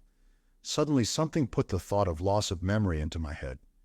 The subject had always interested me, and I'd read an awful lot about it. I had the whole thing at my fingertips. If only I could succeed in carrying the bluff through, it might save me. I said a prayer and drew a long breath. Then I opened my eyes and started babbling in French. Mrs. Vandermeyer came round the screen at once. Her face was so wicked I nearly died, but I smiled up at her doubtfully and asked her in French where I was. It puzzled her, I could see. She called the man she had been talking to. He stood by the screen with his face in shadow. He spoke to me in French. His voice was very ordinary and quiet, but somehow, I don't know why, he scared me worse than the woman. I felt he'd seen right through me, but I went on playing my part. I asked again where I was, and then went on that there was something I must remember only for the moment it was all gone. I worked myself up to be more and more distressed. He asked me my name. I said I didn't know, that I couldn't remember anything at all. Suddenly he caught my wrist and began twisting it. The pain was awful. I screamed. He went on. I screamed and screamed, but I managed to shriek out things in French. I don't know how long I could have gone on, but luckily I fainted. The last thing I heard was his voice saying, "That's not bluff." Anyway, a kid of her age wouldn't know enough. I guess he forgot American girls are older for their age than English ones and take more interest in scientific subjects. When I came to, Mrs. Vandermeyer was sweet as honey to me. She'd had her orders, I guess. She spoke to me in French, told me I'd had a shock and been very ill. I should be better soon. I pretended to be rather dazed, murmured something about the doctor having hurt my wrist. She looked relieved when I said that. By and by she went out of the room altogether. I was suspicious still and lay quite quiet for some time. In the end, however, I got up and walked around the room examining it. I thought that even if anyone was watching me from somewhere, it would seem natural enough under the circumstances. It was a squalid, dirty place. There were no windows, which seemed queer. I guessed the door would be locked, but I didn't try it. There were some battered old pictures on the walls representing scenes from Faust. Jane's two listeners gave a simultaneous "ah." The girl nodded. Yes, it was the place in Soho where Mr. Beresford was imprisoned. Of course, at the time, I didn't even know if I was in London. One thing was worrying me dreadfully, but my heart gave a great throb of relief when I saw my ulster lying carelessly over the back of a chair, and the magazine was still rolled up in the pocket. If only I could be certain that I was not being overlooked. I looked carefully round the walls. There didn't seem to be a peephole of any kind. Nevertheless, I felt kind of sure there must be. All of a sudden, I sat down on the edge of the table and put my face in my hands, sobbing out, "Mon Dieu, mon Dieu." I've got very sharp ears. I distinctly heard the rustle of a dress and slight creak. That was enough for me. I was being watched. I lay down on the bed again, and by Mrs. Vandermeyer brought me some supper. She was still sweet as they make them. I guess she'd been told to win my confidence. Presently, she produced the oilskin packet and asked me if I recognized it, watching me like a lynx all the time. I took it and turned it over in a puzzled sort of way. Then I shook my head. I said that I felt I ought to remember something about it, that it was just as though it was all coming back. And then before I could get hold of it, it went again. Then she told me that I was her niece, and that I was to call her Aunt Rita. I did obediently, and she told me not to worry, my memory would soon come back. That was an awful night. I'd made my plan whilst I was waiting for her. The papers were safe so far, but I couldn't take the risk of leaving them there any longer. They might throw that magazine away any minute. I lay awake, waiting until I judged it must be about 2 o'clock in the morning. Then I got up as softly as I could, and felt in the dark along the left-hand wall. Very gently I unhooked one of the pictures from its nail Marguerite with her casket of jewels. I crept over to my coat and took out the magazine and an odd envelope or two that I had shoved in. Then I went to the washstand and damped the brown paper at the back of the picture all round. Presently I was able to pull it away. I had already torn out the 2 stuck-together pages from the magazine, and now I slipped them with their precious enclosure between the picture and its brown paper backing. A little gum from the envelopes helped me to stick the latter up again. No one would dream the picture had ever been tampered with. I rehung it on the wall, put the magazine back in my coat pocket, and crept back to bed. I was pleased with my hiding place. They'd never think of pulling to pieces one of their own pictures. I hoped that they'd come to the conclusion that Danvers had been carrying a dummy all along, and that, in the end, they'd let me go. As a matter of fact, I guess that's what they did think at first, and in a way it was dangerous for me. I learned afterwards that they nearly did away with me then and there. There was never much chance of their letting me go. But the first man, who was the boss, preferred to keep me alive on the chance of my having hidden them, and being able to tell where if I recovered my memory. They watched me constantly for weeks. Sometimes they'd ask me questions by the hour. I guess there was nothing they didn't know about the 3rd degree, but somehow I managed to hold my own. The strain of it was awful, though. They took me back to Ireland and over every step of the journey again, in case I'd hidden it somewhere en route. Mrs. Vandermeyer and another woman never left me for a moment. They spoke of me as a young relative of Mrs. Vandermeyer's, whose mind was affected by the shock of the Lusitania. There was no one I could appeal to for help without giving myself away to them, and if I risked it and failed, and Mrs. Vandermeyer looked so rich and so beautifully dressed, that I felt convinced they'd take her word against mine and think it was part of my mental trouble to think myself persecuted. I felt that the horrors in store for me would be too awful once they knew I'd been only shamming. Sir James nodded comprehendingly. Mrs. Vandermeyer was a woman of great personality. With that and her social position, she would have had little difficulty in imposing her point of view in preference to yours. Your sensational accusations against her would not easily have found credence. That's what I thought. It ended in my being sent to a sanatorium at Bournemouth. I couldn't make up my mind at first whether it was a sham affair or genuine. A hospital nurse had charge of me. I was a special patient. She seemed so nice and normal that at last I determined to confide in her. A merciful providence just saved me in time from falling into the trap. My door happened to be ajar, and I heard her talking to someone in the passage. She was one of them. They still fancied it might be a bluff on my part, and she was put in charge of me to make sure. After that, my nerve went completely. I dared trust nobody. I think I almost hypnotized myself. After a while, I almost forgot that I was really Jane Finn. I was so bent on playing the part of Janet Vandermeyer that my nerves began to play me tricks. I became really ill for months. I sank into a sort of stupor. I felt sure I should die soon and that nothing really mattered. A sane person shut up in a lunatic asylum often ends by becoming insane, they say. I guess I was like that.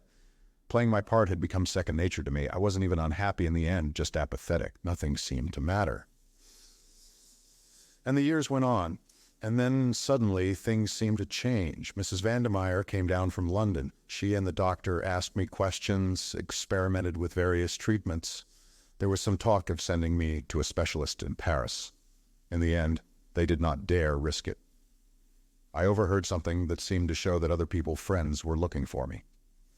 I learned later that the nurse who had looked after me went to Paris and consulted a specialist, representing herself to be me. He put her through some searching tests and exposed her loss of memory to be fraudulent. But she had taken a note of his methods and reproduced them on me. I dare say I couldn't have deceived the specialist for a minute. A man who has made a lifelong study of a thing is unique, but I managed once again to hold my own with them. The fact that I'd not thought of myself as Jane Finn for so long made it easier. One night I was whisked off to London at a moment's notice. They took me back to the house in Soho. Once I got away from the sanatorium, I felt different, as though something in me that had been buried for a long time was waking up again. They sent me in to wait on Mr. Beresford. Of course, I didn't know his name then. I was suspicious. I thought it was another trap, but he looked so honest I could hardly believe it. However, I was careful in all I said, for I knew we could be overheard. There's a small hole high up in the wall. But on the Sunday afternoon, a message was brought to the house. They were all very disturbed. Without their knowing, I listened. Word had come that he was to be killed. I needn't tell the next part because you know it. I thought I'd have time to rush up and get the papers from their hiding place, but I was caught, so I screamed out that he was escaping, and I said I wanted to go back to Marguerite. I shouted the name 3 times very loud. I knew the others would think I meant Mrs. Vandemeyer, but I hoped it might make Mr. Beresford think of the picture. He'd unhooked one the first day. That's what made me hesitate to trust him. She paused. Then the papers, said Sir James slowly, are still at the back of the picture in that room. Yes. The girl had sunk back on the sofa, exhausted with the strain of the long story. Sir James rose to his feet. He looked at his watch. Come, he said, we must go at once. Tonight? Queried Tuppence, surprised. Tomorrow may be too late, said Sir James gravely. Besides, by going tonight, we have the chance of capturing that great man and supercriminal, Mr. Brown. There was dead silence, and Sir James continued, You have been followed here, not a doubt of it. When we leave the house, we shall be followed again, but not molested. For it is Mr. Brown's plan that we are to lead him. But the Soho house is under police supervision night and day. There are several men watching it. When we enter that house, Mr. Brown will not draw back. He will risk all on the chance of obtaining the spark to fire his mind. And he fancies the risk not great, since he will enter in the guise of a friend. Tuppence flushed, then opened her mouth impulsively. But there's something you don't know that we haven't told you. Her eyes dwelt on Jane in perplexity. What is that? Asked the other sharply. No hesitations, Miss Tuppence. We need to be sure of our going. But Tuppence for once seemed tongue-tied. So difficult, you see. If I'm wrong, oh, it would be dreadful. She made a grimace at the unconscious Jane. Never forgive me, she observed cryptically. You want me to help you out, eh? Yes, please. You know who Mr. Brown is, don't you? Yes, said Sir James gravely. At last I do. At last? Queried Tuppence doubtfully. Oh, but I thought... She paused. You thought correctly, Miss Tuppence. I've been morally certain of his identity for some time, ever since the night of Mrs. Vandemeyer's mysterious death. Ah, breathed Tuppence, for there we are up against the logic of facts. There are only 2 solutions. Either the chloral was administered by her own hand, which theory I reject utterly, or else it was administered in the brandy you gave her. Only 3 people touched that brandy, you Miss Tuppence, I myself and one other, Mr. Julius Hersheimmer. Jane Finn stirred and sat up, regarding the speaker with wide, astonished eyes. At first the thing seemed utterly impossible. Mr. Hersheimmer, as the son of a prominent millionaire, was a well-known figure in America. It seemed utterly impossible that he and Mr. Brown could be one and the same. But you cannot escape from the logic of facts. Since the thing was so, it must be accepted. Remember Mrs. Vandemeyer's sudden and inexplicable agitation. Another proof, if proof was needed. I took an early opportunity of giving you a hint. From some words of Mr. Hersheimmer's at Manchester, I gathered that you had understood, and acted on that hint. Then I set to work to prove the impossible possible. Mr. Beresford rang me up and told me, what I had already suspected, that the photograph of Miss Jane Finn had never really been out of Mr. Hersheimmer's possession. But the girl interrupted. Springing to her feet, she cried out angrily, What do you mean? What are you trying to suggest? That Mr. Brown is Julius my own cousin? No, Miss Finn, said Sir James unexpectedly. Not your cousin.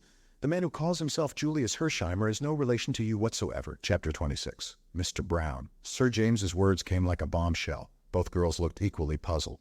The lawyer went across to his desk and returned with a small newspaper cutting, which he handed to Jane. Tuppence read it over her shoulder. Mr. Carter would have recognized it. It referred to the mysterious man found dead in New York. As I was saying to Miss Tuppence, resumed the lawyer, I set to work to prove the impossible possible. The great stumbling block was the undeniable fact that Julius Hersheimmer was not an assumed name. When I came across this paragraph, my problem was solved. Julius Hersheimmer set out to discover what had become of his cousin.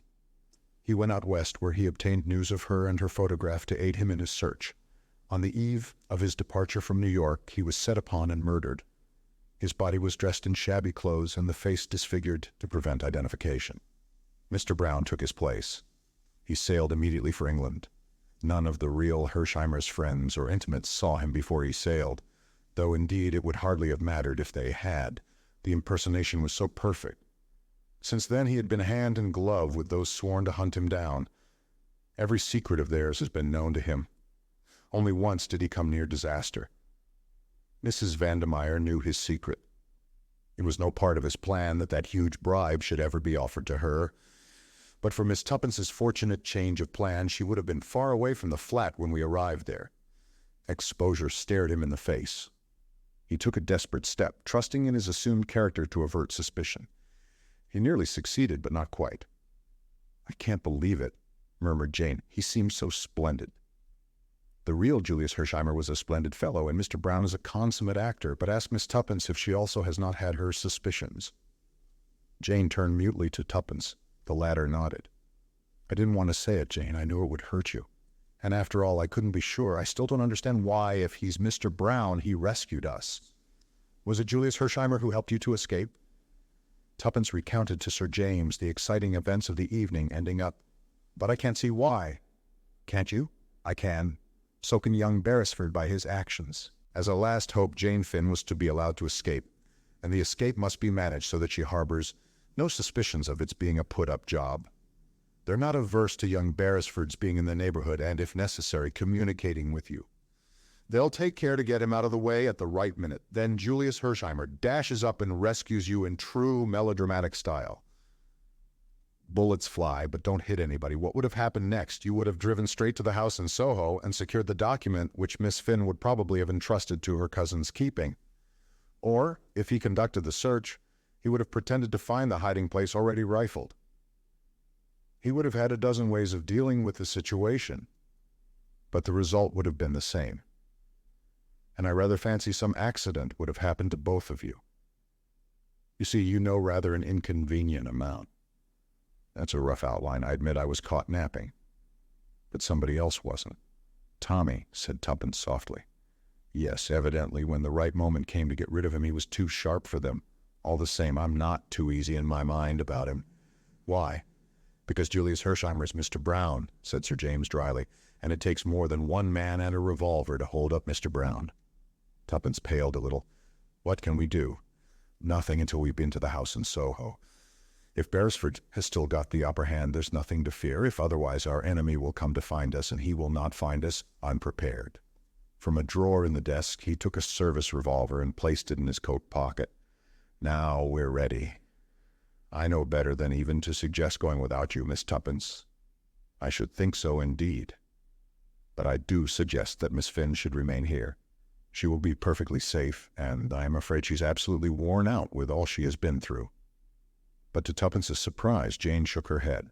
"No, I guess I'm going to. Those papers were my trust. I must go through with this business to the end. I'm heaps better now anyway." Sir James's car was ordered round. During the short drive, Tuppence's heart beat tumultuously. In spite of momentary qualms of uneasiness respecting Tommy, she could not but feel exultation. They were going to win. The car drew up at the corner of the square, and they got out. Sir James went up to a plain-clothes man who was on duty with several others, and spoke to him. Then he rejoined the girls. "No one has gone into the house so far. It is being watched at the back as well, so they are quite sure of that. Anyone who attempts to enter after we have done so will be arrested immediately. Shall we go in?" A policeman produced a key. They all knew Sir James well. They had also had orders respecting Tuppence. Only the third member of the party was unknown to them. The three entered the house, pulling the door to behind them. Slowly they mounted the rickety stairs. At the top was the ragged curtain hiding the recess where Tommy had hidden that day. Tuppence had heard the story from Jane in her character of Annette. She looked at the tattered velvet with interest. Even now she could almost swear it moved, as though someone was behind it. So strong was the illusion that she almost fancied she could make out the outline of a form. Supposing Mr. Brown Julius was there waiting. Impossible, of course, yet she almost went back to put the curtain aside and make sure. Now they were entering the prison room. No place for anyone to hide here, thought Tuppence with a sigh of relief, then chided herself indignantly. She must not give way to this foolish fancying, this curious, insistent feeling that Mr. Brown was in the house. Hark! What was that? A stealthy footstep on the stairs? There was someone in the house. Absurd. She was becoming hysterical. Jane had gone straight to the picture of Marguerite. She unhooked it with a steady hand. The dust lay thick upon it, and festoons of cobwebs lay between it and the wall. Sir James handed her a pocket-knife, and she ripped away the brown paper from the back. The advertisement page of a magazine fell out. Jane picked it up. Holding apart the frayed inner edges, she extracted 2 thin sheets covered with writing. "No dummy. This time, the real thing. We've got it," said Tuppence. "At last!" The moment was almost breathless in its emotion, forgotten the faint creakings, the imagined noises of a minute ago. None of them had eyes for anything but what Jane held in her hand. Sir James took it and scrutinized it attentively. "Yes," he said quietly, "this is the ill-fated draft treaty." "We've succeeded," said Tuppence. There was awe and an almost wondering unbelief in her voice. Sir James echoed her words as he folded the paper carefully and put it away in his pocketbook. Then he looked curiously round the dingy room. "It was here that our young friend was confined for so long, was it not?" he said. "A truly sinister room. You notice the absence of windows and the thickness of the close-fitting door. Whatever took place here would never be heard by the outside world." Tuppence shivered. His words woke a vague alarm in her. What if there was someone concealed in the house, someone who might bar that door on them and leave them to die like rats in a trap? Then she realized the absurdity of her thought. The house was surrounded by police who, if they failed to reappear, would not hesitate to break in and make a thorough search. She smiled at her own foolishness, then looked up with a start to find Sir James watching her. He gave her an emphatic little nod. "Quite right, Miss Tuppence. You scent danger, so do I. So does Miss Finn." "Yes," admitted Jane. "It's absurd, but I can't help it." Sir James nodded again. "You feel as we all feel the presence of Mr. Brown." "Yes," as Tuppence made a movement. "Not a doubt of it, Mr. Brown is here. In this house. In this room. You don't understand? I am Mr. Brown." Stupefied, unbelieving, they stared at him. The very lines of his face had changed. It was a different man who stood before them. He smiled a slow, cruel smile. "Neither of you will leave this room alive. You said just now we had succeeded. I have succeeded. The draft treaty is mine." His smile grew wider as he looked at Tuppence. "Shall I tell you how it will be? Sooner or later the police will break in, and they will find 3 victims of Mr. Brown. 3. Not 2, you understand, but fortunately the 3rd will not be dead, only wounded, and will be able to describe the attack with a wealth of detail. The treaty. It is in the hands of Mr. Brown, so no one will think of searching the pockets of Sir James Peel Edgerton." He turned to Jane. "You outwitted me. I make my acknowledgments, but you will not do it again." There was a faint sound behind him, but intoxicated with success, he did not turn his head. He slipped his hand into his pocket. "Checkmate to the young adventurers," he said, and slowly raised the big automatic. But even as he did so, he felt himself seized from behind in a grip of iron. The revolver was wrenched from his hand, and the voice of Julius Hersheimmer said drawlingly, "I guess you're caught red-handed with the goods upon you." The blood rushed to the Casey's face, but his self-control was marvelous. As he looked from one to the other of his 2 captors, he looked longest at Tommy. "You," he said beneath his breath, "you I might have known." Seeing that he was disposed to offer no resistance, their grips slackened. Quick as a flash, his left hand, the hand which bore the big signet ring, was raised to his lips. "I've Caesar timoritori salutant," he said, still looking at Tommy. Then his face changed, and with a long convulsive shudder he fell forward in a crumpled heap, whilst an odor of bitter almonds filled the air. Chapter 27. A supper party at the Savoy. The supper party given by Mr. Julius Hersheimmer to a few friends on the evening of the 30th will long be remembered in catering circles. It took place in a private room, and Mr. Hersheimmer's orders were brief and forcible. He gave carte blanche, and when a millionaire gives carte blanche, he usually gets it. Every delicacy out of season was duly provided. Waiters carried bottles of ancient and royal vintage with loving care. The floral decorations defied the seasons, and fruits of the earth as far apart as May and November found themselves miraculously side by side. The list of guests was small and select. The American ambassador, Mr. Carter, who had taken the liberty, he said, of bringing an old friend, Sir William Beresford, with him, Archdeacon Cowley, Dr. Hall, those two youthful adventurers, Miss Prudence Cowley, and Mr. Thomas Beresford, and last but not least, as guest of honor, Miss Jane Finn. Julius had spared no pains to make Jane's appearance a success. A mysterious knock had brought Tuppence to the door of the apartment she was sharing with the American girl. It was Julius. In his hand, he held a check. "Say, Tuppence," he began, "will you do me a good turn? Take this and get Jane regularly togged up for this evening. You're all coming to supper with me at the Savoy. See? Spare no expense. You get me?" "Sure thing," mimicked Tuppence. "We shall enjoy ourselves. It'll be a pleasure dressing Jane. She's the loveliest thing I've ever seen." "That's so," agreed Mr. Hersheimmer fervently. His fervor brought a momentary twinkle to Tuppence's eye. "By the way, Julius," she remarked demurely, "I haven't given you my answer yet." "Answer?" said Julius. His face paled. "You know, when you asked me to marry you," faltered Tuppence, her eyes downcast in the true manner of the early Victorian heroine, "and wouldn't take no for an answer. I've thought it well over." "Yes," said Julius. The perspiration stood on his forehead. Tuppence relented suddenly. "You great idiot," she said. "What on earth induced you to do it? I could see at the time you didn't care a twopenny dip for me." "Not at all. I had and still have the highest sentiments of esteem and respect and admiration for you." Said Tuppence. "Those are the kind of sentiments that very soon go to the wall when the other sentiment comes along." "Don't they, old thing?" "I don't know what you mean," said Julius stiffly, but a large and burning blush overspread his countenance. "Shucks," retorted Tuppence. She laughed and closed the door, reopening it to add with dignity, "Morally, I shall always consider I have been jilted." "What was it?" asked Jane, as Tuppence rejoined her Julius. "What did he want?" "Really, I think he wanted to see you, but I wasn't going to let him. Not until tonight, when you're going to burst upon everyone like King Solomon in his glory. Come on, we're going to shop." To most people, the 29th, the much-heralded Labor Day, had passed much as any other day. Speeches were made in the park and Trafalgar Square. Straggling processions singing the red flag wandered through the streets in a more or less aimless manner. Newspapers which had hinted at a general strike and the inauguration of a reign of terror were forced to hide their diminished heads. The bolder and more astute among them sought to prove that peace had been effected by following their counsels. In the Sunday papers, a brief notice of the sudden death of Sir James Peel Edgerton, the famous K.C., had appeared. Monday's paper dealt appreciatively with the dead man's career. The exact manner of his sudden death was never made public. Tommy had been right in his forecast of the situation. It had been a one-man show. Deprived of their chief, the organization fell to pieces. Gramenin had made a precipitate return to Russia, leaving England early on Sunday morning.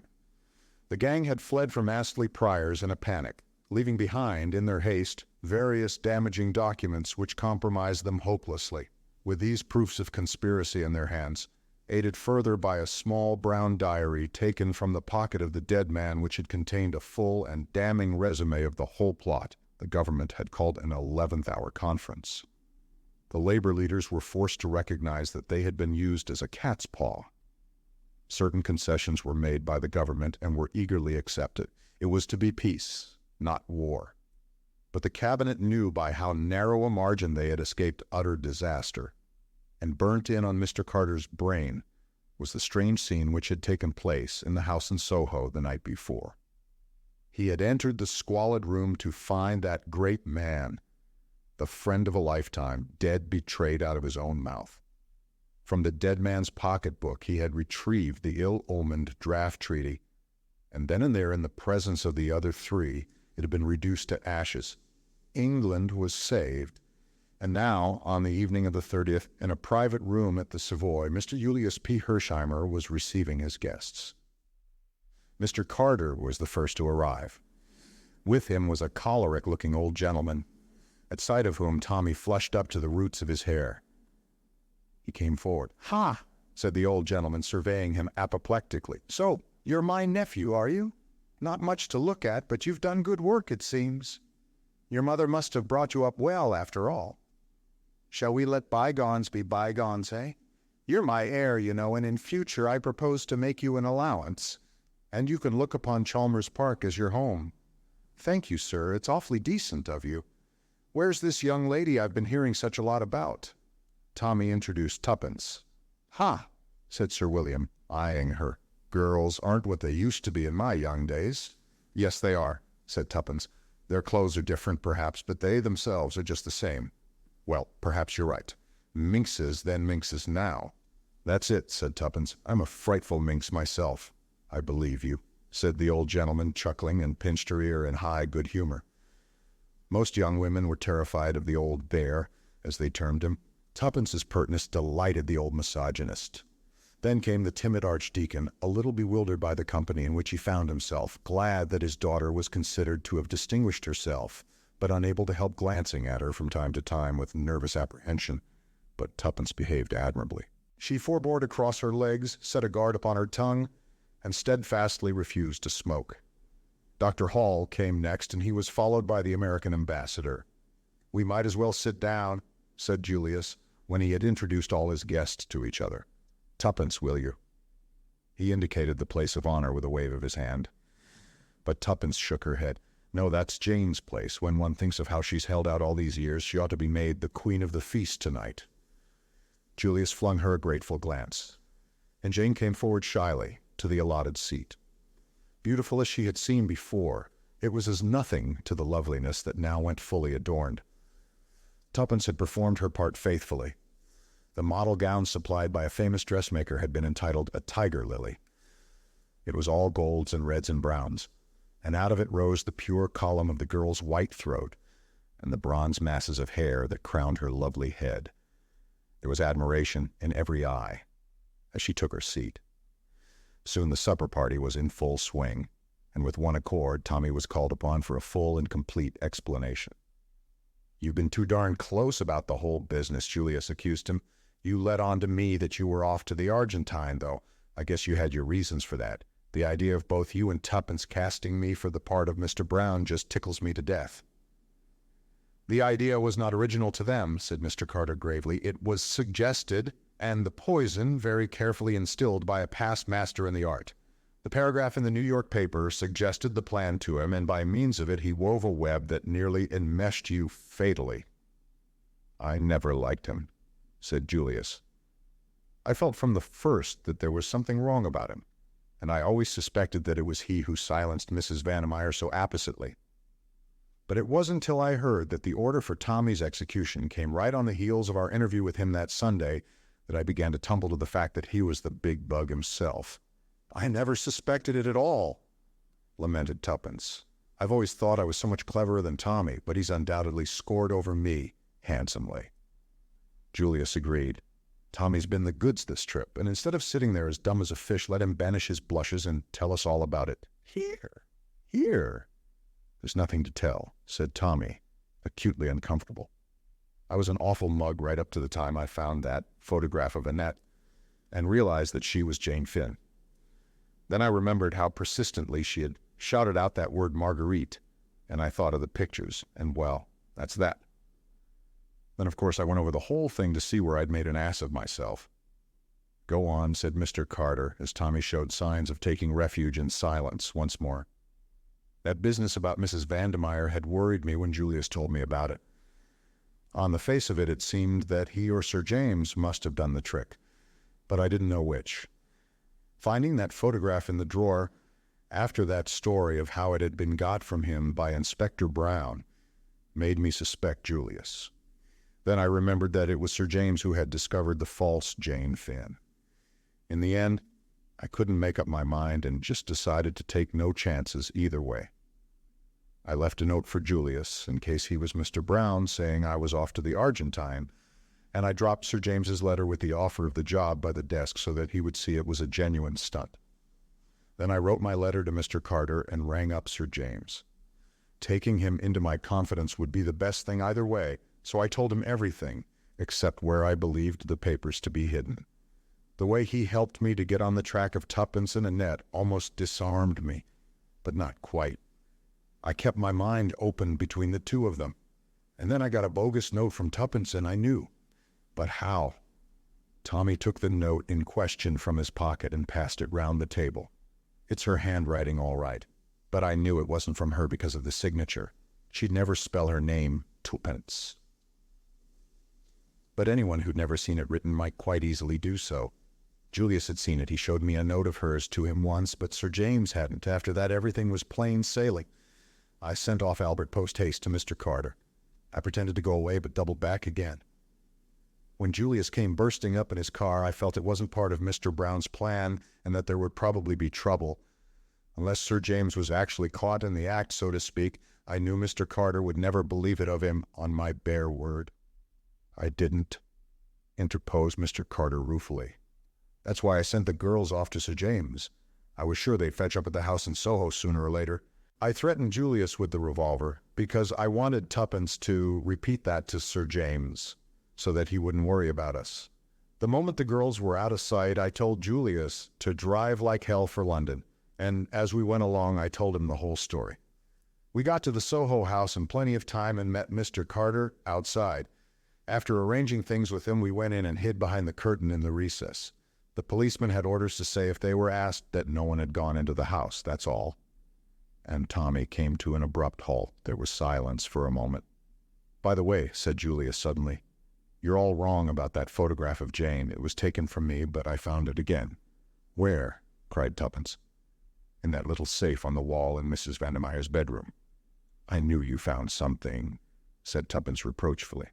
To tell you the truth, that's what started me off suspecting you. Why didn't you say? I guess I was a mite suspicious, too. It had been got away from me once, and I determined I wouldn't let on I'd got it until a photographer had made a dozen copies of it. We all kept back. Something or other, said Tuppence thoughtfully. I suppose Secret Service work makes you like that. In the pause that ensued, Mr. Carter took from his pocket a small, shabby brown book. Beresford has just said that I would not have believed Sir James Peel Edgerton to be guilty unless, so to speak, he was caught in the act. That is so. Indeed, not until I read the entries in this little book could I bring myself fully to credit the amazing truth. This book will pass into the possession of Scotland Yard, but it will never be publicly exhibited. Sir James's long association with the law would make it undesirable. But to you who know the truth, I propose to read certain passages which will throw some light on the extraordinary mentality of this great man. He opened the book and turned the thin pages. It is madness to keep this book. I know that. It is documentary evidence against me. But I have never shrunk from taking risks, and I feel an urgent need for self-expression. The book will only be taken from my dead body. From an early age, I realized that I had exceptional abilities. Only a fool underestimates his capabilities. My brain power was greatly above the average. I know that I was born to succeed. My appearance was the only thing against me. I was quiet and insignificant, utterly nondescript. When I was a boy, I heard a famous murder trial. I was deeply impressed by the power and eloquence of the counsel for the defense. For the first time, I entertained the idea of taking my talents to that particular market. Then I studied the criminal in the dock. The man was a fool. He had been incredibly, unbelievably stupid. Even the eloquence of his counsel was hardly likely to save him. I felt an immeasurable contempt for him. Then it occurred to me that the criminal standard was a low one. It was the wastrels, the failures, the general riffraff of civilization who drifted into crime. Strange that men of brains had never realized its extraordinary opportunities. I played with the idea. What a magnificent field, what unlimited possibilities. It made my brain reel. I read standard works on crime and criminals. They all confirmed my opinion. Degeneracy, disease, never the deliberate embracing of a career by a far-seeing man. Then I considered. Supposing my utmost ambitions were realized, that I was called to the bar and rose to the height of my profession, that I entered politics, say even, that I became Prime Minister of England. What then was that power? Hampered at every turn by my colleagues, fettered by the democratic system of which I should be the mere figurehead. No, the power I dreamed of was absolute, an autocrat, a dictator, and such power could only be obtained by working outside the law. To play on the weaknesses of human nature, then on the weaknesses of nations to get together and control a vast organization. and finally to overthrow the existing order and rule. The thought intoxicated me. I saw that I must lead two lives. A man like myself is bound to attract notice. I must have a successful career which would mask my true activities. Also, I must cultivate a personality. I modeled myself upon famous KCs. I reproduced their mannerisms, their magnetism. If I had chosen to be an actor, I should have been the greatest actor living. No disguises, no grease paint, no false beards. Personality, I put it on like a glove. When I shed it, I was myself, quiet, unobtrusive, a man like every other man. I called myself Mr. Brown. There are hundreds of men called Brown. There are hundreds of men looking just like me. I succeeded in my false career. I was bound to succeed. I shall succeed in the other. A man like me cannot fail. I've been reading A Life of Napoleon. He and I have much in common. I make a practice of defending criminals. A man should look after his own people. Once or twice I have felt afraid. The first time was in Italy. There was a dinner given. Professor D, the great alienist, was present. The talk fell on insanity. He said, "A great many men are mad and no one knows it. They do not know it themselves." I do not understand why he looked at me when he said that. His glance was strange. I did not like it. The war has disturbed me. I thought it would further my plans. The Germans are so efficient. Their spy system, too, was excellent. The streets are full of these boys in khaki, all empty-headed young fools, yet I do not know. They won the war. It disturbs me. My plans are going well. A girl butted in. I do not think she really knew anything. But we must give up the Estonia. No risks now. All goes well. The loss of memory is vexing. It cannot be a fake. No girl could deceive me. The 29th, that is very soon. Mr. Carter paused. I will not read the details of the coup that was planned, but there are just 2 small entries that refer to the 3 of you. In the light of what happened, they are interesting. By inducing the girl to come to me of her own accord, I have succeeded in disarming her. But she has intuitive flashes that might be dangerous. She must be got out of the way. I can do nothing with the American. He suspects and dislikes me, but he cannot know. I fancy my armor is impregnable. Sometimes I fear I have underestimated the other boy. He is not clever, but it is hard to blind his eyes to facts. Mr. Carter shut the book. A great man, he said. Genius or insanity, who can say? There was silence. Then Mr. Carter rose to his feet. I will give you a toast. The joint venture which has so amply justified itself by success. It was drunk with acclamation. There's something more we want to hear, continued Mr. Carter. He looked at the American ambassador. I speak for you also, I know. We'll ask Miss Jane Finn to tell us the story that only Miss Tuppence has heard so far. But before we do so, we'll drink her health. The health of one of the bravest of America's daughters, to whom is due the thanks and gratitude of 2 great countries. Chapter 28. And after that was a mighty good toast, Jane, said Mr. Hersheimmer, as he and his cousin were being driven back in the Rolls-Royce to the Ritz. The one to the joint venture? No, the one to you. There isn't another girl in the world who could have carried it through as you did. You were just wonderful. Jane shook her head. I don't feel wonderful. At heart, I'm just tired and lonesome and longing for my own country. That brings me to something I wanted to say. I heard the ambassador telling you his wife hoped you would come to them at the embassy right away. That's good enough, but I've got another plan. Jane, I want you to marry me. Don't get scared and say no at once. You can't love me right away, of course, that's impossible. But I've loved you from the very moment I set eyes on your photo, and now I've seen you. I'm simply crazy about you. If you'll only marry me, I won't worry you any. You shall take your own time. Maybe you'll never come to love me, and if that's the case, I'll manage to set you free. But I want the right to look after you and take care of you. That's what I want, said the girl wistfully. Someone who'll be good to me. Oh, you don't know how lonesome I feel. Sure thing I do. Then I guess that's all fixed up, and I'll see the Archbishop about a special license tomorrow morning. Oh, Julius. Well, I don't want to hustle you any, Jane, but there's no sense in waiting about. Don't be scared. I shan't expect you to love me all at once. But a small hand was slipped into his. I love you now, Julius, said Jane Finn. I loved you that first moment in the car when the bullet grazed your cheek. 5 minutes later, Jane murmured softly, I don't know London very well, Julius, but is it such a very long way from the Savoy to the Ritz? It depends how you go, explained Julius unblushingly. We're going by way of Regent's Park. Oh, Julius, what will the chauffeur think? At the wages I pay him, he knows better than to do any independent thinking. Why, Jane, the only reason I had the supper at the Savoy was so that I could drive you home. I didn't see how I was ever going to get hold of you alone. You and Tuppence have been sticking together like Siamese twins. I guess another day of it would have driven me and Beresford stark staring mad. Oh, is he? Of course he is, head over ears. I thought so, said Jane thoughtfully. Why? From all the things Tuppence didn't say. There you have me beat, said Mr. Hersheimmer, but Jane only laughed. In the meantime, the young adventurers were sitting bolt upright, very stiff and ill at ease, in a taxi which, with a singular lack of originality, was also returning to the Ritz via Regent's Park. A terrible constraint seemed to have settled down between them. Without quite knowing what had happened, everything seemed changed. They were tongue-tied, paralyzed. All the old camaraderie was gone. Tuppence could think of nothing to say. Tommy was equally afflicted. They sat very straight and forbore to look at each other. At last, Tuppence made a desperate effort. Rather fun, wasn't it? Rather. Another silence. I like Julius, essayed Tuppence again. Tommy was suddenly galvanized into life. You're not going to marry him, do you hear? He said dictatorially. I forbid it. Oh, said Tuppence meekly. Absolutely, you understand.